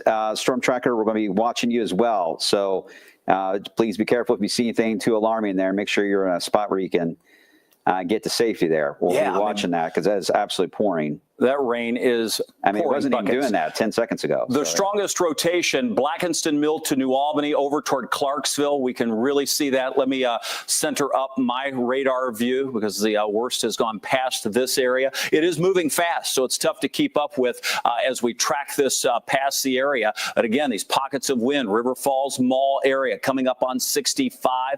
And you can see right over Cementville. This would be the zone right through Chapel Lane as this storm continues to pass by, moving over Hamburg Pike, the YMCA, and areas back up toward Limestone Trace. So those are areas where Cementville is, that this storm is moving across. Those are some of the roads that you need to know as these storms pass by. And Brian, we're looking at the storm tracker. We're looking at the SkyTrack cameras, all indicating, well, we're losing power. I know off of Green Valley. Warning's been reissued for Louisville now. To account for this as well. Let me kind of get a bearing on this. This is a different warning. Yeah. So this sits just south. This is that system, that little Boeing area segment, coming out of Brandenburg. You're right. Yeah, that tornado warning set to expire at 12:30. So now the sirens have been activated into Louisville. All of our emergency alerts going off. Coming up on the midnight hour, if you are in the warning and you have mobile devices, you're likely getting the alerts just as all of ours are going off here in the studio.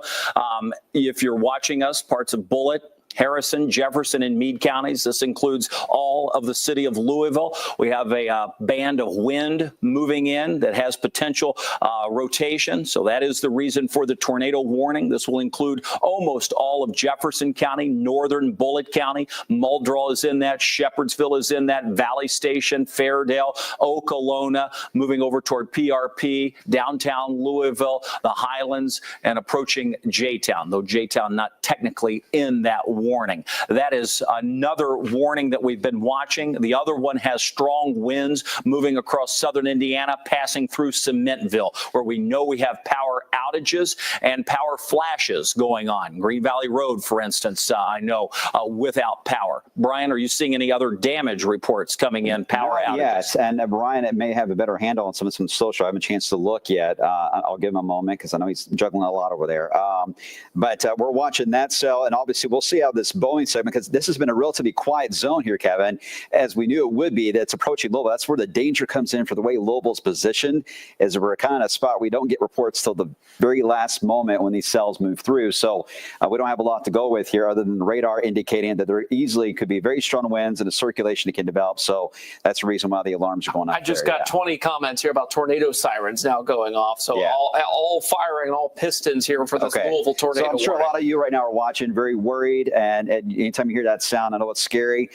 Right now, there's no confirmation of a tornado that we've had anywhere yet in our viewing area, but we have circulations we're watching in Floyd County. Kevin's watching that carefully, moving into Clark, now along the Lee Hamilton, just south of Sellersburg. So we're watching that carefully in central part of Clark County. Floyd, actually, you're fine for now until that second cell gets closer. Now we're watching this wave. This is the one that has triggered your phones and the sirens in Louisville to be activated. This is the one that's moving quickly along the eastern side here of Brandenburg and Meade County. Eventually, will pass right over the radar. So in a moment, I'm going to switch the radar over to a different view to get a better handle on that. Looks like another polygon may have been drawn here. Let me look.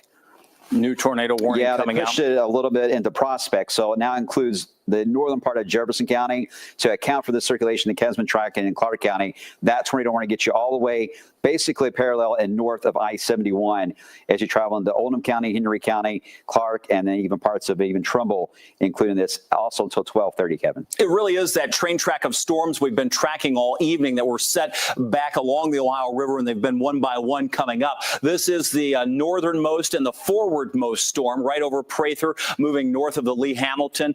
That's north of Cementville. New severe thunderstorm warning coming out, but this is the latest tornado warning that we have for southern Indiana. I'm going to drag this down just a bit, show you parts of Kentucky, because you can see that rotation is still there as it works its way from Prather to Watson. Strong rotation showing up. Oldham Acres, Longview Branch, Utica would be next in line. Utica is just going to sit just a bit too far south to see the bulk of that rotation. I'm going to drag this down. Clarksville out of the main rotation, still seeing strong winds. Same with Jeffersonville. That again will be moving through. Louisville, you are still under the tornado warning. The worst of the weather for us has not arrived yet. It is setting back out to the west of us in the form of a, what on the radar looks like a backward C. It's a wall of wind along with the possibility of some rotation coming in to the western part of Jefferson County. And we can see that as we look at the radar view, perhaps a little bit better than the velocity. Again, checking out many areas, you look inside those storms, you can see a little bit of possibility of rotation, but it's tough to pick out on the wide view. You really have to get down into those storms and see it. And you'll notice that Boeing segment pushing through parts of Meade County. That's what's going to approach southwest Jefferson County and move across Louisville. That's the reason for the tornado warning for us. Let me zoom into it just a little more so you can see it, and we'll focus on the Louisville storm and then work our way up. You'll notice that moving through. And notice those little notches. That's what we're talking about. You get the little notches in there, and that is where you could have the spinning and the possibility of the rotating storm, hence the tornado warning that we have. When we look at the velocity, sometimes it's clear where we have that. That's clear that we have a punch of wind, but it is not clear that it is rotating or that we would have a tornado. Doesn't mean we don't, just means that it's tough to pick out on this velocity scan. So that's one of the storms. That storm is moving to the northeast at about 55 miles per hour. That storm is the one that includes a good chunk of western half of Louisville. Northeast Jefferson County under the tornado warning for this couplet. Now that one you can see much clearer where we have the rotation passing by Sellersburg. And it's going to cross the river back into perhaps northeast Jefferson County, not far from Prospect, and certainly into Oldham County, most likely up around the Goshen area. So let's zoom into that just a little bit more. As we zoom in, I'm going to call some areas out, and you should be in your tornado safe place. Charlestown, Prather, River Bluff, Goshen. This is Oldham County. The storm is going to move back across the river as it moves into Oldham Acres and Belknap Beach, River Ridge, Longview Beach, places along the river. This will eventually impact River Bluff and Goshen, perhaps. So those are a few places to mention as this storm now crosses Indiana 62. Moving to the east and northeast at roughly 60 to 65 miles per hour, we know we have power outages associated with this. Brian? Okay, appreciate that, Kevin. We have been watching the camera. I've got it aimed toward Prospect, but I also have the cord in right now on the northern edge of this Boeing segment that is moving in. The second cell that is next in line to move into Louisville Metro. And this is going to run right into Louisville here. Bullitt County, Jefferson County, very strong winds. Radar estimates are still over 70 miles per hour. We have yet to have anything recorded yet on winds other than Hardinsburg. Quote that here. They just came in at 53 miles per hour, but that may be a bit delayed on that report. But again, that push, a very strong wind is moving in on our western side here, moving across Harrison County, Corden, all the way down to near Laconia, heading to the north and east into Valley Station. Let me show you what it looks like into Corden right now, actually, on the northern side here of that line as it moves into Harrison County. This is a live look right now as that's moving in. Rain has just now picked up after a bit of an ease that took place after the first cell that moved into Floyd County passed by, things calmed down for a bit. Now it's ramping right back up again. For those of you in Corden, I know you're trying to probably get some sleep and get to bed. Can't quite do that just yet. Got to let this wave pass by as some very strong winds may even impact a good chunk of Harrison County, even though there's no warning officially out for Corden. Some strong winds are noted in your area. But, Kevin, this Boeing segment that this is attached to is the main one. So big heads up, Valley Station, areas around Fairdale, Dixie Highway, Bullitt County area, around Jefferson Memorial Forest, areas that have been just hit by damage on Sunday night, could have a damaging storm approaching here in the next 15 minutes. Yeah, no question. Anytime you see that backward C type of shape, as we've noted that's moving toward us, that is an indicator that certainly we would have the potential to see those very strong winds. The tornado warning continues for that particular zone. It's why it's flashing. The National Weather Service saying that, again, right at this time at 12:06, the severe thunderstorm capable of producing a tornado was located near Valley Station, and this is moving northeast at 70 miles per hour. So this is moving very close to the Valley Station area now, and will be continuing a rapid pace to the north and east as it moves through. You can see that general push of wind coming in. When you look at the radar on this, the reflectivity, it's that initial push of wind coming into Shively, PRP. Let's name some of those towns that this storm will be rolling into as well. As we take a close view of southern Jefferson County, places like Shively, PRP, Valley Station, Iroquois Park, Fairdale, you should be prepared as this strong wind moves in. Back to our home view we go. We've been talking about the tornadoes that have been moving across all of the viewing area. The one that showed the most promise with the strong gate-to-gate wind was the storm that moved across New Albany. That storm continues as it moves with a tornado warning just across the river. This is now approaching just north of Prospect and Goshen. Let's bring in John Belsky, former wave meteorologist. He is in New Albany. And John, I know that storm went right across your area. Are you okay, first of all? Yeah, we're good, Kevin. We were down the basement. You could hear the roar of the wind, and I've been tracking that on the radar, just like you all have been. And I figure it probably went aloft and went right over us because we could hear the roar. And we're still getting, and we're on the north side of New Albany, we're still getting 50-mile-per-hour winds at times. And then, but I've not heard of any damage other than I just monitored on the police scanner. There's a transformer down on Charlestown Road. Don't know the exact location of that. And also just heard on Jefferson County, they dispatched a number of units to Good Samaritan Way, and not exactly sure where that's at, but in the city there for some sort of fire. So it's a crazy evening. You've all done a great job, though. We appreciate you keeping everybody safe. Well, thanks. Back-to-back storms for you. You had that 2-inch hail just not too long ago when we had the severe weather move through. So what an active year it's been, huh? Sure has, and hopefully things will settle down for a while. Of course, like you said, we got all the rain coming in. But again, anybody in this tornado warning, whether you're in Louisville right now or in Clark County, again, stay in the basement until you guys give the all clear, because we could feel the house shaking a bit. But it's raining too hard to go out and check anything. But I couldn't tell any major damage anywhere right around us. But better safe than sorry. Just head to the basement until Kevin and Brian and the gang say it's okay to come out. Appreciate the report right from the heart of that storm where it went through. John, thanks. Again, just checking with real-time information as it comes in. We appreciate all of our storm spotters and, of course, John and all the folks who relay weather information to us. That is what is helpful when we have severe weather like this ongoing. Again, John mentioned both the 2 tornado warnings, the one moving out of Indiana now back into Kentucky, and that's going to push across the river not far from Goshen. And then we have the southern part of this where Valley Station is sort of in the crosshairs of this storm moving in. And that one shows some signs of tightening up just a bit with some very strong winds not far from the radar site, Brian. Yeah, in fact, I switched over to the terminal radar over in Mount Washington because it is so close to the radar beam there at Fort Knox. You can really see right over West Point along Dixie Highway / Louisville Road. You can see how it's moving in across the Ohio River there into the very northern part of Hardin County, northwest tip there, Bullitt County, and southwest Jefferson Jefferson County. Again, just south of Dixie Highway near the Dairy Queen, there on Dixie and the Snyder Freeway. That is where that strong push of wind is noted. Easily could be up to 70 miles per hour. I got a feeling it's hitting areas where we can get some wind speeds confirmed in some gauges here soon. So stay tuned as it moves across that area. Ron Hoax, keep an eye on the power outages, because you heard John Belsky. By the way, what a sense of nostalgia that was hearing John Belsky.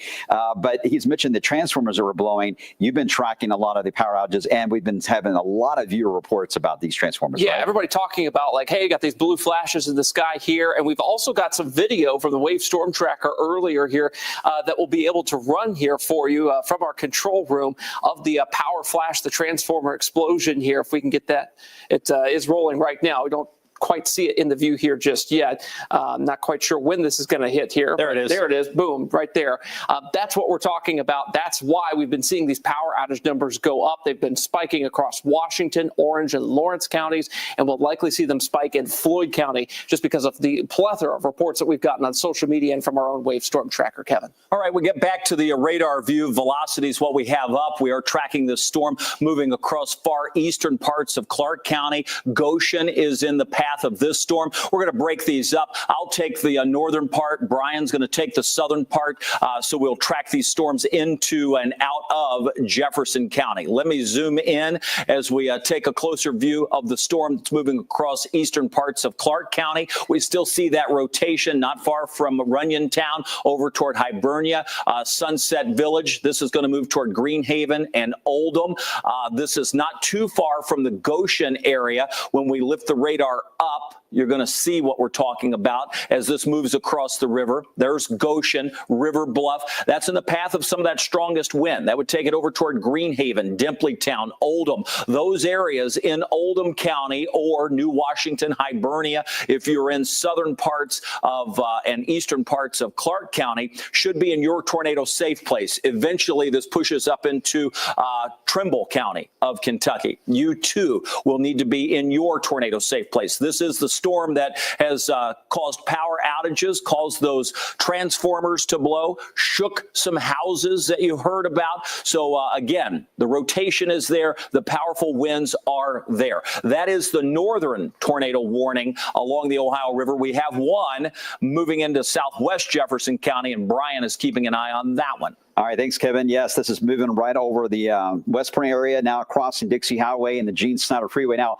radar estimates of this particular push of wind right now are coming in near hurricane force, about 75 miles per hour. Now, it is a bit off the ground from the radar beam is over there in southeast Jefferson County, but it is tracking right along the Jefferson Memorial Forest. So eventually, we're going to get into a zone we're not going to hear much, other than those that are very close to, say, Mitchell Hill area. You may run into perhaps some very strong winds. Could cause the power to flicker in that area. Let us know. But by all means, if you're in southern Jefferson County, especially Valley Station, Okolona, Hillview, and Highview, even Shepherdsville, Pioneer Village area, heading toward, say, Maryville, you may have to get into your safe spot. It is a good time to do that right now before the surge of wind comes in. Even though we don't have anything really that looks like it's spinning here, this looks like just a very strong push of straight line wind at the moment, but we can easily get a spin that can develop out of that as it surges out ahead of the line. It can create that motion there, and that's when we're going to be watching carefully as it tracks over southern Jefferson. Now, almost the same pathway, a little bit of a different angle, but the same path as Sunday night. Some of those worst the storms are tracking there, Kevin. Yeah, that one's moving at 70 miles per hour. We have 13,000 customers in Floyd County without power. That includes the city of New Albany. We're tracking that storm that went through New Albany. You can see the center of that circulation moving through Hibernia right along the river. I'm going to zoom in even tighter on that so we can point out a few communities that are in the track of that storm. So I'm going to go in even tighter. You're going to see Greenhaven, Oldham. As this storm moves back across the river, there should be a pretty good view here as it moves across 524. Again, you take Hibernia just past 62. That's where the strongest of the winds are for now. That will continue to move off to the north and east. This storm not moving quite as fast as that southern storm. This one's going about 55, 60 miles per hour. There you see the Ohio River. That takes you over into Oldham. And then we pointed out Greenhaven to the south. south. This greatest rotation is right along the Ohio River in Oldham County, expected to go through northern Oldham County into Trimble County within the next 20 minutes or so. I'm going to zoom back out just so we can all get our bearings on where we are in relation to these storms, because some folks to our south are like, what storms are you talking about? We haven't had any just yet. So let me put the radar on. Areas of Washington, Marion, Greene, Taylor, even Hart and Adair, you haven't seen the storms yet, but they are moving in. The southern edge has not been severe. And in fact, there have been fewer severe thunderstorm warnings, and the focus has mainly been on the storms on that leading edge that are tornadic and tornado warnings that we have. Those are the strongest pushes of wind that we have. Behind me, you can see our SkyTrack camera. We've got one focused, again, not far from the city as we look from South Louisville. And then, of course, the storm tracker moving across parts of southern Indiana. Power still on where we see that coming in from, at least at this point. Let's go back and zoom into Metro Louisville. We still have tornado warnings for the city. This encompasses in the metro even parts of Oldham County and Clark County as this storm moves across the river. Really, the interesting part to look at on both of these is where we have the signature of the radar bowing out.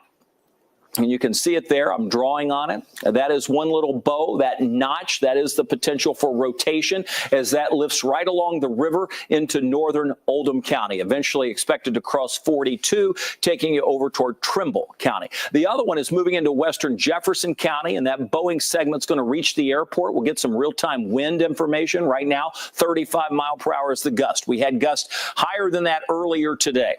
In fact, you can see that push of wind is past Valley Station, moving closer to Fairdale and eventually Okolona as this in central and southwestern Jefferson County moves through. That would have already impacted Shively and Valley Station, moving toward Audubon Park. And Brian, I see you've got your radar centered on that, so that push of wind, again, should be getting some real-time measurements as it gets closer to the Louisville airport. In fact, that's the airport right below me there on that SkyTrack camera we're watching. Now, the airport's right on the fringe of that push of strong wind. Yes, it's moving right over the forest, heading, I mean, this is still indicating winds right now that could easily be over 70 miles per hour based on radar estimates. So we're waiting for some ground truth to come in. Don't have it yet. But we are watching that as it moves along. So I hope everyone stay in your safe spot. Southern Jefferson County, northern Bullock County, just stay there. Let us monitor this and see how this transpires as it crosses I-65, tracking right along the Gene Snyder Freeway, heading right again to Okolona and the Highview and portions of even the western side of Fern Creek. We'll see some of the impacts from this push of very strong wind as it moves across southern areas of Jefferson County. Still a lot of concentration of lightning, too, with that as that surges to the east there. So we'll be watching this closely. We'll be watching the camera feed there at all the international. As soon as I get any numbers that come in, Kevin, I'll make sure to pass those along there. All right, we're starting to get some flooding reports out of Indianapolis. Vehicles flooded in water, so heavy rain will eventually also become a problem across the area. 2 tornado warnings that we have pushing through, one now into Oldham County, the other one moving through central parts of Jefferson County. Deja vu all over again of what we just had happen, where we had tornadoes on Sunday, 5 confirmed, more surveys to be done. But you can see these storms pushing through. Tough to pick out exactly where we would have the exact rotation going on. But when we look inside that storm, you can see the push of wind passing Valley Station and moving through. The tornado warning covers obviously a lot larger real estate than just one particular place. But again, moving past Valley Station, not too far from Fairdale, just north of you, Iroquois Park, that would be the zone to watch as this storm moves off to the north and east at 70. Yeah, the circulation jump a bit more there, Kevin, right there in Valley Station. Yeah. And Prairie Village. Not too far from that. Right on the northern edge of that backward sea there is where that notch is. You see it right there along the Snyder. That signal's getting a little stronger. Yeah, and you can see it even better from the view that you have behind you. So as you zoom into the Valley Station area, those winds, the colors on that radar showing up, and that's where it's pushing out. Not too far from Fairdale, nice push of wind there, arcing back to the Valley Station area, as you pointed out. Yeah, so we'll wait and see. I think once it gets to the other side of the forest, I got a feeling the reports may start coming in a bit more. Let me check the stats here at Ollie real quick. They're coming in still at about only 25 miles per hour. But again, they're right on the northern fringe. I don't know. We'll see how this looks, because it's going to be passing right over the Jefferson Mall area very soon in Okolona, Preston Highway, the outer loop area. So we'll see what happens when this push of wind moves quickly in that area to the other side of the Snyder. So again, stay in your safe spot. Central Jefferson County now is the best way to word that. Right along the I-65 corridor, the Gene Snyder Freeway. If you're ahead of this line, still stay in your safe spot, Fern Creek, and into even the northern part of Mount Washington until we get a better handle on how this evolves. So I did say they issued a severe thunderstorm warning too. It looks like this is going to be to the south of another cell that is moving in out of western Grayson. The whole line there moving in actually Grayson County all the way into portions of Hart County, may stretch into southern Hardin County. And again, this is the area we're watching for a severe thunderstorm warning. That just came out. That expires at 1 o'clock Eastern. All right, let's go over to Ryan Hoke. He's got some more information as well. Again, tracking some of this powerful wind moving into southern Jefferson County. You can see that now approaching the Fairdale area. Yeah, real quick, we've got a couple photos of damage from the Palmyra Pekin area from a little bit ago. This may look like a daytime photo, but I think this is a strong floodlight or a super long exposure. You can see that garage there now covered by a tree limb. And of course, that caused the entire roof of this garage to collapse. Thanks to Greta for sending this in. Again, the Pekin, Palmyra area. This was right along the Harrison and Washington County line there, right along Highway 150. So starting to get some of those damage photos in. If you have any, submit them to our post that we have on the Wave Weather page. It's all text. It says if you have any damage photos, submit them here. We can get them on TV real quick, Kev. All right, Ryan Hoke, thank you very much. Our team assembled to make sure we're giving you the up-to-date weather information you need. A number of severe thunderstorm and tornado warnings continue to move across the Louisville area. We've had no massive damage that we know of. We have no confirmed tornadoes currently on the ground, but we have had reports that each of these two storms with the two tornado warnings that we're tracking have been producing enough wind to blow transformers, bring down a few trees and power lines. So we know that there is at least impact from these storms. I'm going to track both of those for you as we continue to move along this line of storms. We'll start with the northernmost one first as this moves across parts of Oldham County. Allow me to zoom into this and then we'll take a closer view of the velocity. This is the reflectivity that we're looking at. Again, you can see sort of on that nature of where we would have the strongest winds close to that border of Oldham and Trimble counties at this point. The tornado warning is being allowed to expire for Clark, Jefferson in Indiana, and then Henry, Oldham, and Trimble of Kentucky. So this looks like it will be allowed to expire. And correct me if I'm wrong on that, Brian or Ryan, but when we look at that velocity, you can see it has certainly flattened out just a bit.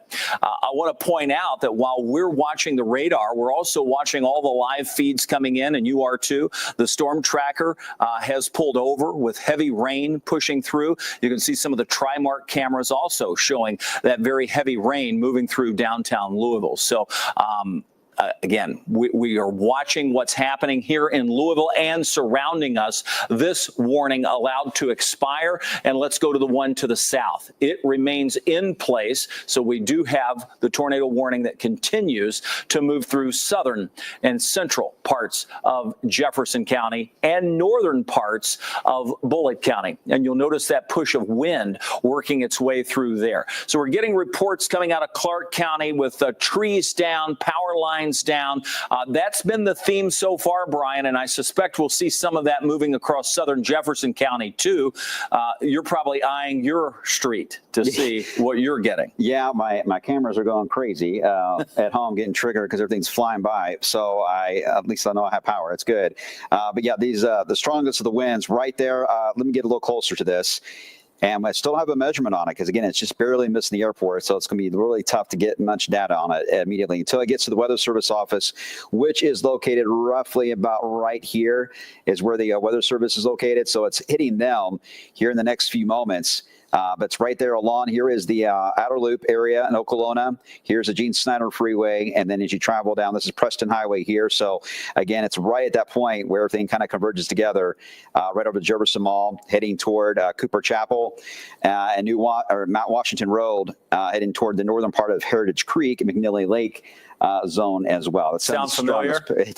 It does. It all seems like deja vu, to be honest with you, from what you just went through the other night. So, but no word yet on the extension. I know we're checking on that to see if that's going to be the case, if this is going to continue into Fern Creek this morning, will be extended or not into Spencer or Western Shelby. I got a feeling just about the wind side of this, Kevin, it seems like it would continue for a while.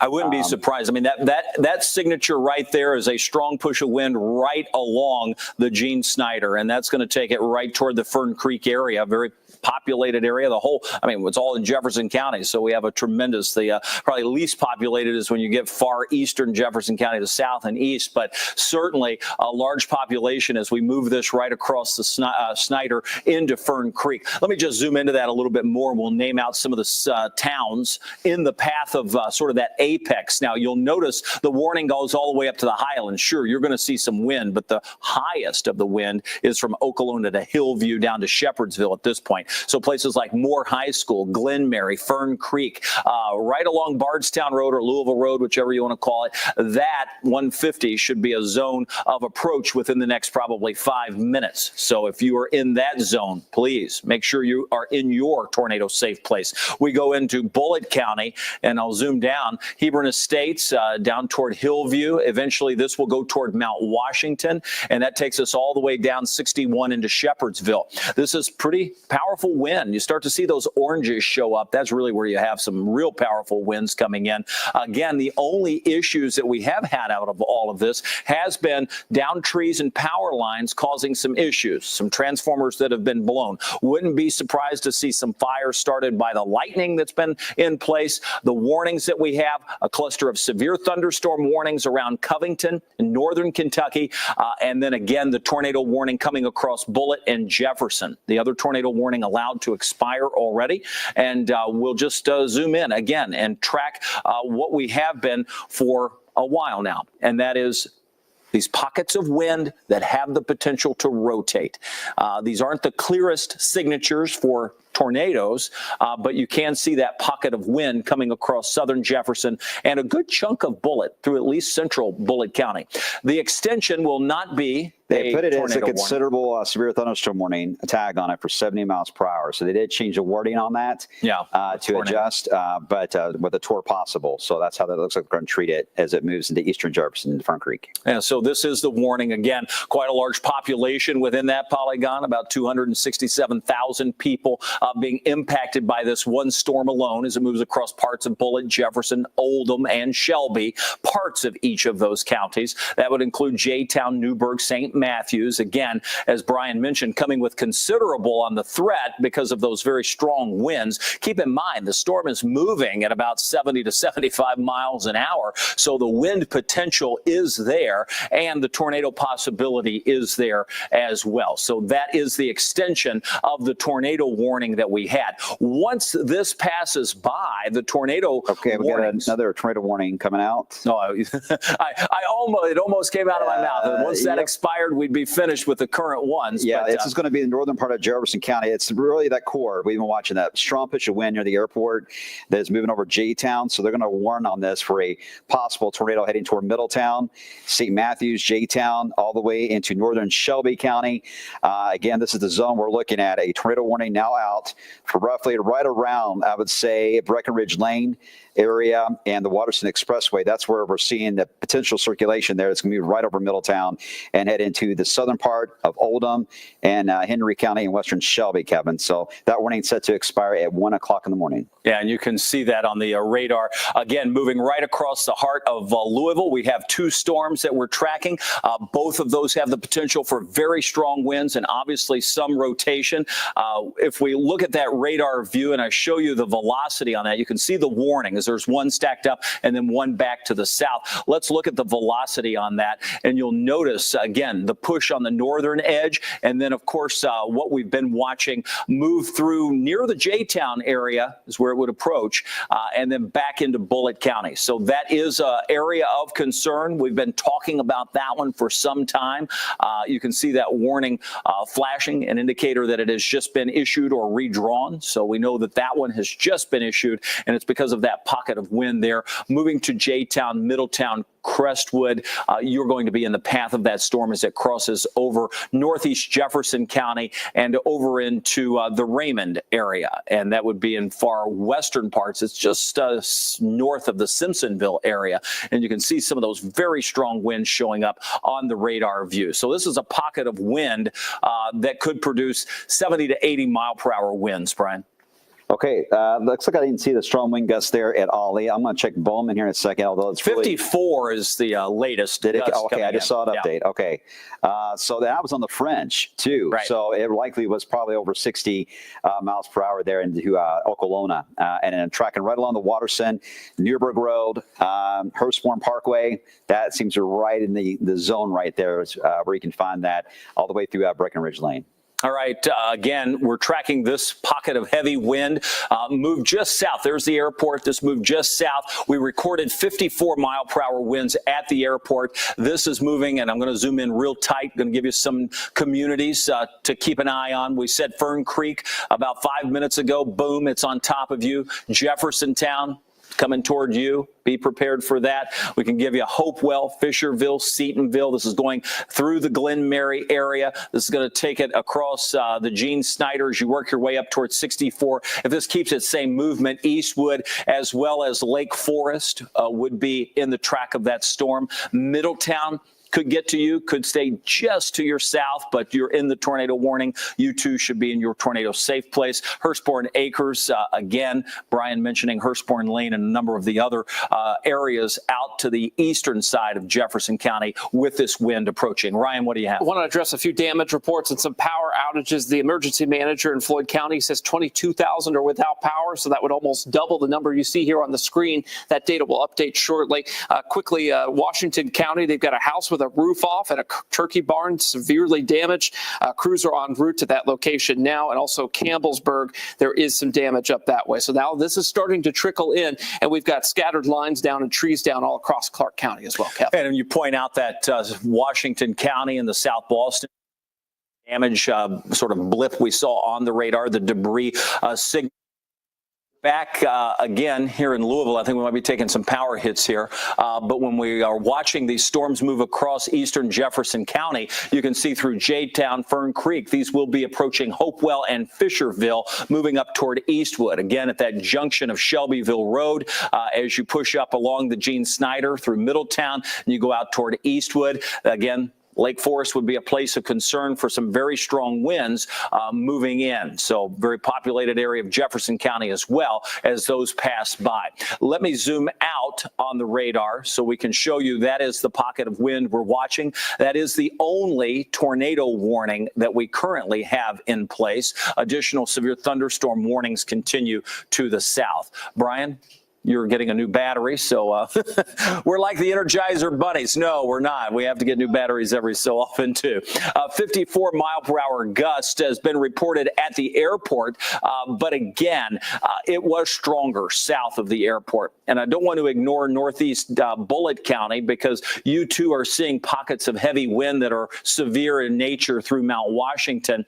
But the greatest of the wind is in that tornado warning, and that is up across now far east central parts of Jefferson. That's going to take it through Fisherville. That's going to take it right up towards 64. That will take it through Eastwood. And you can see, again, Douglas Hills. Strong winds pushing through. Going to name some of these roads for you. That means Blankenbaker Parkway, Bluegrass Parkway in Louisville, Plantside Drive. That takes us over to Bircham Road, Eastwood, including Ash Run Road. You are in the path of this strong wind moving in. Is it an actual tornado? Tough to tell. Doesn't look like it on the radar, but it certainly is a strong wind signature right across the Blankenbaker Parkway as we see it now. In addition to the wind bubble that we have in eastern Jefferson County, we have a lot of rain falling across the area too. And we're starting to see with that rain, flash flood warnings pop in. And we see some of those across parts of Lawrence and Jackson counties of southern Indiana and areas back toward Evansville and even southern Illinois at this point. So we will continue to track that new tornado, or an update on the tornado warning that we currently have out. Again, this is capable of producing a tornado. This is over Middletown. It's moving northeast at 70 miles an hour. That is the wind that we've been talking about. It is the wind we've been tracking. We zoom into eastern Jefferson County, pointing out places along the path of this storm. You're going to notice J-Town. You have the strongest of the winds passing by you right now. We look at that velocity for you, and you're going to see moving right into Middletown. This is strong wind. Yeah, the Weather Service typed out about a statement saying, and again, I was just looking at that right there on the Snyder Freeway and I-64. This is where we're getting, especially in the past couple of scans here, of this cell right there into the southern part of Middletown, moving in right there along all the construction work that's going on, the new setup of the Snyder Freeway and the interchange there, toward I-64. That is really enhanced and heading right toward the Eastwood community. Looks like not really far from Route Road as you get into eastern Jefferson County. Yeah, again, a highly populated area too, which almost all of Jefferson County is. But that is the cluster of wind and the potential rotation we see passing J-Town, moving toward Middletown. We haven't had tremendous damage across our area, which is good news, at least not that we know of. But we have had a number of power lines down, trees that have been blown down, and we know over in Washington County, perhaps a tornado touchdown there where we witnessed the debris. Yes. Take a look at our system here. Okay. We've got a debris signature. Let's go to showing Max up. 2, and that's right over the junction. Yeah, it just popped in. I mean, it really was that last scan that just updated right over. So this could be a tornado on the ground moving right through Christian Academy. Let's zoom in and name off some of those. Looks like Signature Point Drive area, English Station Road. Christian Academy area as you venture off from the Snyder Freeway heading east. Beckley Hills heading toward Beckley Station eventually as you keep going eastbound, but just kind of a heads up right there along Shelbyville Road and I-64 in the Eastwood community. We kind of backtrack that. See, it this is literally the just Lake Forest area. Yeah. This is Copperfield for those subdivisions in that area. This is going to hit you if this is on the ground right now. And again, you're looking at the velocity, the debris signature that's showing this. The velocity showing powerful winds moving right near that area as well. So when you combine those together, it gives credence to the fact that the radar is seeing something that should not show up there. That's why that little blue dot is amid all of the red. This is the velocity, and this is the reflectivity. This is showing heavy rain, possibility of even some small hail, but the heavy rain. And then there is the debris signature that appears. We'll see if that was just a fluke. It's often I only got one scan, so that's correct. I need another here. But. Yeah, so we're not here to alarm anybody, but this is the kind of stuff as real-time forecasting goes. We call it nowcasting, and we're watching the radar. We can't make the spin any faster on the radar, so we have to wait for the next scan to come through. It takes a few scans because it's it's the way the radar works, where we can get a complete scan once it rotates around a few times. Our wind gust in Louisville at the airport down to 40 miles per hour. And you'll notice that our eyes are on the junction of Shelbyville Road and the Gene Snyder, as well as I-64 and the Gene Snyder. That is where we have what appears to be a debris signature showing up from the debris detection on the radar. And Brian, what that means is there's something that, and it's right over Eastwood and intensifying. So this is likely some damage has been picked up at some point there in eastern Jefferson County. It could have been before the Snyder Freeway and could still be lofted in the air. I'll try to get a handle on it. It may take me a second to get the height on that. Yeah, this is moving across Lake Forest, very much near that area, as well as Polo Fields. Let's come back to the key. I want to point out a few things here. And as we take a closer view of that, let me just zoom into that far eastern Jefferson County storm as we track that into western parts of Shelby County. This is going to be the zone that we're watching. This is the velocity. What Brian was looking at was the debris field that we think we see on the radar. You're going to notice that over Eastwood. When we zoom into that area even more, just let me zoom in, and I'm going to make this pretty tight so we can see a few of these roads. This would be Rockrest Way, Preserve Point Drive, Ash Run Road, Flat Rock Road, Creek Run Drive, Locust Park Place, Long Run Park Road. And as you look across this area near Johnson Road, this is where we're seeing some debris. Let's cross-reference that with the velocity that we have to see where the current rotation may be. It is still in that area, so it matches up, which means we could have debris that the radar is seeing, and the radar sees the rotation and the very strong winds. I'm going to keep us on a very tight view of the radar, and I've mentioned your road. You certainly need to be in your tornado safe place. You have no time. Locust Creek Boulevard, as well as Notting Hill Boulevard. You can see Sandwich Drive, Locust Creek Boulevard, I mentioned, Old Stagecoach Road, Long Run Road, Robin Lane, Long Run Park, all in this area. Lots of communities, lots of homes, including Polo Fields and several others, including Copperfield, including Lake Forest, not far away. So all of those are places of concern as we continue to track what appears to be some debris lofted into the atmosphere with this storm. Brian, show us again a slightly wider view of where we're at. Okay, here's the look right now. And again, I got a feeling this may be an upgraded look at the tornado warning here very soon. It's still there. Its signature is a little bit weaker, but it's still very pronounced. It started roughly, it looks like right around J-Town, east of J-Town, heading toward the Snyder freeways, where likely, if there was a touchdown, it would have been right here in this location, crossed right over the Cloverleaf of 64 and the Snyder Freeway. Now it's over Eastwood, and because the radar has a slight delay to it, it is now just south of Todd's Point, heading toward Chestnut Grove. So it is now really all the way into Shelby County. Let me give me a second here, and we're going to punch up on our SkyTrack camera because it is looking a little wild here. This is going to be over into the outlets shops into Simpsonville. So let me punch them up. I mean, this is not going to be directly in the path, but we'll see what it looks like in that area. So let's take a look at that. And again, we're looking in the direction of where that cell is now approaching, just on the northwest side there of Simpsonville. This is a relatively steady camera, by the way. It takes a lot to shake this one. Yeah, look at those street lights or the parking lot lights where you can see that wall of rain. Let me see if I can get a wind. I got 37 miles per hour right now into Shelbyville.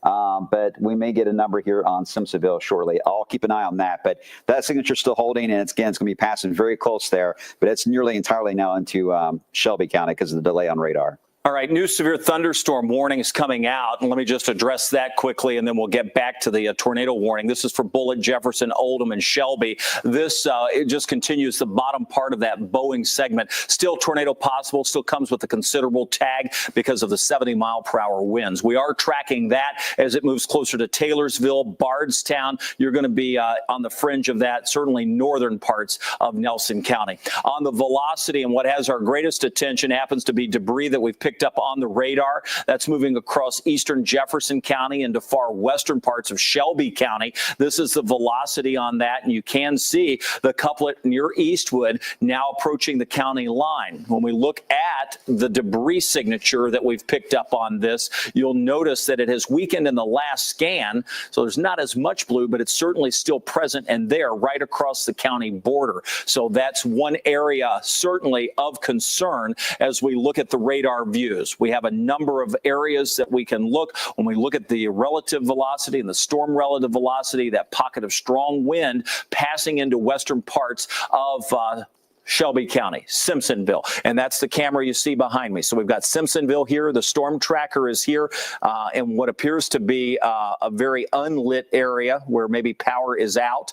And then, of course, Brian is taking a closer view at the storms that as they move through. We only have one set of eyes, so it takes all of us to keep watching all of these storms as they pass through. The strongest of this storm in northeast Jefferson County or eastern Jefferson County, crossing through Eastwood, is now moving into western Shelby County. It's flattening out just a bit, but places like Todd's Point, north of Simpsonville, you should be in your tornado safe place. Between the two is really that target zone. So right along 1848. I'm going to zoom into that area. Will encompass Todds Point and Simpsonville.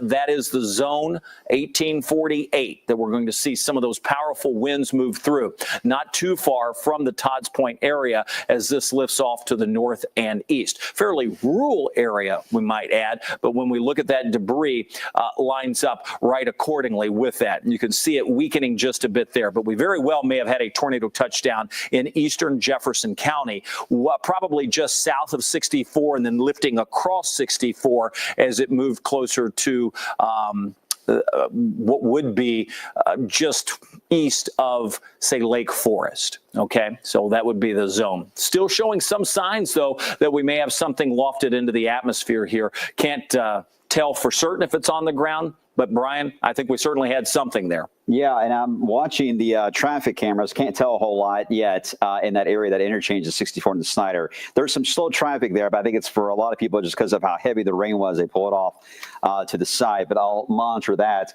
I'm not seeing any surge in power outages in that area yet as well. Watching that and see if we see a spike here of reports that come into play. Still seeing the debris signature, but it's not as pronounced as what it was. It's now likely whatever it picked up is being scattered. What this is basically telling me is that whatever is falling in this little area where you see that yellowish color is not the shape of a raindrop would be. That's what we're looking for. Anything else that's a more reddish color indicates that everything's the same size and shape. It's a raindrop. But when you get into this area, it detects a foreign object, basically. This radar can detect birds and bats, to be honest, even insects. So it's very advanced to pick out when things don't belong, and it's indicating there's likely an object that is likely metal, or even sometimes shingles could be picked up and show up. But we don't always know exactly how large you are. What we try to track is how high it gets thrown. And I'm still working on how to get that answer for you because it's so close to the radar beam. But it is tracking, again, to the western side there of Shelby County, Kevin. I'm going to ask Ryan and the folks in our control room in eastern Jefferson County. There's surely somebody that would know by now if we've had a tornado touchdown. Let's see if we can get some of those folks to confirm that and be on the phone with us so we know how to pass along this information down the line. So we'll be making some phone calls, reporting back to all of you watching momentarily. To our south, we have severe thunderstorm warnings in Grayson County, southern parts of Hardin County. That comes up not to E-Town, but not far from that. Just north of Bardstown in northern Nelson County, severe thunderstorm warning. And you can see that tornado warning being pared back just a bit. Updating, still moving northeast at 70 miles an hour. Shelbyville did hit 56 miles per hour. In Louisville, 56. And Shelbyville. Oh, Shelbyville, Yeah. 56. Okay, we do have some damage here reported that is right at the Cloverleaf of 64 and the Snyder. According to a storm chaser, they're turning around to see if anyone's hurt right now. It says they're checking for injured folks. This is 64 So, I mean, 265. did it tumble cars, I'm guessing? I don't have that information yet, but I'm getting ready to make some phone calls as we speak. That just came over the wires here with NWS chat. So here we go. Starting to get our first potentially some damage reports out of eastern Jefferson County here. We're going to make some phone calls, figure out what's going on. I see a lot of semis that are pulled off the side of the road and the cameras. Let me see if I can get a live feed. So bear with me on that. All right, and let's get the storm tracker out that way. The severe part of this is over. Let's go. We need to be in eastern Jefferson County. Another report, roof collapse at 2400 Good Samaritan Way. That's near Watterson Trail. The latest tornado or severe thunderstorm warning that's out is for parts of Bullitt, Hardin, LaRue, and Nelson. So that's the extension right along the parkway. That sort of backward sea that we're looking at, that's another push of wind. We said that warning didn't come to E-Town, but it would come right up to it. Well, that's the one we were expecting. So now a good chunk of Hardin and Nelson counties combined with the northern parts of LaRue County also now under that severe thunderstorm warning. We go back to the tornado warning. We're going to take a closer view of that with the velocity and then the debris. We're looking still near Raymond Hill for some of those powerful winds. That could cross over into southern parts of Henry County. That would take it near Eminence.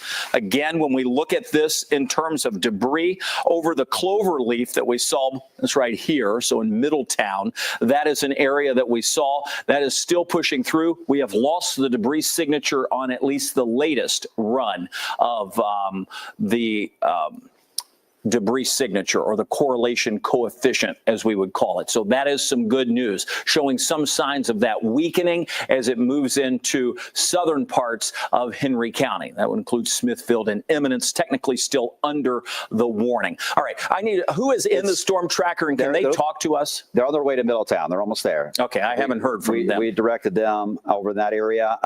They right now on the Trimark cameras, if we're able to tell you, it's hard to see in my system here. They've been adjusting, so Metro Safe and Trimark are paying attention right now.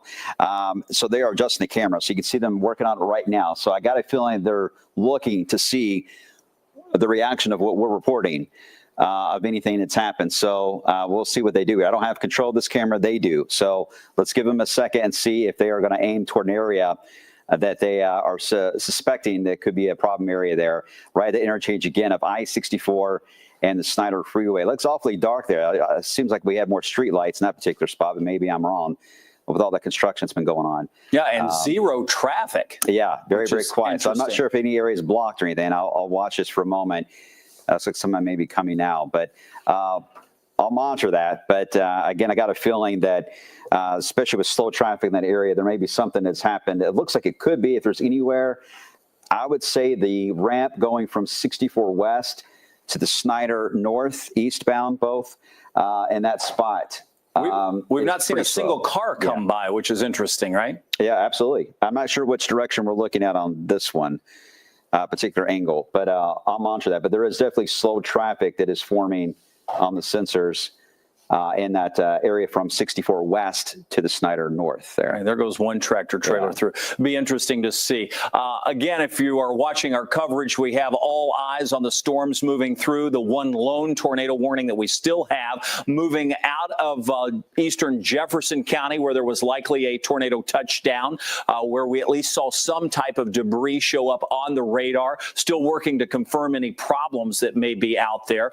But we do have that tornado warning that has weakened substantially, by the way, as it moves into northern parts of Shelby County and southern parts of Henry County, south of Newcastle, closer to the Eminence area. This is still some powerful winds that we continue to push off to the north and east.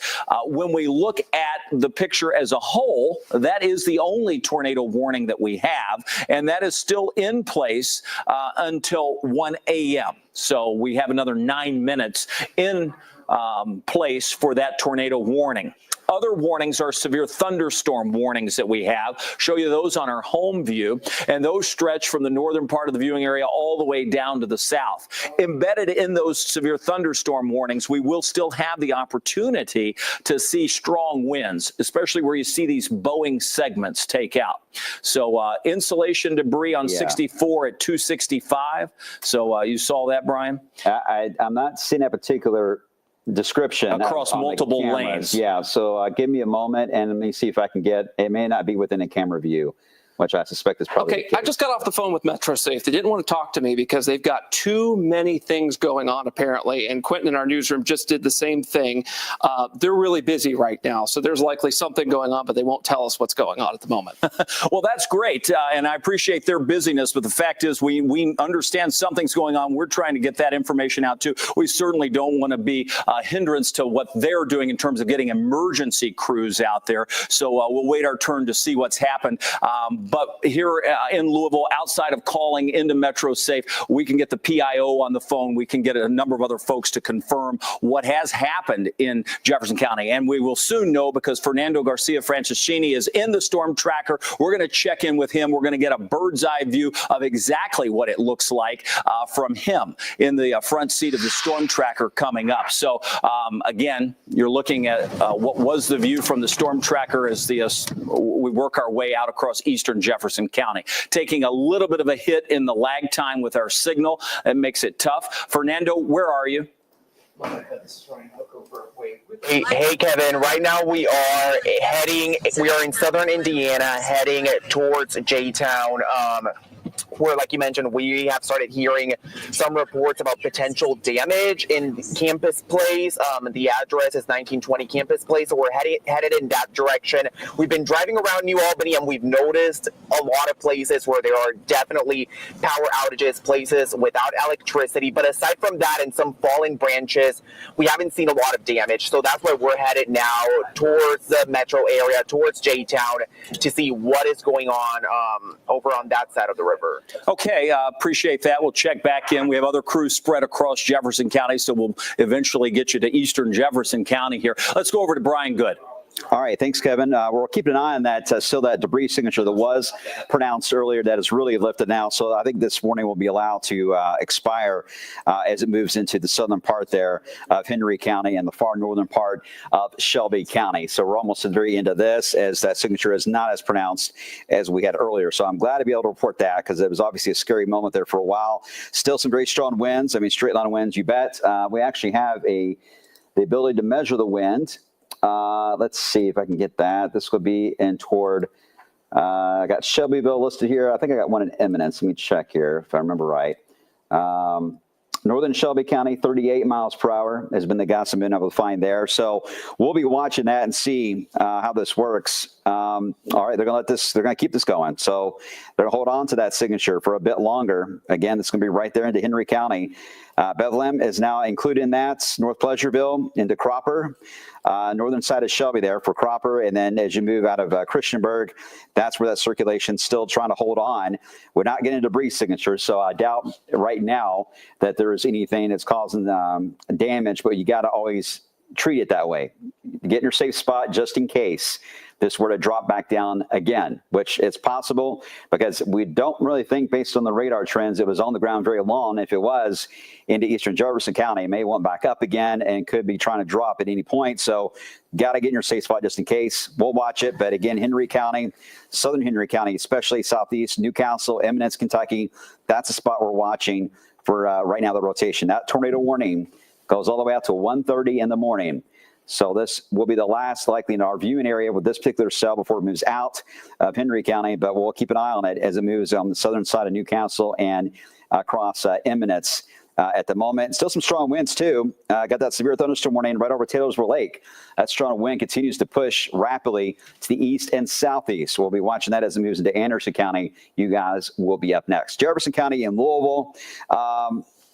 Let me take a look at the scan real quick to make sure. But at this point, it looks like, yeah, we're just in the rain. Severe weather threat is over for Louisville. It's now just rain and flash flooding that we got to watch out for in Louisville. And I believe we have flood advisories out in many spots just west and southwest of the metro. We will likely be added to that here soon as the heavy rain continues to pile up. But Indiana, you're now out of the woods on severe thunderstorms. So you can relax for a bit. Just keep an eye on the flooding aspect, right? So Indiana, you're in the clear on severe thunderstorms. Louisville right now is in the clear. The worst of the wind and the storms are now pushed out of Jefferson County. But anywhere else east of downtown or Jefferson County and Louisville, south and just southwest, we cannot let our guard down just yet. As we talked about several times, this line is in the process now of slowing down and beginning to tilt. And because of that, moving into the area in central Kentucky, it is really going to prolong any severe thunderstorm warnings. It could still get issued all through the overnight, and flash flood warnings. And as I stressed earlier, this is an area that I think is going to get a tremendous amount of rain tonight. I'm talking about 3, maybe 4 inches of rain will fall out of this. So that's going to be a whole other hidden danger, because you can't see anything at night, that we need to really monitor as we head towards sunrise and throughout the morning hours. Right now, just as the tornado warning, the only one we got, is moving into the southern parts of Henry County, far northeast Shelby, and is almost out of the area. The rest of the region right now, only a couple of severe thunderstorm warnings that we're still going to monitor there. Kevin? All right. I'm getting some information here where we could have the roof off of the Papa John's headquarters, which is over off of Tucker Station Road near Blankenbaker. So that may be where we're seeing some of that debris come from that has been scattered about. Appreciate everybody sending in some of the information to me this evening. So again, that could be where we're seeing some of that insulation spread across. If you know off of Blankenbaker, you've got the Cloverleaf, which is this one, which is where we saw the insulation across the road. The Papa John's headquarters not far from there. If that information is true, that very well may be the damage that we're seeing and witnessing. Okay, we can go to my Trimark. Let me pull that up. I can see emergency vehicles now that are showing up. Let me see if we can pull this up here. I'm not sure which vehicles they are. If you look right into, actually, they may be in the process of going somewhere. Right in this area, I think that would be heading toward J-Town. That would be to the west, right? Is that where the Tucker State? Yeah, heading toward Blankenbaker. So Blankenbaker's right here behind the banner. So that's the area we're looking at. We're looking at 64 West is what we're looking at. I thought it was a Snyder at 64 West that we're looking at. So there were several emergency vehicles I just saw go by. So they're heading in that direction, Kevin. Okay. We'll be reporting back. We've got a number of crews headed in that direction. Obviously, the closer you get, the harder it is to get to where you want to be. We are still tracking the tornado warning across parts of Henry County. This will eventually move up toward Monterey. This is passing just south of Newcastle. Eminence would be in the heart of this. That was the storm that we tracked out of eastern Jefferson County. This storm is at a tornado warning with it just about the entire way as it's been across our viewing area. So we've been tracking it for hours now, and that is the latest tornado warning that's in place for parts of Franklin, Henry, and Shelby. That warning stays in place until 1:30 in the morning. This is moving northeast at 70 miles an hour. That is the storm you're watching. Just to get your bearings, Franklin County, we're going to clip the very northern part of that, but Frankfort, capital city, is well south of that warning, though you do have pretty decent wind moving in. Let me show you the velocity on this so you can see where we have the strongest of the wind, and that's moving just past Eminence now. That's going to lift toward the Monterey area, just north of Flag Fork. So that's one area of concern, the greatest area of concern. We still have lost that couplet that we had, which is a good sign, and we've certainly lost the debris signature that we had. That too is a good sign as we continue to scan the radar view from across the area. Back to the home view we go. Let me put the radar on, and then we'll go back to the home view, pointing out that that is the only tornado warning that we have. That will last for another 30 minutes as we track that across parts of Henry County, northern parts of Shelby County, far northern parts of Franklin County. But for the most part, it is Henry County that is in the path of that storm. To our south, severe thunderstorm warnings continue. No damage coming out of that area at this time. So that's what we're looking at in terms of warnings. We're going to check in with Ryan Hoke here in just a second to see if he has any new information on any of the storms that have been passing by. I will focus just to the south, a little more jaggedness instead of seeing that sharp bowing moving past E-Town. So that's some good news there. That simply means that the forward motion may be easing just a bit there. That's good in terms of wind, bad in terms of rain, because as this part slows down and this part speeds up, we sort of tilt this area of rain over the same area, and that could set up some heavy rain near the parkways. So that's something we'll have to be watching for over the course of the next few hours. So once you speed up one part of the line, if the other part doesn't speed up as well, we wind up tilting that line and seeing heavy rain develop. New severe thunderstorm warning is coming out for parts of the viewing area.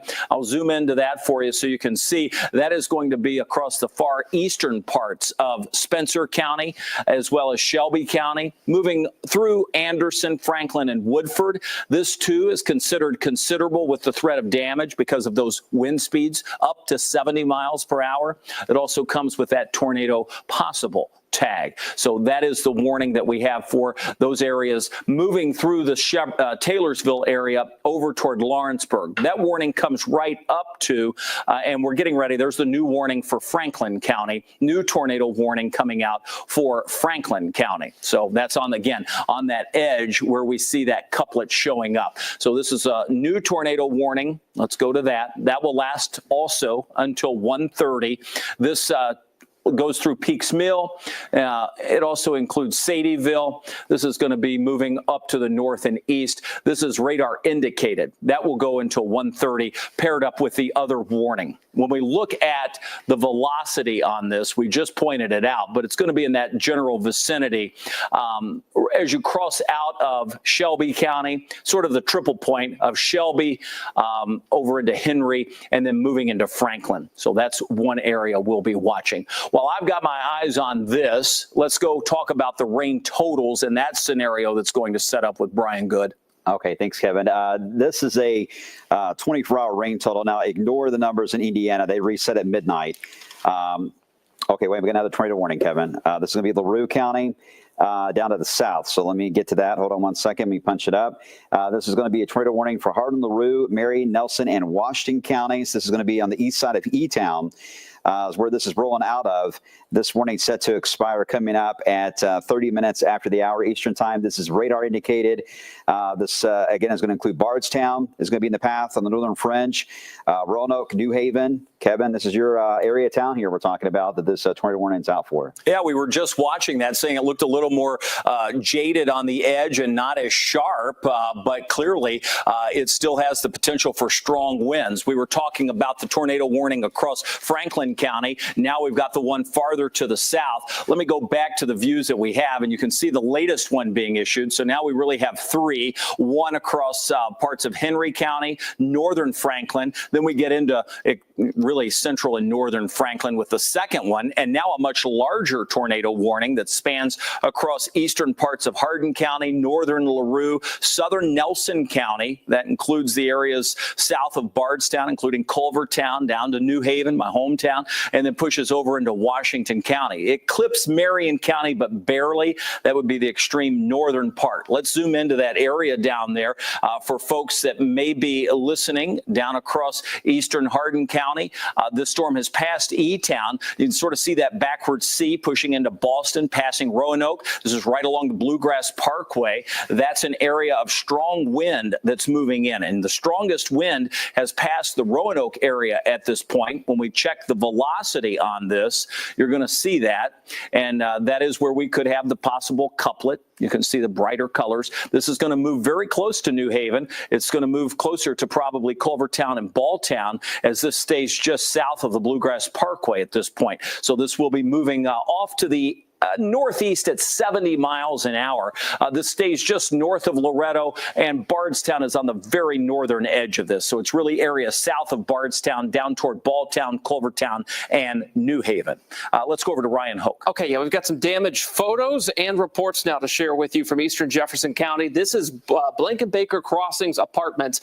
What you can see here is some pretty decent tree damage there, and also debris kind of scattered on the patio here of this apartment. Also have report from Douglas Hills that there are sirens going off everywhere. There's an Anchorage Middletown Fire Department firehouse right down the road there, and they've likely shipped all the vehicles out to wherever they're needed at this time. Just heard back from Metro. They say very preliminarily they've got 3 commercial structures with storm damage in J-Town, one possible residential spot, quote unquote, here with damage in Anchorage/Middletown. The severity of this is all unknown at this point, but this is very slowly starting to trickle in.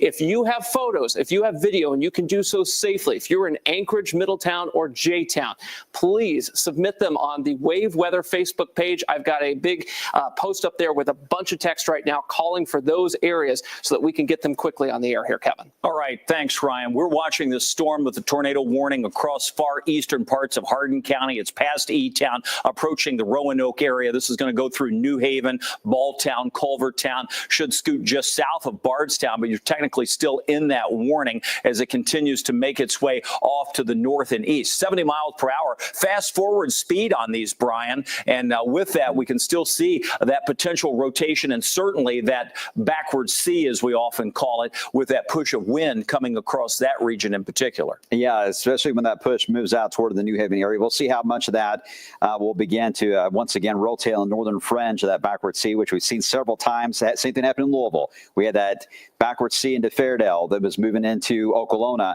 but the northern fringe of that began to spin and moved right over J-Town, and eventually led to what we believe has been a touchdown at I-64 and the Snyder Freeway. So it seems to be repeating again.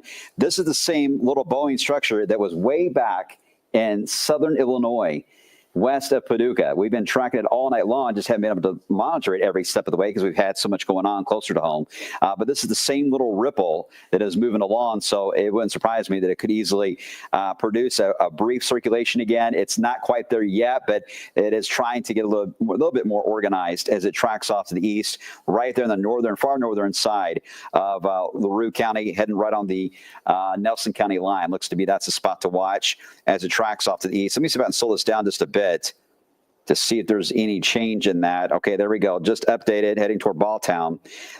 So yeah, right there, it's not a circulation. It really just looks like a burst of wind at the moment. The circulation's relatively broad, but we'll watch it and see, because the signature was very hard to pick out until it started to indicate debris in Jefferson County. That was the first sign of problems there. We're getting some reports out of southern Indiana over near New Albany. In fact, this is going to be off of Castlewood Drive, Klerner Lane. That's not far from the IU Southeast campus over there.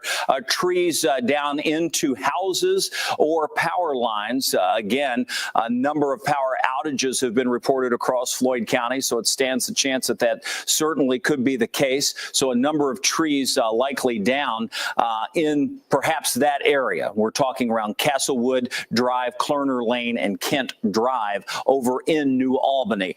We track these storms through the area. They are still powerful. They are still, even at 1:09 in the morning, causing problems across the area. We zoom in. Let me center the radar, and then we'll zoom into each of these tornado warnings that we still have, looking at that possibility for not only the wind and the spin, but also the rotation that we could have. We see the strongest push of wind approaching 127. That's passing by the Flag Fork area. When we go to the velocity on this is the same storm that did produce damage in eastern Jefferson County. This would be now approaching 127, just north of Peaks Mill, and then moving along that line as it continues to move north of Frankfort and over closer into the Lexington and Cincinnati areas of coverage as this moves through. So for those folks in and you can see that new warning being extended for that exact area that we're looking at. Again, coming in saying that that warning will stay in place for those folks, but be canceled for Franklin, Henry, and Shelby. So some good news there as we work that one out of the area. The ones that we continue to track are south of Louisville at this point, and you'll notice that that storm is the one moving into parts of Nelson County. Let me zoom back into that for you. Tracking the storm south of Bardstown. This is already past E-Town. You can see near Blue Gap, as well as not far from New Haven, Balltown. I'm going to zoom in very tightly on this so we can call out a few places. There's New Haven, Lyon Station. That's over into parts of LaRue County. This is past Nelsonville, working your way through 46, taking you into Culvertown, Balltown, Greenbrier, Holy Cross. You are all in the path of this storm as it moves through with very strong winds. You should be in your tornado safe place at this point, allowing these storms to pass by with the wind. Gusts in Louisville have eased, and in most places we haven't had to deal with the strong winds. But you get into these pockets like we're looking at, anywhere from Bellwood all the way down to New Haven or Athertonville. That is where we have a pretty good push of wind, and that's coming right into the southern Nelson County area. So New Haven could even approach Gethsemane as you work your way toward the monastery. Again, looking at the new drawn warning that's coming out, that would be the zone of most concern. Brian, I see you're looking at the same storm. Yeah, I was looking at the motion. It's still moving at 70 miles per hour there to the northeast at a very fast rate. That's the only good thing, really, is how fast they're moving. They're getting in and getting out. But the problem is that forward motion, you add just a few miles per hour to that, and you end up with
because you may not be able to see very well, obviously.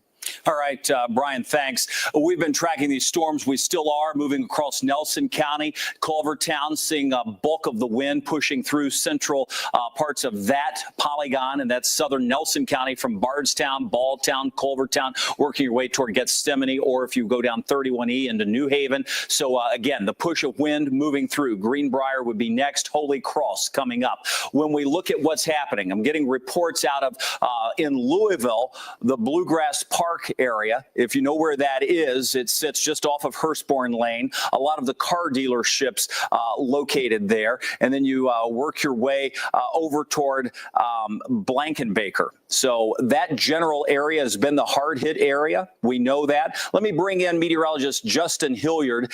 He's been chasing these storms. We talked with him earlier in our coverage down near Bowling Green. And Justin, I know you've made your way across eastern Jefferson County. Tell us what you've seen. So, Kevin, we actually had to shelter in place at our house. The track was directly over our house there in J-Town, but just wind at home. Now, as you make your way out near the Blankenbaker Crossing Apartments, that's at Plantside and Shining Water Drive. That looks like the first main part of the touchdown out here. We've got trees down. The traffic lights have been completely ripped off. There's main power lines across the roadway on Blankenbaker at Plantside. And we've got the fire department currently going into Blankenbaker Crossings for potential rescue of a person in a vehicle that has power lines and a tree on it. So plenty of debris in the roadway out here. Use extreme caution if you have to come in this area, but definitely avoid it. And I'm going to start making my way a little further out towards the Shelbyville Road area from here and try to track in between. Okay, we appreciate that. We'll check back in with you, Justin. Thanks. Before we go to our storm tracker, I want to take our Bardstown SkyTrack camera and allow me to zoom into our radar. We are watching this storm pass through Nelson County. It is coming down with some very heavy rain and wind. You're looking at a live view from Nelson County. The bulk of this storm is south of Bardstown, but notice the flags whipping in the wind and the very heavy rain falling. Back to the radar view we go, and you can see from the tornado warning that includes the Bardstown area that this storm continues to move through. And as it continues to press off to the east, we're looking at those strong winds moving through at least the southern half of Nelson County. Back to the radar we go, and you can see that pushing through, and that will take it over into Washington County. So that is the push of wind moving through Bardstown as we speak, including the Bluegrass Parkway. Let me zoom in just a bit closer. You see our cameras, Bardstown there, the storm tracker getting ready to show us some of the damage going on in eastern Jefferson County. Let's zoom in just a bit more. We see the heavy rain and wind moving through Bardstown. The worst of that is just about over. Wind gusts 30 to 40 miles per hour there. Looking at the velocity, trying to pinpoint the strongest of the wind, very well maybe over Bardstown as we speak. Seems to have weakened just a bit as we look to the south. I'm going to pull the radar down so we can see some of those winds south of Bardstown.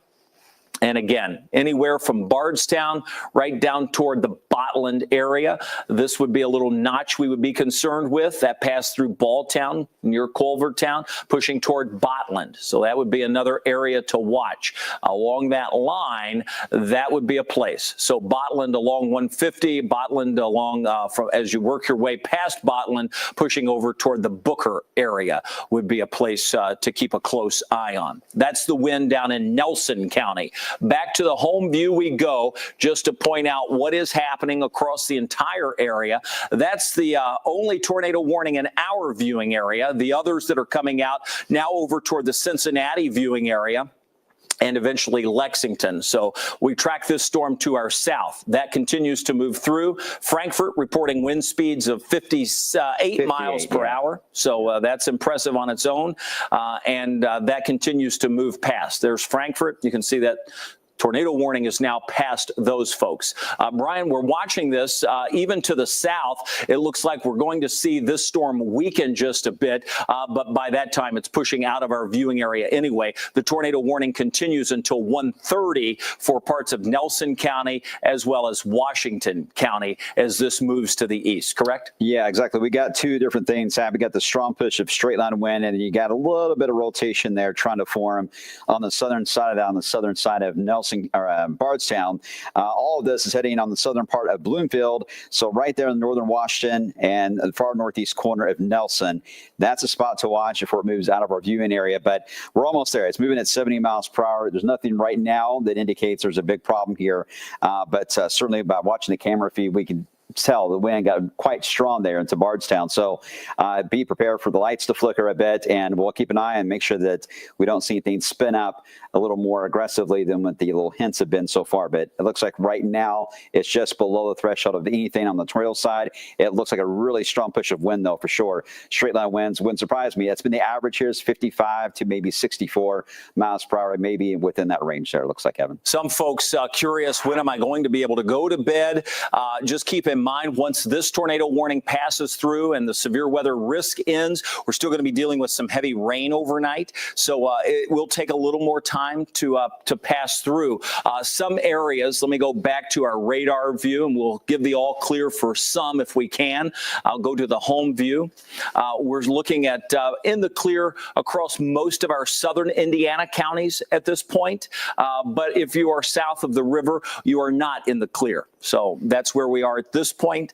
Again, we're going to continue to see this rain tilt. That band tilts. We get very heavy rain setting up across the area. So we'll be here keeping an eye on that. Let's go to Ryan Hoke, who has more damage reports. He's been working to get those in. Yeah, I've been efforting this on social media and, of course, from you folks on the Wave Weather app. And we've got a photo here of some porch damage here, J-Town, Saratoga Woods. This will be kind of on the very southern end of where potentially a tornado touched down. Another area that potentially saw tornado damage tonight near Scottsburg, Indiana. We've got a tree down on a vehicle there. It looks like either a small car or a sedan. And, of course, the power outage numbers are starting to get very impressive in southern Indiana. You see there, like Floyd County, for instance, they have 28.3% still without power there. It's about 13,000 customers. Hello, Clark County, Indiana, almost 10% without power there. That's 6,900 customers. Here in the Louisville metro area, that's Jefferson County, about 6,200 without power.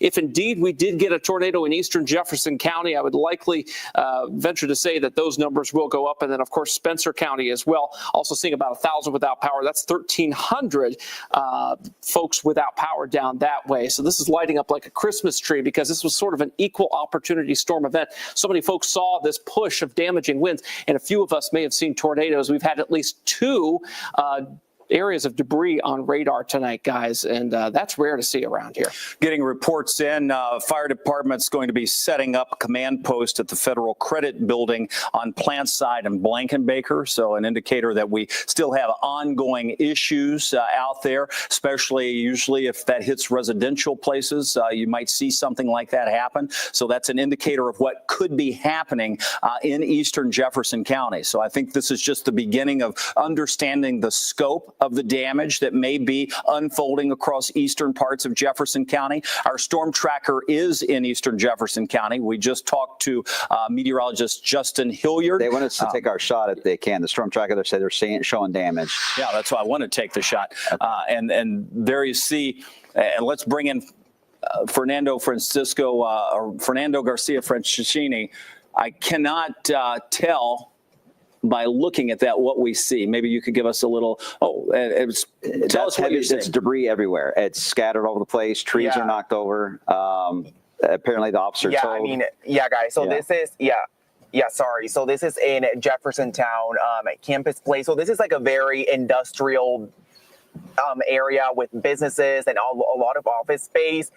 And I mean, if you drive around here, you're going to find debris and damage in every single corner. Like right now, what you're looking at are trees that have kind of like been blown off. There's debris like hanging from the trees. You can even see a little bit of that right there. You can see police kind of like surveying the area. We were told that there was like a camper or like a trailer that was flipped upside down somewhere a little bit further down. Of course, with all the debris on the ground, it is a little bit hard for us to drive around.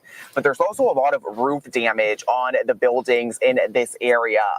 It is extensive damage, and we had heard that this area had been impacted by tonight's storms. And I mean, it's so easy to find the debris in every single corner. Take a look at the scene right now with trees blown off, debris on the ground. Let's see if we can see a little bit of the roof damage on this building. This is to our left. Again, this is Campus Place in J-Town.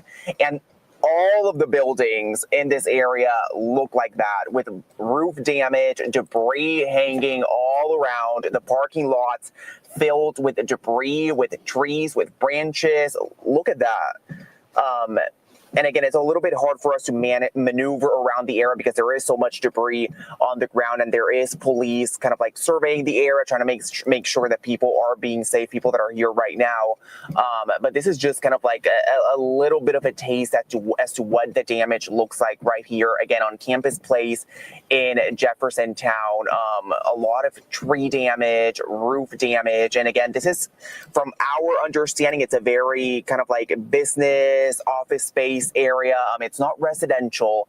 But again, yeah, the debris is in every single corner, guys. All right, Fernando, we appreciate that. We're going to kind of stay with you while we look at that damage, continuing to track these storms through the area. You can watch the storm tracker behind me, but let me also give an update for folks that may be watching in the tornado warning across northeastern parts of Nelson County as this moves into Washington. This storm is weakening just a bit, but still not a lot, which means we still have some strong winds moving with that storm. It's past Bardstown, but it's right along the Bluegrass Parkway. It extends even up into southern parts of Spencer County, Taylorsville, heavy wind. That's going to be the case not too far from the Bloomfield area. Let me zoom in even more so you can see along that Boeing segment of what may be ongoing with this push of wind past Bloomfield at this point. Next would be Sparrow, moving toward Bush Grove and Van Buren. This is going to take it off to the east, pushing it out of Nelson County eventually. But Bloomfield could have just been blasted with some heavy wind on that. This goes all the way to the south.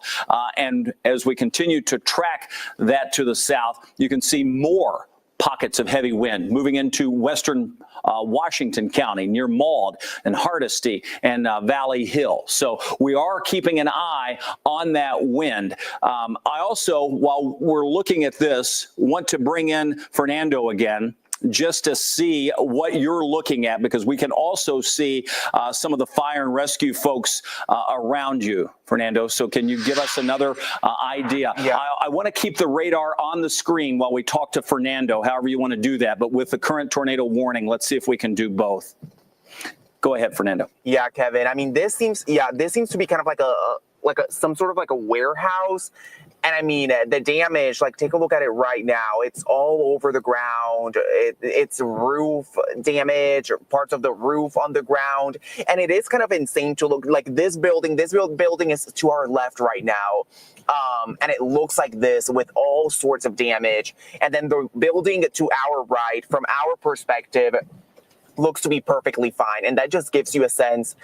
Yeah, take a look at the building on the right. There doesn't seem to be any debris anywhere. The cars are in perfect shape. And again, that doesn't mean that there's no damage, but from our view, there seems to be very little damage to our right side. So it definitely feels like this area to our left was what was impacted the most by tonight's storms. Like, take a look at this. All right, Fernando, I'm sorry to interrupt you, but we've got to keep the radar up on the screen because we still have the ongoing tornado warning, and it's still showing some signs of pushing through. So we can keep the boxes up and still talk to Fernando, but the radar has to stay because we are tracking this toward the Sparrow community, moving through Bush Grove. This Brush Grove, this is a very intense line of wind. And Brian, I see you've got your eyes on that as well, moving right across the Bluegrass Parkway. Yeah, it's moving rapidly, easily over that 70, 75 miles per hour speed right now, but it's almost out of Nelson County entirely. Only got, I would say, another 5 minutes, and it'll be out of Nelson. But as far as northeast areas of Washington County, Kentucky, including Willisburg, that's going to take just a bit longer to get that to pass through. So far, it still looks like a straight line wind scenario. In fact, a new severe thunderstorm warning, I think, may have come out. Let me check. Yeah, that's going to be for Anderson, the same one, right? Yeah, Shelby. It's going to be the extension of the storm we're watching. You're right. and that will stay in place until 2 a.m. Well, that's a good sign to see that at least it's a severe thunderstorm, not a tornado warning, but still some very strong straight line winds, as we've been seeing on all of our cameras. That push of wind is quite fierce, and this is going to be ongoing, I think, in a repeated fashion tonight in our southern counties all the way through about 6 or 7 a.m. We could still get some strong pushes of wind. So this is a very odd setup on how slow it's going to be from here on out. Yeah, and that's the thing. The northern edge really raced by. The southern edge is going to take a lot more time, being in that more elongated fashion. Not until 2 o'clock will that warning expire. Still the tornado possible, but the wind speed's down just a bit on this as opposed to that 70-mile-per-hour tag that have been on so many of them. So we come out of the tornado warning into a severe thunderstorm warning. That tornado warning has 1 more minute on it before it expires, and then the severe thunderstorm warning will take over. Once that happens, all of the tornado warnings will have expired across our area. We will continue for a while longer with our complete overview of what has happened as we really work to understand the magnitude of what has hit eastern Jefferson County. You've seen Fernando showing a bunch of the damage on eastern Jefferson County's side, and that's going to be not too far from Plantside Drive over toward a number of those areas between, say, Hurstbourne and Blankenbaker, where we have large contingents of large buildings, some of those with their roofs ripped off, and you can see that. The tornado warning has ended. Let me go back to our home view here, and as we go to the home view, you're going to notice no tornado warnings within our viewing area. So that is some good news. Let me put back on. And now we're sort of getting more into the breaking news scenario of what has happened. So I'll ask Ryan to prepare some viewer images. We're going to check in with all of the reporters that we have available. If we have Justin Hilliard on the phone, we can tap into him. We also need to get in touch with the Jefferson County folks just to see where we are in this. I suppose they're setting up command where we'll be able to see what happened. I know places like the Lexus dealership, the new Chick-fil-A they're building out there, some of those have been damaged. And that's not too far from places like Electron Drive, Plantside Drive.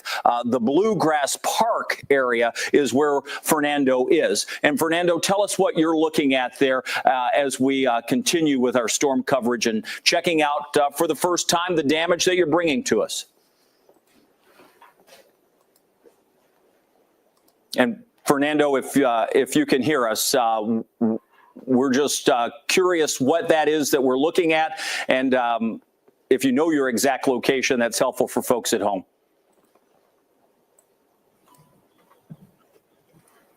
Fernando may not be able to hear us. I know when we're out like this, obviously there's a lot going on. We're still trying to find information. He could be on the phone with officials trying to determine. I think they're working on trying to connect to him there. Can you hear him? To reach out. Okay. Yeah, there you are, Fernando. We can hear you. Perfect. Tell us where you are and if this is something different that you're looking at. Yeah, so we are still on at Campus Place in the J-Town area, just kind of surveying some of the damage here again on this, what seems to be like a very much like a business, like office space area. We were trying to see if we could find people here in this area that maybe, I mean, again, it doesn't seem to be residential, but there are some people walking around that maybe like either work here or might own some of these businesses. So we were trying to see if we got a chance to like chat to any of them, but a lot of them are on their phones right now, of course, taking a look at the damage themselves, which, I mean, again, it is extensive all around. So we're still, again, on Campus Place in J-Town. I don't know if you can hear them through the storm tracker, but there are the alarms in the buildings going off as the rain continues here in J-Town. But that's kind of like what we're looking at right now, hoping to see if we're able to chat with some people who are walking around, driving around the area.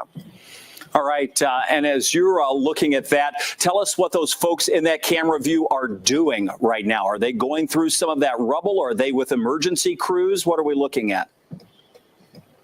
No, so it looks like they're kind of like walking around, taking a look at the damage. They're not with emergency crews or first responders, but kind of like assessing the damage themselves. A lot of them are on their phones, so they're obviously talking to someone on the other side. But we're not entirely sure who they are as of yet, if they work here, if they own some of these buildings, again, because it doesn't seem to be a residential area. So I don't think that they live here, but they're definitely concerned with what they're seeing and trying to get a sense as to how extensive that damage is. And they're so close to the vehicle. I'll give you a minute. Why don't you ask them what it was? If you have a chance to talk to them, that would be great as well. And we'll see what that looks like could happen. And I see some of our photographers out there getting some of those images, but I'd be real curious to know, by all accounts, from the radar view we looked at, from the debris signature, and from the damage you're showing us, it is a tornado touchdown. And I'm just curious to know, boy, if we still have everybody accounted for, or if in the residential part behind that area, if we still have problems that are ongoing. That would be of interest to know. So I know you're all checking all of that out. Let me go to Ryan Hoke. He's got some new information from some of our viewers that have been sending in photos and damage reports this evening. Yeah, this is starting to trickle in now. You can, of course, see all the damage reports from you, our viewers at home, from MPing, which is an app you can download from your phone. You see all the different wind damage reports surrounding Jefferson County, but photos really tell the story. Look at this large piece of insulation. This is storm debris that was found in a yard near Eastwood and near the Valhalla Golf Course. Thank you to Matthew for sending this in on the Wave Weather app. So this had to be ripped off something and deposited in Matthew's yard here. That's not a good sign. We don't know how far that traveled in order to get to where Matthew is. And then finally, from our own Logan Perrone, which he will be on the air here very shortly. This is the Blanket Baker Crossings apartment complex. Extensive siding damage. You can see almost where there was debris that was thrown and made these pockmarks in the siding there. There's also some patio damage, like these patio gates here on the first floor. Looks like there may be some gutter and some roof damage here. But at this point, that's what we're seeing from you, our viewers at home, of course, is some of this damage. And if you have any, you can submit it with the Wave Weather app, or of course, we have a post on the Wave Weather Facebook page. You have to scroll down and you can submit it under the comments with that big text post there, Kev. Okay, Ryan, thanks. For our friends over near the Lexington area, tornado warnings are coming out for Anderson, Woodford, Fayette, and Scott. So we do have more tornado warnings that will be issued downstream over toward the Lexington area. Another tornado warning we're keeping a close eye on is to our south near Bowling Green. We'll have to watch that to see if that impacts any of our southern counties. As for this one that was just issued, that is just outside of our viewing area, Lexington is handling that. For us, we have no tornado warnings in the viewing area and just one part of a severe thunderstorm warning. So by all intents and purposes, we're seeing a brief break from the severe storms at this point. Notice the flood warnings that are being issued. We'll likely see more of that. Ryan mentioned Logan Perrone is out surveying some of that damage as well. We want to check in live with him. We have the opportunity to complex. The power in the photo you sent still looked on. Is that still the case, Logan? Yeah, I believe it is, Kevin. We see that the lights on all throughout the complex here. And I wanted to make sure that people know we're actually at the stables at English Station. We're off of South English Station Road. And I want to just show you the corner unit here of the building behind me. I was actually able to talk with the owner, the people that live, the tenants in this building. They said that they heard just a lot of loud noise and then the roof ripped off. They said that there's insulation that's come into their unit, into their apartment. They also said that there is some leaking towards the back side there. But again, the roof just completely, or at least partially ripped off. They do have some leaking into their units. And, you know, we just couldn't really quite get a sense from them just how powerful this wind was. But you can tell with the other things on the ground. This right here, I'm going to show you guys, is a street sign completely bent in half. It's going to get tight right down there at the bottom, completely just bent over, Kevin. So whatever the wind did to that building, clearly strong enough to send right at the base this sign, a lot of debris throughout, just a big mess. So again, we're still waiting to figure out exactly what happened here. But again, roof ripped off the building, signs down, debris everywhere, but power is still on for these people. All right, appreciate that, Logan. We'll be checking back in with you just to get a perspective of what's happening there. That seems to be one of the more populated areas that may have been hit. With that, we know industrial places have also been hit. We have a number of crews that are out. You heard from Fernando. You heard from Logan. We also have Jose who's out. We're going to check in with him momentarily. We know that there have been command centers set up.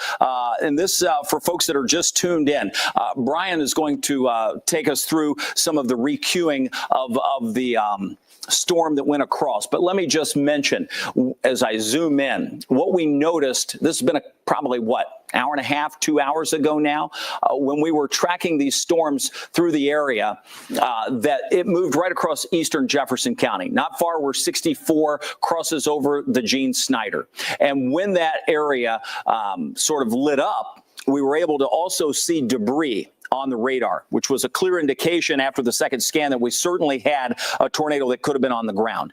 And this is over just off to the east of Hurstbourne, and it's bound by Blankenbaker. So you'll find the Lexus dealership, the BMW dealership, the plant side area with a number of facilities in there and factories. It's a fairly industrial area. So that was the area that seems to have been hit. We also have heard that perhaps the Papa John's headquarters may have been hit. We're still working to confirm all of this. We're early in the investigation part of being able to bring you this. Obviously, you've seen some of our live pictures showing what we have going on. Now all of the action in terms of tornado warnings continue off to our east, south of Cincinnati and moving closer to the Lexington area. The one we are watching is near Bowling Green. The southern part of our viewing area could get clipped by that. Outside of that, watches are being canceled, and that means some of you are going to be able to go to bed and get some sleep. Let's go over to Brian Good for the latest on the latest watches that have expired. Okay, we'll come back to that in just a second. I think we're going to check in with Fernando here in just a moment. I was trying to re-queue up that signature you were talking about, Kevin, Eastern Jefferson County. Unfortunately, the data is not available, so I'm not able to show that. But the storms are now moving out to the eastern side of the area. Some good news to share with you all is that's the tornado watch itself has been allowed to be canceled and expire. It would expire anyways in 20 minutes, but it's been cleared for Indiana. You guys are good. All the counties that touch the Ohio River, including Louisville, we're good. Now, I will caution, we still got to watch for the flooding aspect overnight tonight into early tomorrow, and still some strong storms in that tornado watch area, mainly south of the parkways. That'll be our main focal point. But in Louisville and Indiana, at least you have to worry about damaging winds and tornadoes for the rest of the night tonight. So at least a little bit of a silver lining for those who have been sitting up all night waiting to go to bed, Kevin. All right. Appreciate that, Brian. Let's go back out to eastern Jefferson County. It's been hard hit. An obvious tornado touchdown. Fernando Garcia Franceschini is there with someone who has been going through some of the damage. Fernando? Yeah, Kevin, we are in Jeffersontown again, and just taking a look at this area that was so hard hit. And while we were here, we ran into Steve, who, you were telling me off camera. First of all, what is the name of your business, and what do you specialize on? JSO Wood Products. It's a wood veneer company. So it's pretty devastating for us because our wood's laying everywhere, and once it gets wet, it's over. And when you heard about, that this area had potentially been hit, your first thought was to come down here. Right, yeah. Once I knew the storms had passed, I came down, and I had a bad feeling when I came down the street. I saw a lot of vehicles, and I heard it had kind of touched down in this area, and I thought these roofs are kind of weak, so I thought we were in big trouble. And we are. I've never seen anything like this. You have never seen it. That's the next thing that I wanted to ask you. What was your first thought when you drove down here and saw the extent of the damage? I was devastated.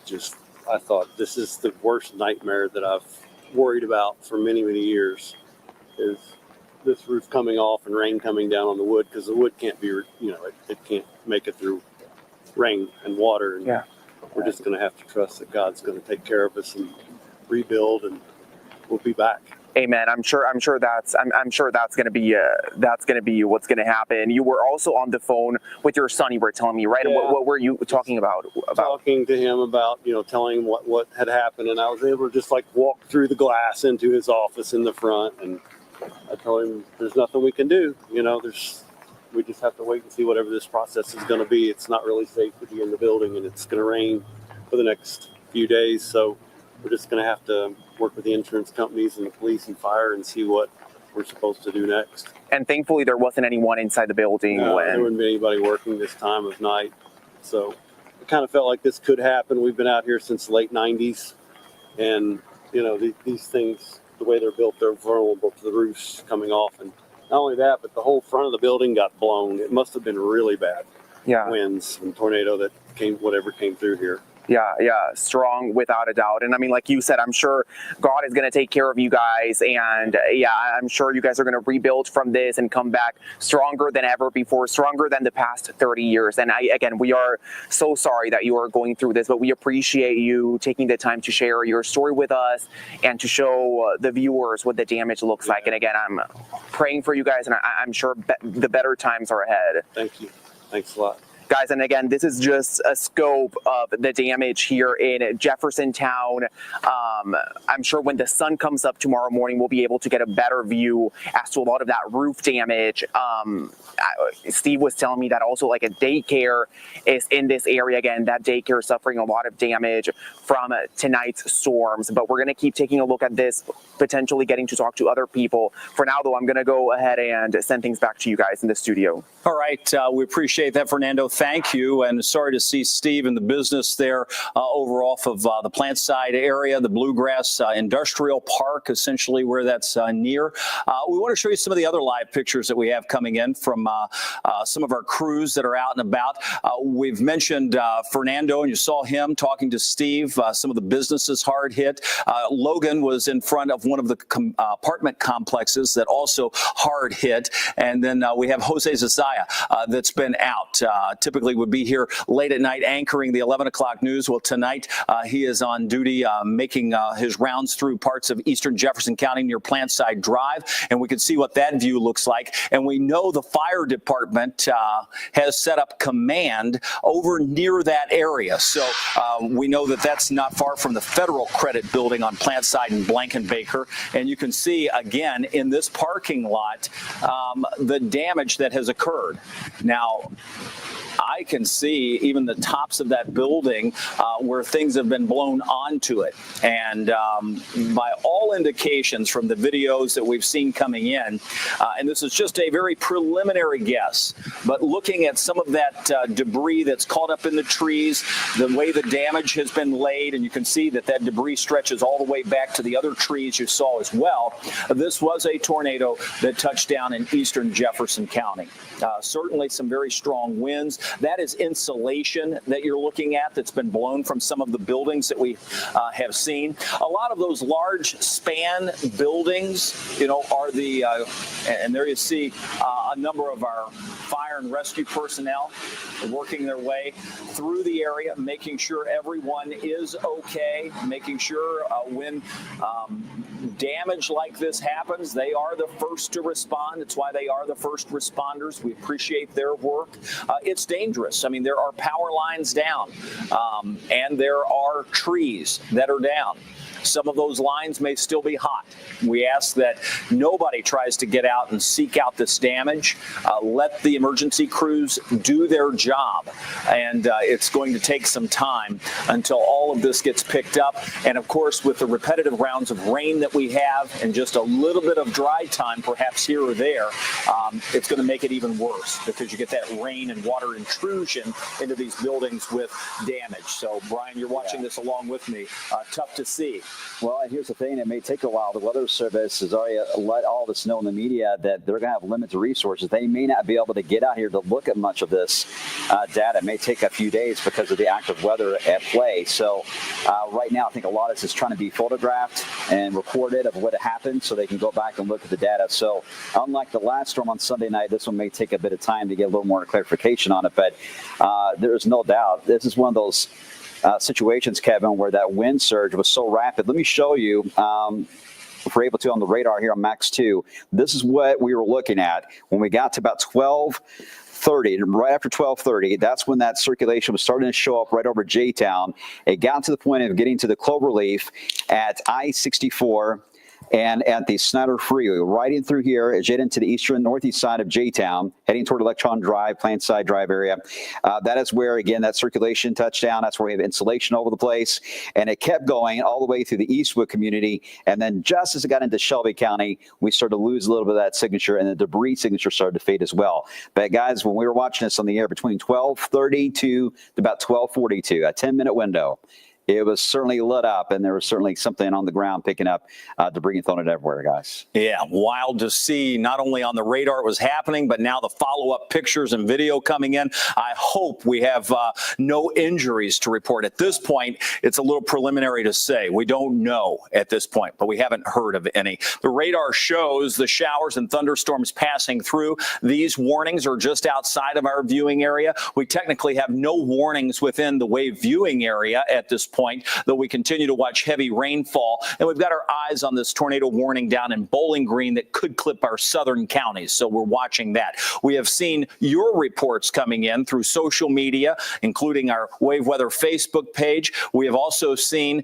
that you've used the weather app to send some of those images in and videos. Let's go over to Ryan Hoke. Yeah, I got a couple of different reports here from the same area, Kevin. Hello to Beckley Station, that neighborhood near Beckley Creek Park. Look at this glass block window blown out. Yikes, you can see all the dividers there kind of dangling. This looks to be in a bathroom. There's a bathtub underneath. Yikes. And then, of course, we've got a report in from Facebook as well. Hello to Beth Johnson.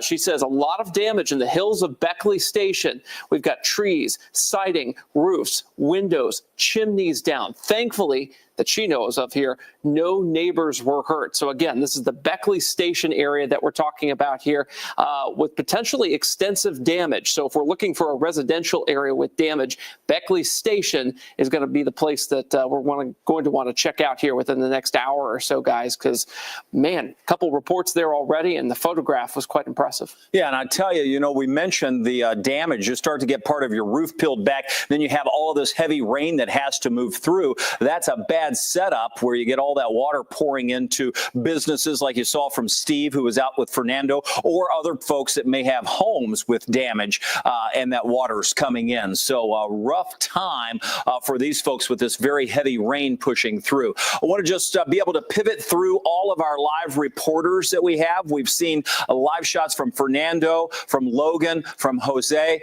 So we're just looking to fill that time with those reports. For those of you who are joining us now, you are watching Wave's extended coverage of severe weather because we have had quite a night of it. We have had the alert day in place for days where we've said, hey, you're going to have to watch Wednesday night into early Thursday morning. Well, we're here, and we have 3 more alert days lined up. So there will be more storms Thursday, late afternoon and evening, into part of the overnight, then again Friday, then again on Saturday. They don't look as strong as what we've seen move through here tonight, but they will come with a lot of rain, and that means flooding will become problematic as we go day by day and increasing with each day that goes by. So that's something that has our concern. New severe thunderstorm warning is coming out for the southern part of the viewing area, so that is not a tornado warning. I'll put that on the screen so you can see what we're watching in terms of severe, and this storm is moving through the Bowling Green area now. It will be a severe thunderstorm warning that moves into parts of Hart County, Greene County, as well as Adair County. And for some reason, that thunderstorm is not cooperating and popping up for me. So let me just read you that.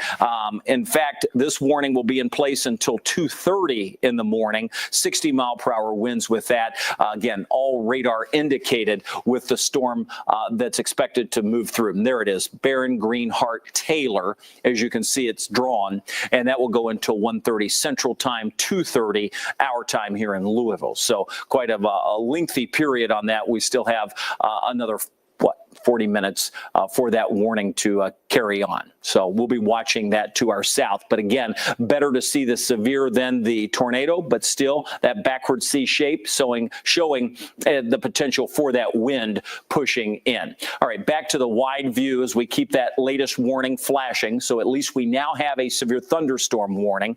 I was talking about watching our coverage. We have been preparing you for a week now. We went through Sunday's severe with 5 tornado touchdowns, and then now we're into the period where we're going to have 4 alert days back to back with severe chances and flooding. We have a 24/7 weather channel, Wave Weather Now. A lot of folks were watching on that as we went on with our coverage. That started at 8:15 this evening, and we've been on nonstop since, bumping into NBC. What time was that? During Chicago fire, and then we've stayed on since as we've been tracking these storms. Now, the bulk of the severe weather is moving out, but the damage is left behind. Let's go back out toward the Plant Side Drive area, not far from Hurstbourne Lane, and we'll sort of get a Blankenbaker. We'll get an idea of what that damage looks like from Jose Cesaya's point of view. He has the ability to show us what that looks like, and we'll check in with him coming up in just a second. Let me zoom in to eastern Jefferson County because this is where we have had the reports coming in.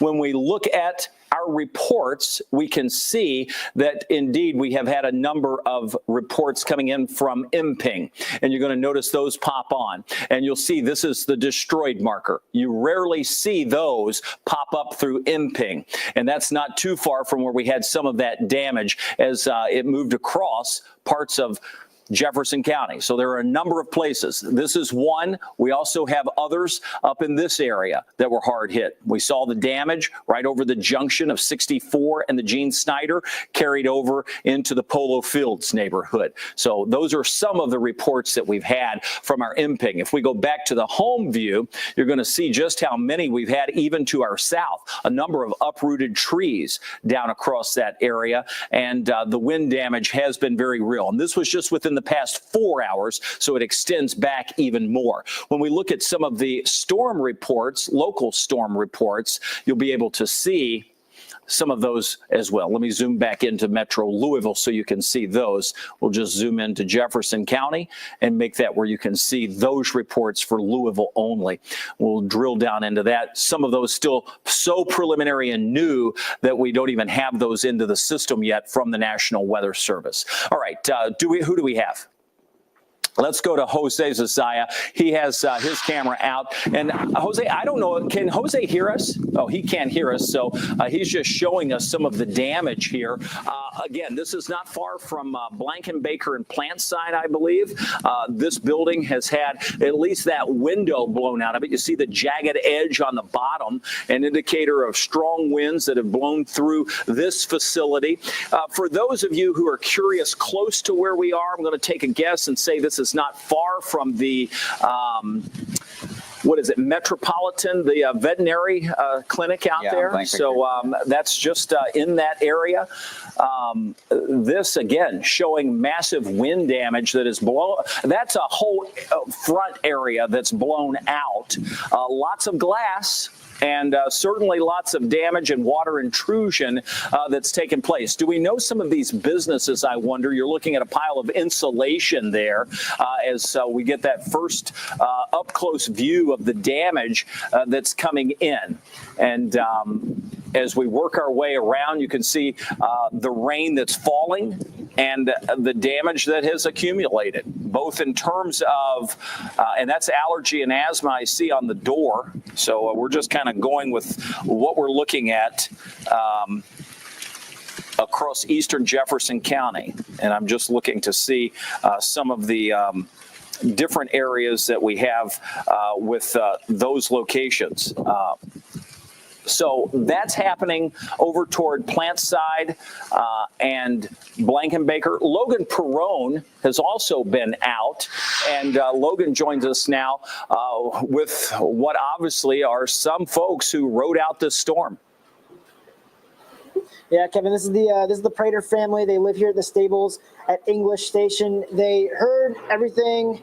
I don't know what they saw. We're going to find that out. Guys, just kind of, if you can, describe what you heard first. I know you said the lights went out too, so not sure what you saw, but just kind of run us through when it hit. Yeah. So Anna and myself, we were sitting on the couch playing video games. We actually had our door open so we could kind of hear and see the rain. We could see what was going on. It was pretty calm. Then some rain started to come. We immediately saw a bright flash of green. We expected it was some kind of a transformer blowing up. And then I could hear kind of a low rumble, kind of a whooshing sound. So I got up, slammed the door. We ran to the bathroom, yelled for my wife to come visit us because she was in the bed, kind of laying down, and she was already there, waiting on us to be there, and we just kind of hunkered down and hoped for the best. I was gonna say, yeah, Greg and Anna, you guys made the smart decision after Cindy made it. And Yeah. Cindy, kind of just go through what you were feeling during this. Like, what was this like? Well, I've been watching the forecast for a couple of hours, just aware of what was going on, and I, saw a little bit of motion up above us in the town, like above us, and I was like, I should just probably go into the bathroom just to be safe. And by the time I got there, it was probably 10 minutes before everything just went dark, everything went loud, it happened so fast. But I mean, I'm glad that we all got out safe. And I know you said that the damage that you were saying is kind of similar to what we had just seen on the other side. Yeah. Kind of talk to us about that. What is the damage to your unit? So we're seeing like a lot of roof shingles being spread out everywhere. Mostly the siding is kind of ripped off. We've got a lot of window damage. A lot of cars are damaged. You probably saw the one that was kind of pushed up against the car over here. So nothing crazy, but yeah, it's just first time experiencing anything like this, so it's kind of scary. And then Anna, I've got to hear from you. Ever think you would ever experience something like this? No, I haven't experienced anything like this, but I was coloring while everything happened, and then all of a sudden the lights shut off. He was playing his game, the lights shut off. Big ass flash of green, and then just what he said, rumble, and then the apartment started shaking. I'm like, okay, yeah, we gotta go. There was this blanket stuck on me, so I took this huge blanket with me, and it was like, oh my gosh. I don't know. It was just crazy.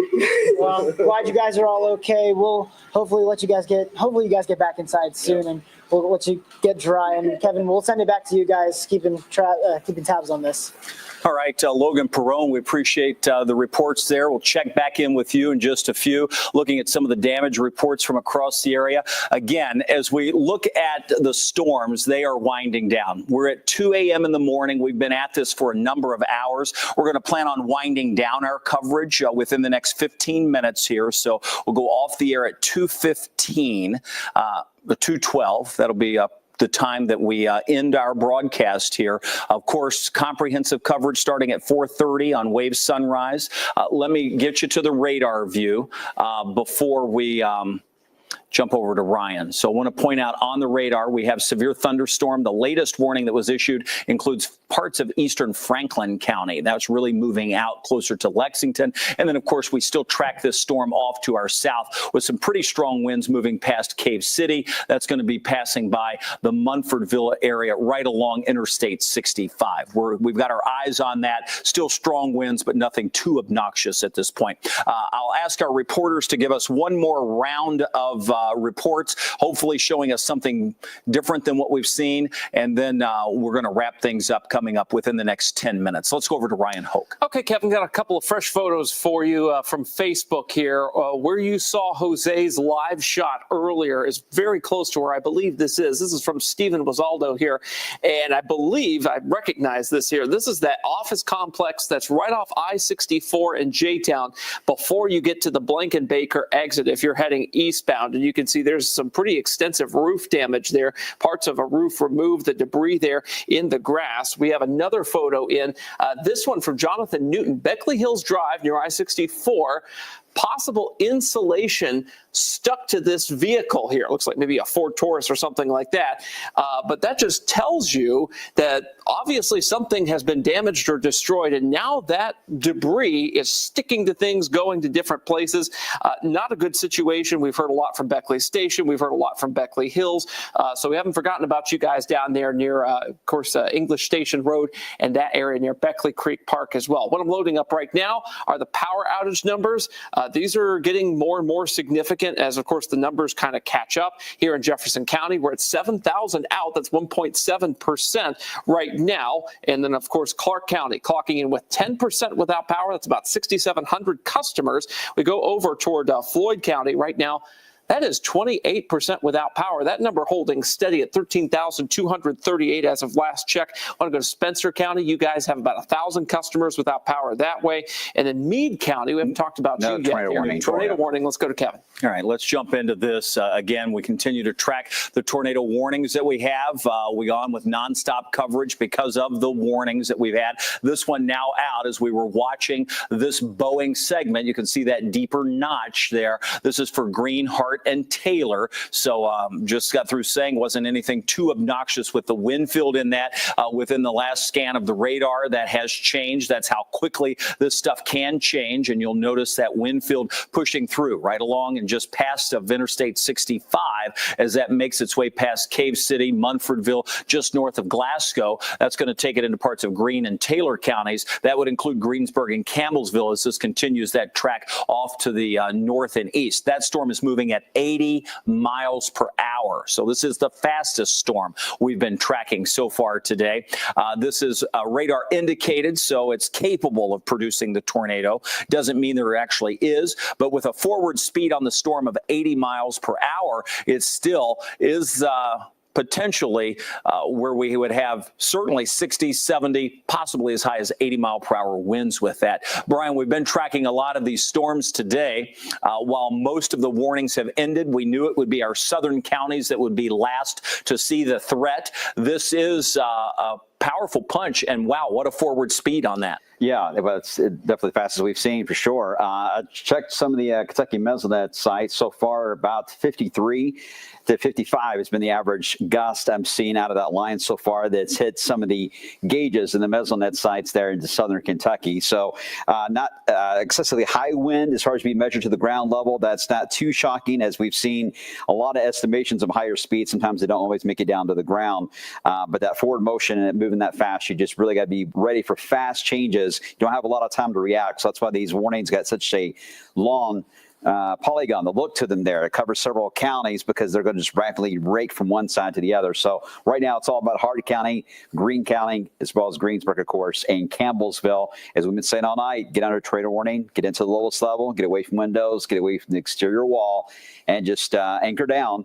If you had to wake up in the middle of the night, the weather radio woke you up or our app woke you up, make sure to wake up the family, get them in the safe spots, at least for the next 30 minutes, and then you should be good after that, other than heavy rain, Kevin. All right. Again, this warning goes until 2:30, so we're going to be with you through that time. It's 2:05 now, tracking the storm moving across southern and central parts of Hart County. This is just south of Munfordville. I'll zoom in, try to give you a few of these towns. Notice our winds have eased back to 24 miles an hour here in Louisville. For those that may just be tuning in, maybe this warning caught your attention. We have had what appears to be a tornado touchdown in Louisville. We are tracking that damage across eastern Jefferson County. You'll notice from Munfordville down to Rowlett's toward Horse Cave, that wind pushing through. That's going to cross over 31W in that area. So a lot of folks familiar as you get down into Munfordville, Hart County, you get to Horse Cave, you've got Mammoth Cave, and all of the fun places down there. This will approach 31E and 31W, moving through Rowlett's and eventually Hardeeville. The push of the strong wind making its way right across I-65 as we speak. That will continue to push in the northeast direction at 80 miles an hour, so it's not going to take long for this to move in and through the area. Additional thunderstorms continue across the area, and at the bottom of the screen, you notice a lot of flash flood warnings. We're seeing that especially across parts of southern Indiana, northern Jackson, over into Lawrence County under the flash flood warning. Let me put the radar back on because many of us may have to deal with some flash flooding before all is said and done. Flood advisories are now coming out for parts of Breckenridge, Bullitt, Franklin, Grayson, Hart, Meade, Jefferson, LaRue, Nelson, Shelby, and Spencer counties. So we already have new advisories coming out for that area for the flooding that's ongoing and possible. So important to keep in mind, flooding is going to be the next big issue tonight for most. The exception to that are southernmost counties, and that's where we continue with the tornado warning that's been issued for that little Boeing segment moving across central and southern parts of Hart County. That will continue moving at a fairly fast rate, so it will not last long. The new tornado warning barely clips our viewing area. I'll put that on the map. You're going to notice that's off to the east. That includes a very small part of Washington County, east of Springfield. It's mainly for Boyle, Jessamine, and Mercer counties, and that warning is a severe thunderstorm warning with the tornado possible tag until 2:30. So again, Harrodsburg, Nicholasville, Perryville, those places are in that warning that was issued. Triggered for us just because of Washington. To the south, you can see the severe thunderstorm warning, and inside of that, the tornado warning. For folks that are joining us, I'll ask in our control room when our reporters are ready, we'll try to, can we leave the radar up while we talk to them or no? Okay, so we won't be able to do both, and I don't want to take the radar down while we have active weather pushing through in terms of the possible tornado, because we're constantly analyzing this, and one scan can really make the difference. So we'll keep that up. Let me go to the velocity here, and you can see some of the powerful wind. Brian, you're analyzing this a little closer even than I am.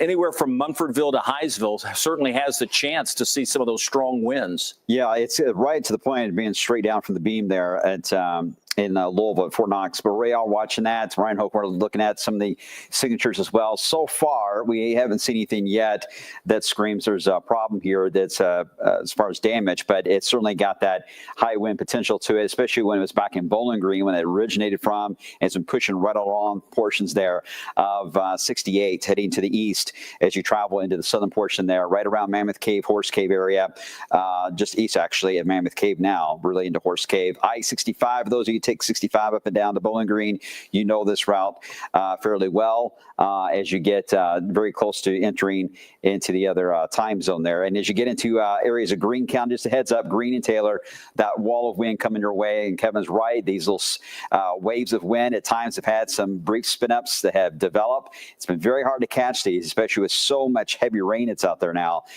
They're very difficult to detect, and sometimes the radar doesn't catch them within the scan that we need to allow to fully complete. So just take it seriously. We're watching your feeds, your social media. If you're watching our streaming, chime in if you're in this area. If you're in Hart County, Greene, Taylor, let us know. If you hear any reports of damage or high winds, and if you get any hail, let us know the size. That's important as well, Kevin. Oh, we're tracking it across our southern counties. Certainly, you're important to us if you're in southern Hart, especially as we track this into Greene and Taylor counties. We have our eyes on it. I want to bring in, while we're sort of talking about and watching this, Fernando Garcia Franceschini. Again, we've been tracking the damage in eastern Jefferson County, and that has been problematic in some places, as we have noted across Plantside Drive over toward Blankenbaker and Hurstbourne. Do we not have them? Is that what you were? Oh, they can't. Okay, so we've got a few technical problems. When they're back up, we'll visit in with Fernando and just see their location and some of the damage. Obviously, it appears as we've had a tornado touchdown in eastern Jefferson County. We saw the damage and the debris on radar, and now we're seeing it from our live crews who are in the field. You see that they're sort of shoring up the back edge of that severe thunderstorm warning. Inside of that is the tornado warning. We're still keeping an eye from Munfordville down toward Hinesville. This will move move toward Pasco and Cammer. This is going to be that strongest push of wind, and if we were to see some rotation, it would be within that bounds there as it moves over toward Greensburg and Allendale. That's the zone of most concern, and that is the reason the National Weather Service has put down the tornado warning. So that's what we're watching. It's the only severe and tornado warning that we have in our viewing area at this point. And I'll say that while we watch this and leave this up, because I don't want to go away from the radar and I want you to be able to see it at home, but I do want to bring in Fernando Garcia Franciscini just to talk about where you are, Fernando, and what you're seeing. I know we've seen a little bit of this, but this is over in the Bluegrass Industrial Park. And boy, it appears that some of the roofs have been ripped off and we're looking at insulation on the ground. Yeah, Kevin. I mean, again, the damage is widespread. Wherever, every corner that you look at, you can see a little bit of debris. I'm just going to walk out of the way so that you can get a better look at to what the scene looks like right now. Again, this is on Campus Place. It's on Jeffersontown. It's a very industrial area with a lot of businesses and office space. This is another one of the buildings here on this area that you can see. I mean, it seems like one of the walls was completely ripped off. Part of the roof is gone. And I mean, the inside of the building is completely destroyed, full of debris, full of water. Even here on this side, you can see debris hanging from the trees, and also in that building right to my right here, look at all of that part of the building just kind of like hanging from the roof right there. Yeah, with trees falling down. And I was actually talking off camera with someone who was telling me, and he didn't want to go on camera. Of course, he was very overwhelmed by the whole situation, but he was actually in one of these buildings working when he felt the windows in his office blow off. He had to run and seek shelter. He was telling me that it was a scary experience. He tells me that he moved here from Los Angeles, so he doesn't have a lot of experience with this sort of severe weather, but he was telling me how it all seemed to happen so quick. You know, he felt the building shake, and then the windows were blown off, and suddenly he was under a table trying to seek shelter. And he was just telling me about how much of a scary situation it was. And he was out here after everything was said and done, again, looking at the damage, assessing the damage, along with a lot of other people we've seen out here, because these buildings, again, have suffered a lot of damage from tonight's storm. And we keep seeing people driving around, taking a look. We have also started seeing first responders putting caution tape in some areas as they kind of like take a look at the damage themselves and assess how dangerous the situation is. But again, I just want to emphasize this is in Jeffersontown. And I don't know if you can see, because it's a little bit dark, but you can probably see people on the background kind of like taking cell phone video of the damage. And, you know, again, when the sun comes up in a couple of hours, it's going to be so much more clear how severe the damage is here in Jeffersontown. All right, now, though, Fernando, Kevin, I'll go ahead and send things back to you. All right, we appreciate that. Thank you. Just so you know where Fernando is, it's just behind Campus Place, is just behind the Lexus dealership, just behind the BMW dealership off of Plantside Drive. So that's where the center of the damage has been occurring in the Louisville area, at least, so over toward J-Town. Our focus has been to the south. You're looking at a live up-close view of the damage, but our focus is to our south, where we have the tornado warning near Pascal. This is across southern Hart County, just about to move into Greene County. That is the county line. It has tightened up just a bit, and again, that's the reason we like to keep the radar up so you can see the changes that take place. So we try never to go away from the radar during tornado warnings. You can see near Donensburg, this is an area of concern as we track that right through the area. That's going to take it south of Canmer. That's not far from, let's just zoom in a little bit tighter so you can see it. And as we zoom in, you're going to see some roads pop on near Monroe, near DeFries, Wickerville. That's going to take you right along 88, that's US 88 that goes through Donensburg. That is going to move in your direction. Webbs, if you're hearing those towns and you're near there, please make sure you are in your tornado safe place. This continues to move at about 80 miles an hour off to the north and east, and that is one that has the potential. Actually, it's slowed just a bit. Looks like it may be moving now at 60 miles an hour. So, Brian, it's slowed down just a bit, but we're starting to see the tightening just a bit, too, in the velocity imagery that we have. Yeah, it's heading right into Greensburg. If it holds together. Yeah, here's... as we have the next few moments tracking again at a good rate. I mean, 60 miles per hour is still very strong for a storm like that to be tracking through, but it's heading right to 68. And then again, it'll be moving right over the southern part of Taylor County. If this holds, let me check the Mesonet sites. I didn't see anything stronger than about 38 gusts earlier. Let me see if that's still the case. Mumfordville is about 38 when it passed through into Hart County there. So right now it will run into very close to another gauge here very soon as it moves into Greene County.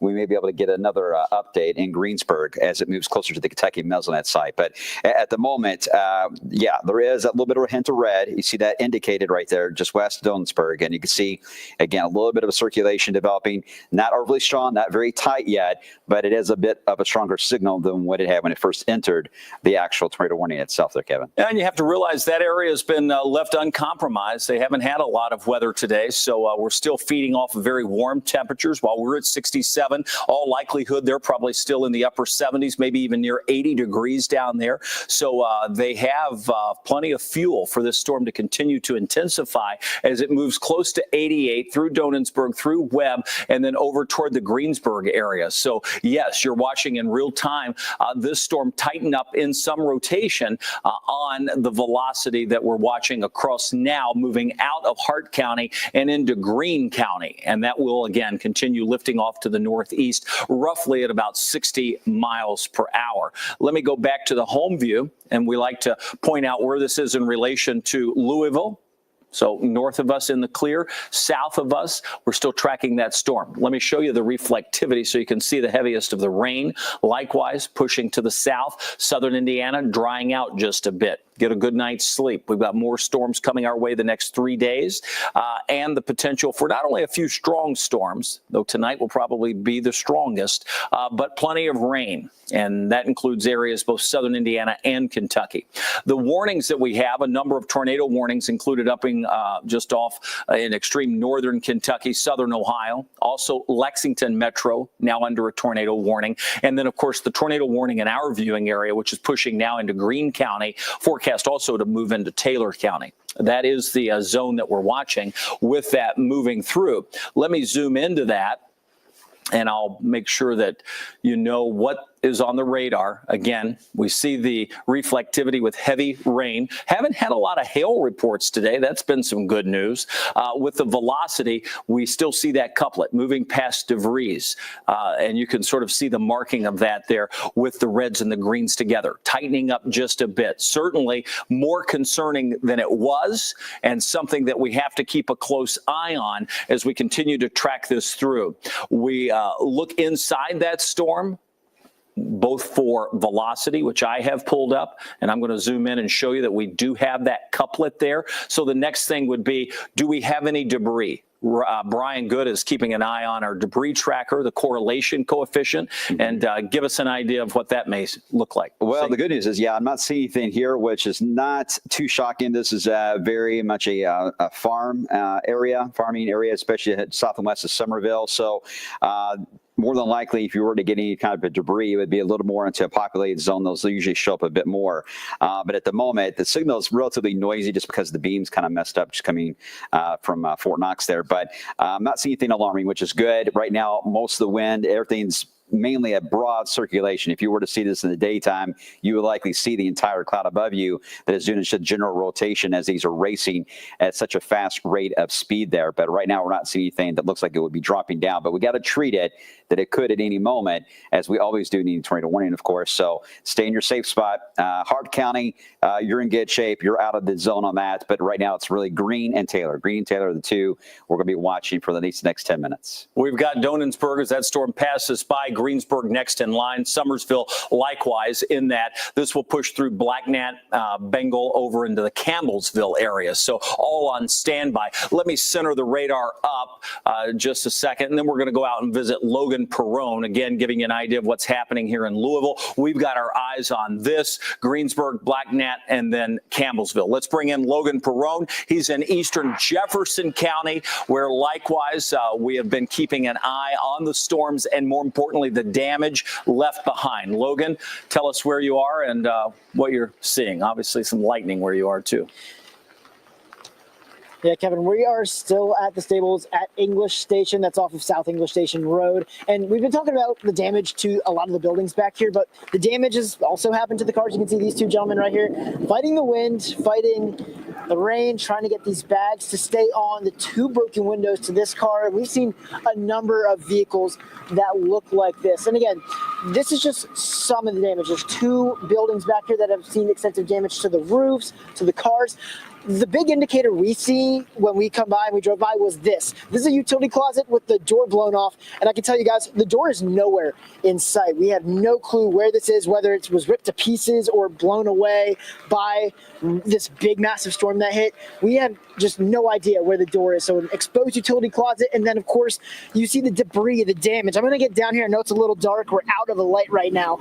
But pieces just, and this is not, if you can hear, this is some hard siding, some wood that is flown off. This is not just some cheap plastic stuff that came off. And then when you look up, I mean, we're going to try and keep the rain out, but you can see damage all the way up, broken windows, just a mess for the people that live here. Now, we did just catch up with the owner. We're going to talk to them in a second off camera, but he was telling us that they're putting people in hotels, making sure that they have a warm, dry place to stay tonight. So again, a lot of damage here to cars, buildings, people's livelihoods kind of thrown into a little bit of disarray like you see on the ground here.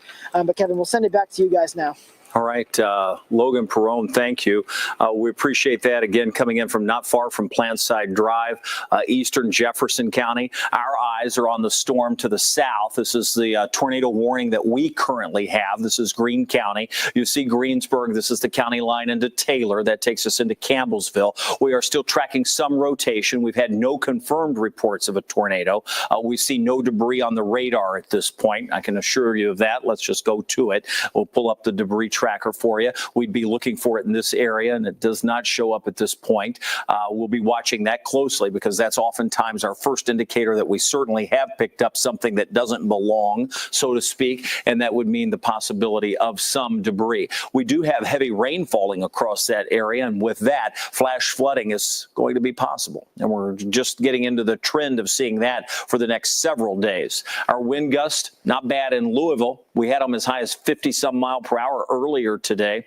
On the velocity for the south, if we were to measure these winds, they'd probably be on the order of 50 to 60 miles per hour as well.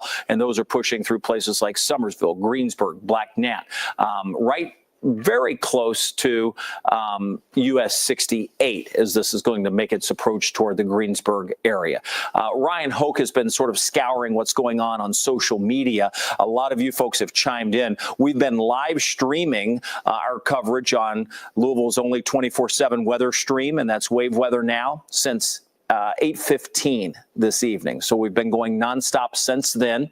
You've been watching us on Wave, if you're still tuned in, since Chicago Fire was on the air, and we had to break in with the first tornado warning for Du Bois County. Let's see what some of our viewers are saying and go over to Ryan Hoke. Kevin, I know you were talking about the lack of hail reports earlier. I figured I'd put the MPing hail reports up.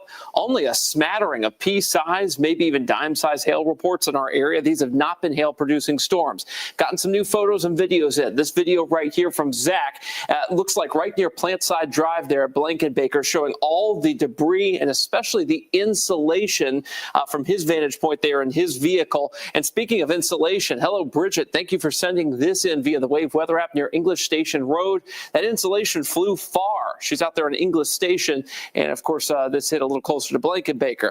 And then there's a large tree down in Ricky's backyard here near J-Town. It missed the house, he says, but of course, parts of the fence there looks like they have been damaged. So continue to send in your photos and videos via the Wave Weather app, or of course on that dedicated Facebook post we have on the Wave Weather Facebook page, just with the text on it in the purple color in the background there, Kev. Okay, Ryan, thanks. We look again, we're watching the circulation that we have going on. The tornado warning continues to our south.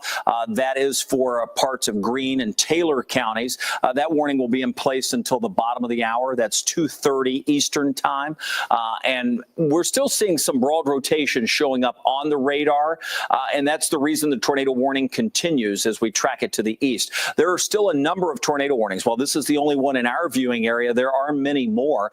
Brian, I see you got the wider view of the radar pulled up, and we still have tornado warnings streaming from northern Kentucky and southern Ohio all the way down past Memphis, Tennessee. I can't even imagine how many warnings have been issued today across the Midwest and the Ohio Valley because it's been nonstop, just red polygons all day long today, and really started this morning. But you can see how the northern part of that line is now becoming a more east-west as it is tilting across Kentucky. Now we're seeing the push on the western side, which will begin to allow for that rain band and storm band. And West Tennessee will also lift to the north as well, and that will allow for another round of thunderstorms to track along this entire boundary. But it will take, I would say, another 18 hours or so to really get the atmosphere ready to go again for another round of strong storms. But I can't rule out additional severe weather later tonight for Thursday night, but to the level that we've seen today, this many tornado warnings, that is not in the cards. There's not as much energy to work with,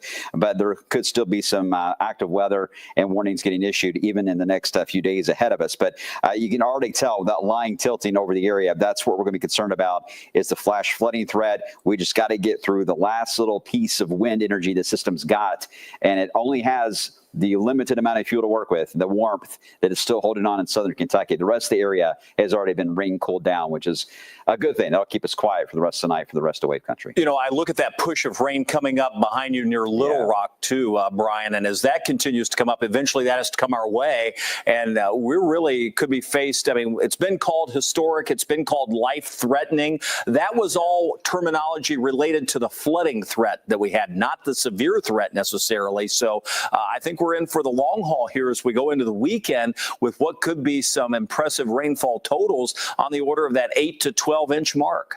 Yeah, right now we're about an inch and a half is what we're looking at across Wave Country. West Kentucky is already crossing 2.5 inches. And again, this is just one piece of 4 pieces that we have to get through between now and Saturday. So we'll be watching those rain totals climb. But please, if you have to venture out while we're watching that rotation there into eastern Greene County, please be careful traveling. Watch your flooded roadways because there will be many cases, I'm sure, Kevin, that the power is out in some communities. Traffic lights may be out, street lights may be out, so you may not be able to see like you normally would. You can't tell if there is a flooded roadway, so just be careful and take it slow. Yeah, for sure. Black Nat, you are the one seeing the rotation near you between you and Bengal. This is going to approach Campbellsville. Strong winds likely already moving into Hatcher and Campbellsville. This is crossing over now into Taylor County, so that will be pushing through.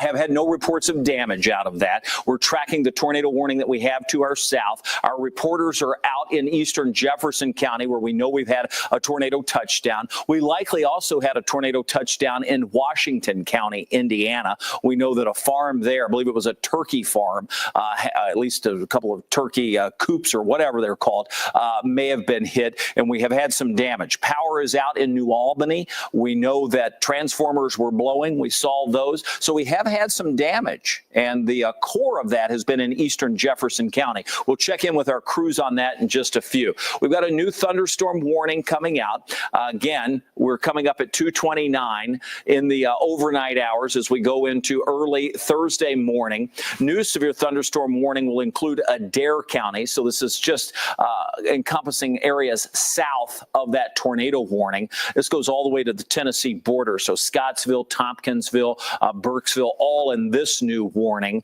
as it moves to the east. 70 mile per hour is possible with that. 60 moving off to the east at 60 miles per hour. The tornado warning has dropped off the screen there. So I didn't hear any word back from them if they're going to reissue a severe thunderstorm warning for that area. But this storm did have a history. I did look back in Barron County, and now the damage reports are coming in from when it was in just west of Horse Cave, and it was producing trees being knocked down the roadways there. So some of these reports may be a bit delayed. So there could still be some wind damage there that's taking place, especially in Greene County when it was entering near Donutsburg there. So yeah, and we still see a pretty sharp mark on the velocity, where we have some pretty strong winds just south of Campbellsville, close to Hatcher. That's not too far from the lake. That would be moving off to the east. So we'll still keep watching this. While there's technically no tornado warning currently, they could reissue that depending on if any damage starts to come in. Clearly, we have the severe thunderstorm warning farther to the south. That's the one that goes closer to the Tennessee border.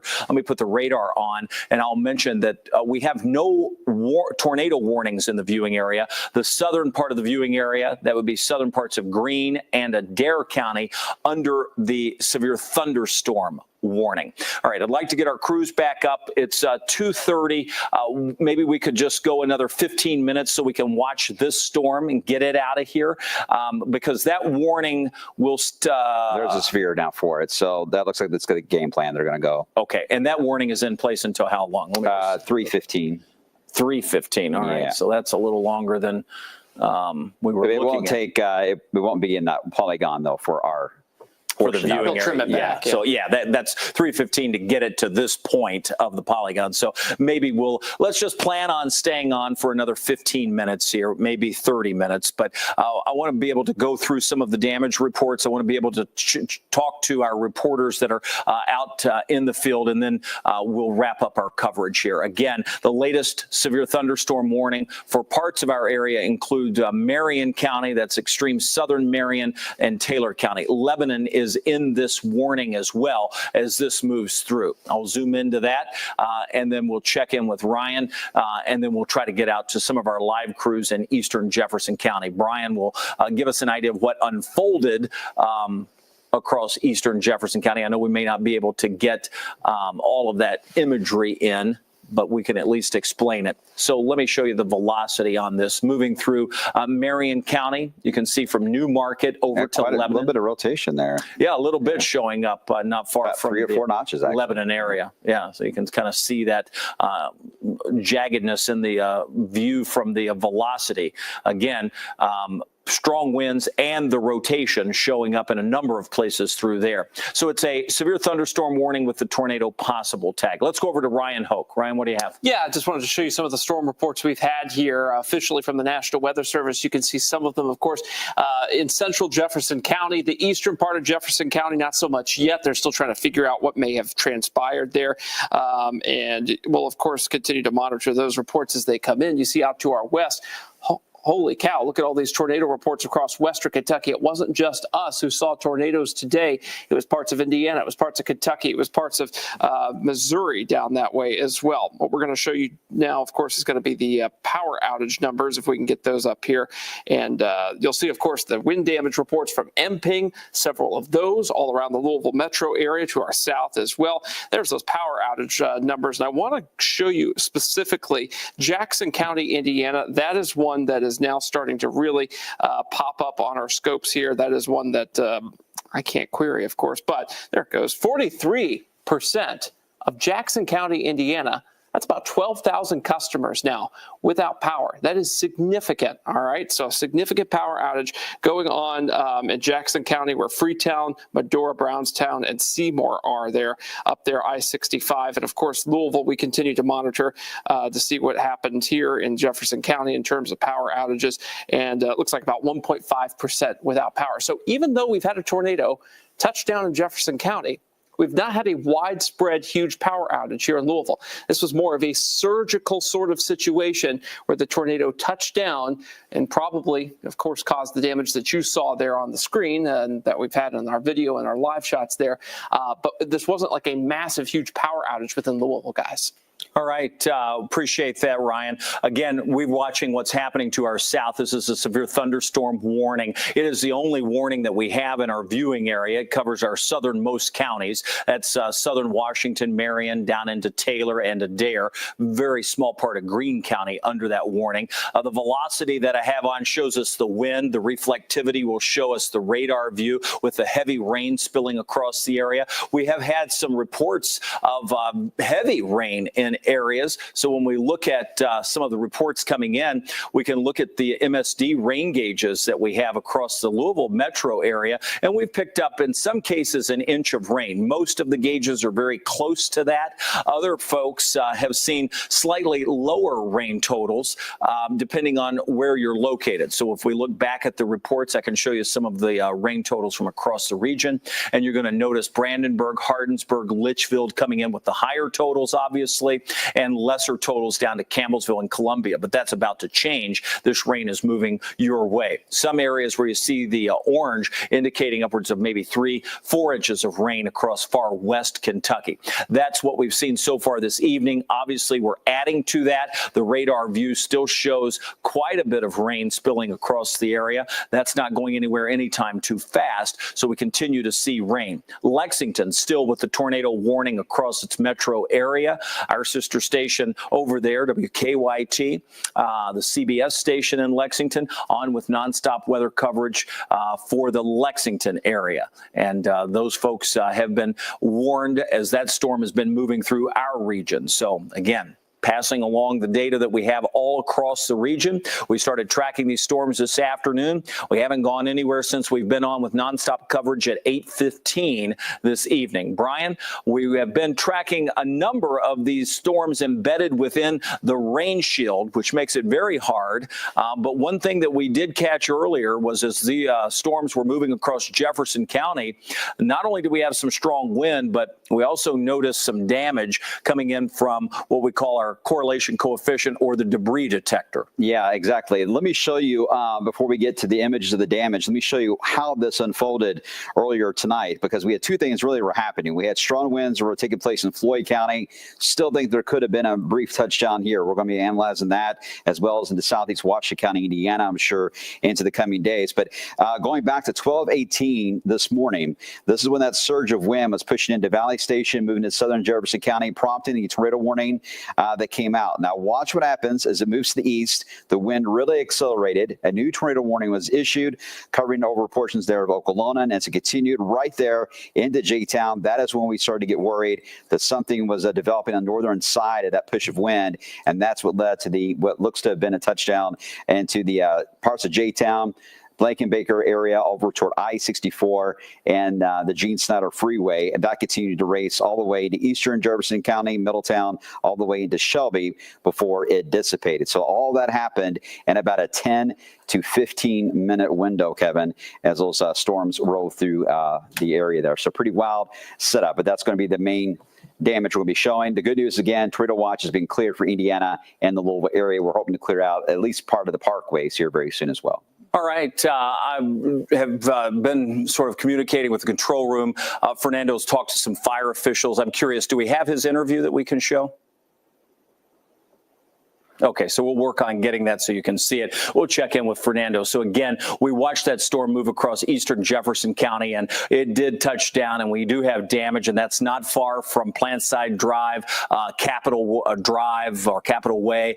It's not far from Blankenbaker or Hurstbourne, so it's sort of bounded by those two, close to the BMW shop, close to the Lexus shop, close to that new Chick-fil-A. I know there's the Metropolitan veterinary that's out there, the emergency 24 vet. We know that there's a number of credit unions along there. Papa John's has their headquarters out there. I'm just trying to name some places that some folks may know, but that is an area that's very well known and quite an industrial area out there in the industrial park, so near Bluegrass Parkway in eastern Jefferson County. The only warning that we currently have, severe thunderstorm warning, now moving almost out of the viewing area. It's across parts of southern Marion down into Taylor County. This will be moving out within the next few minutes. I suspect we're going to be able to get you back to late night programming and allow everybody to at least get some sleep before additional rounds of storms move our way late tomorrow with additional heavy rain threats that will stack up over the next few days. We already see that we have flash flooding that's underway, but we will likely see additional flooding, both in terms of flash flooding each day and then river flooding as we take on quite a bit of water that's coming up, all being fueled by high pressure off the East Coast, funneling in those southerly winds. That's bringing in moisture from the tropics and the Gulf, and it's going to ring out across us thanks to a stationary front that is stationary. It gets hung up over us, and that will provide the sort of wringing out of the moisture on top of us. All right, so that's what we're looking at this point. Let me, again, just ask Ryan and Brian if they have anything. We're working on getting you some of that video where we talk to the fire officials, and we'll see if we can hit some of the live reports, and then we'll wrap things up. So, guys, Brian, what do you have? Let's cover the rain totals real quick and kind of update you guys on that, and then I'll show you real quick on the futurecast what's coming ahead. And Tawana will have more on that with sunrise starting in about 2 hours from now. You see the rainfall. Look more at the yellow. You see indications there where several spots, those bands, were getting a little closer to the 2-inch mark. So the totals in Indiana did reset at midnight. So got to keep that in mind there. So ignore those numbers. But in general, across Kentucky, these are legit totals that are coming in at about 1.5 inches in many spots there. But West Kentucky now approaching right around the 2.5-inch mark. So where do we go from here? Well, this line is going to continue to sag down to the south and sink into our southern counties as we get into the overnight hours, producing still some very heavy rain bands as it moves on by. But as we evolve into the overnight, most of the severe threat is going to be coming to an end. Even for our southern counties, that should be the trend as this continues to race off to the south and east, and eventually we'll end up with that flooding threat that may materialize into the very early morning hours of your Thursday. As we saw that surge of rain out of Tennessee is pushing back in. Flood watch is still in effect all the way through Sunday morning. Ryan Hoke, you got the latest on some of the video we've been getting not from our reporters, but from the viewers as well. Yeah, this coming in from the Wave Weather app. We're still trying to ascertain where exactly this is, but you can see a large tree down, a police presence there, likely somewhere in the J-Town, Middletown area. It looked like the police car is in the middle of the tree. It almost looks like that, and may it may be very the well Dixie be. Highway Oh, it is, incident. definitely. I'm just seeing this in HD for the first time, guys, so you're witnessing this with me. Yikes, that's not good. Police SUV there looks like it was hit by a tree. We're going to get some more information on this here in just a second. If you guys in the control room have anything on this, I know Julia just. I know it was Dixie Highway. That's all I've seen. A lot of reports of that incident. Okay, so perhaps that's where that was. So, yeah, we've got that video now in our system here. And then I have a fresh report here from the Copperfield neighborhood. Ashley says, my grandparents were hit in Copperfield. They're in a cul-de-sac. Large portions of their roof are gone, and water is pouring into the house. And, guys, that's the really sad part about this situation. Is we've got a lot of damage in residential and commercial areas, and now we're getting ready to put several more inches of rain into the places that were damaged here over the next few days. So that's going to really hamper cleanup efforts, make it really tough to salvage what's left.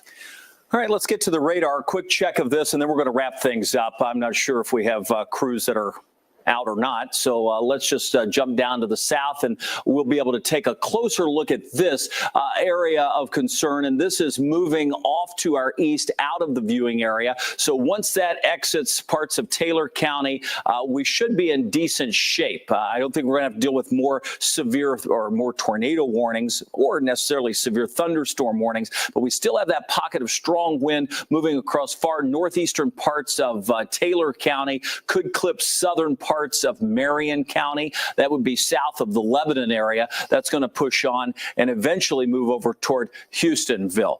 Chilton is also moving in that area. So that's the area we're watching. We continue to track these through. The storm tracker is on the screen. That's coming back to home base here at Wave. So we've talked to Fernando. We've gotten his reports. We're going to be able to play for you that audio coming in from the fire officials that are on the scene working, and we will do that momentarily.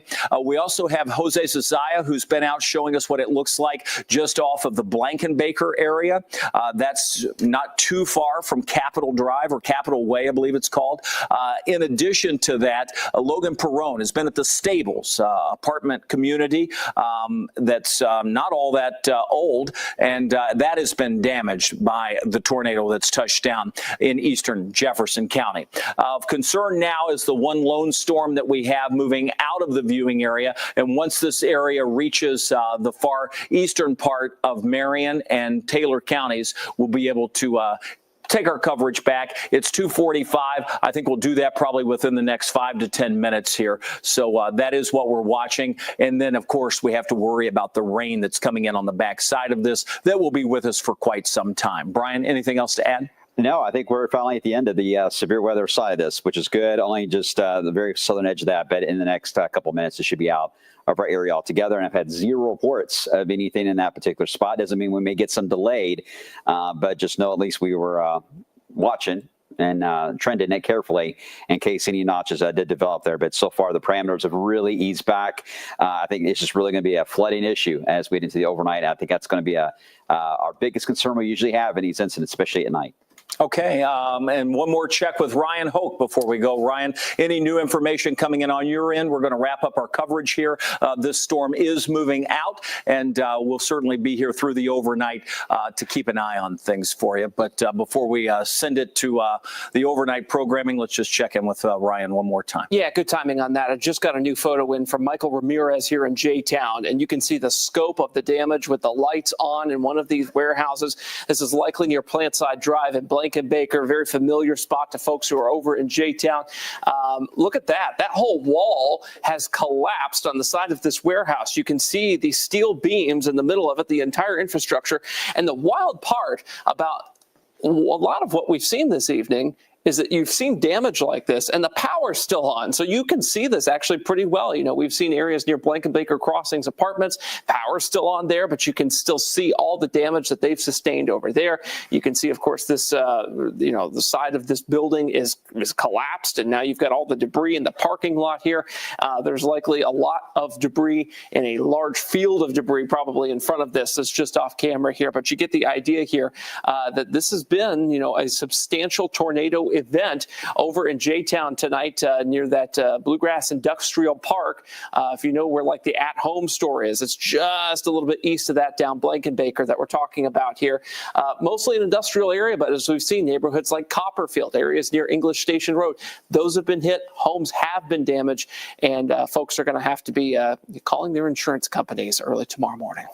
All right. Yeah, no doubt about that. And we have more weather on the way the next few days. You can see that warning being extended out of the viewing area. So again, while it's on the very edge of Marion and Taylor counties, it is moving out, and that warning will continue pushing off to the east. So it's sort of being shored up on the backside of that. So that will now move into parts of Boyle, Casey, Garrett, and Lincoln counties, Madison as well within that. Let me go back to our home view. We have been focused again on all storms that have been going through the viewing area, but we also have been paying special attention to what's been happening here in Louisville, especially eastern Jefferson County. Fernando Garcia Franciscini, he's in the storm tracker making their way back downtown. He just finished up an interview with some of the firefighters that are out on the scene in Jeffersontown. Let's take a listen at what they're working on right now. Several buildings sustained pretty good roof damage, and we actually had one building over on Ampere that was completely blown down. So, have you heard of any injuries, people injured or anything like that? We have not heard of any injuries at this time. We've had several gas leaks over on Plainside and Technology Plus. LG&E's been working with our crews over there to get all the gas lines shut down.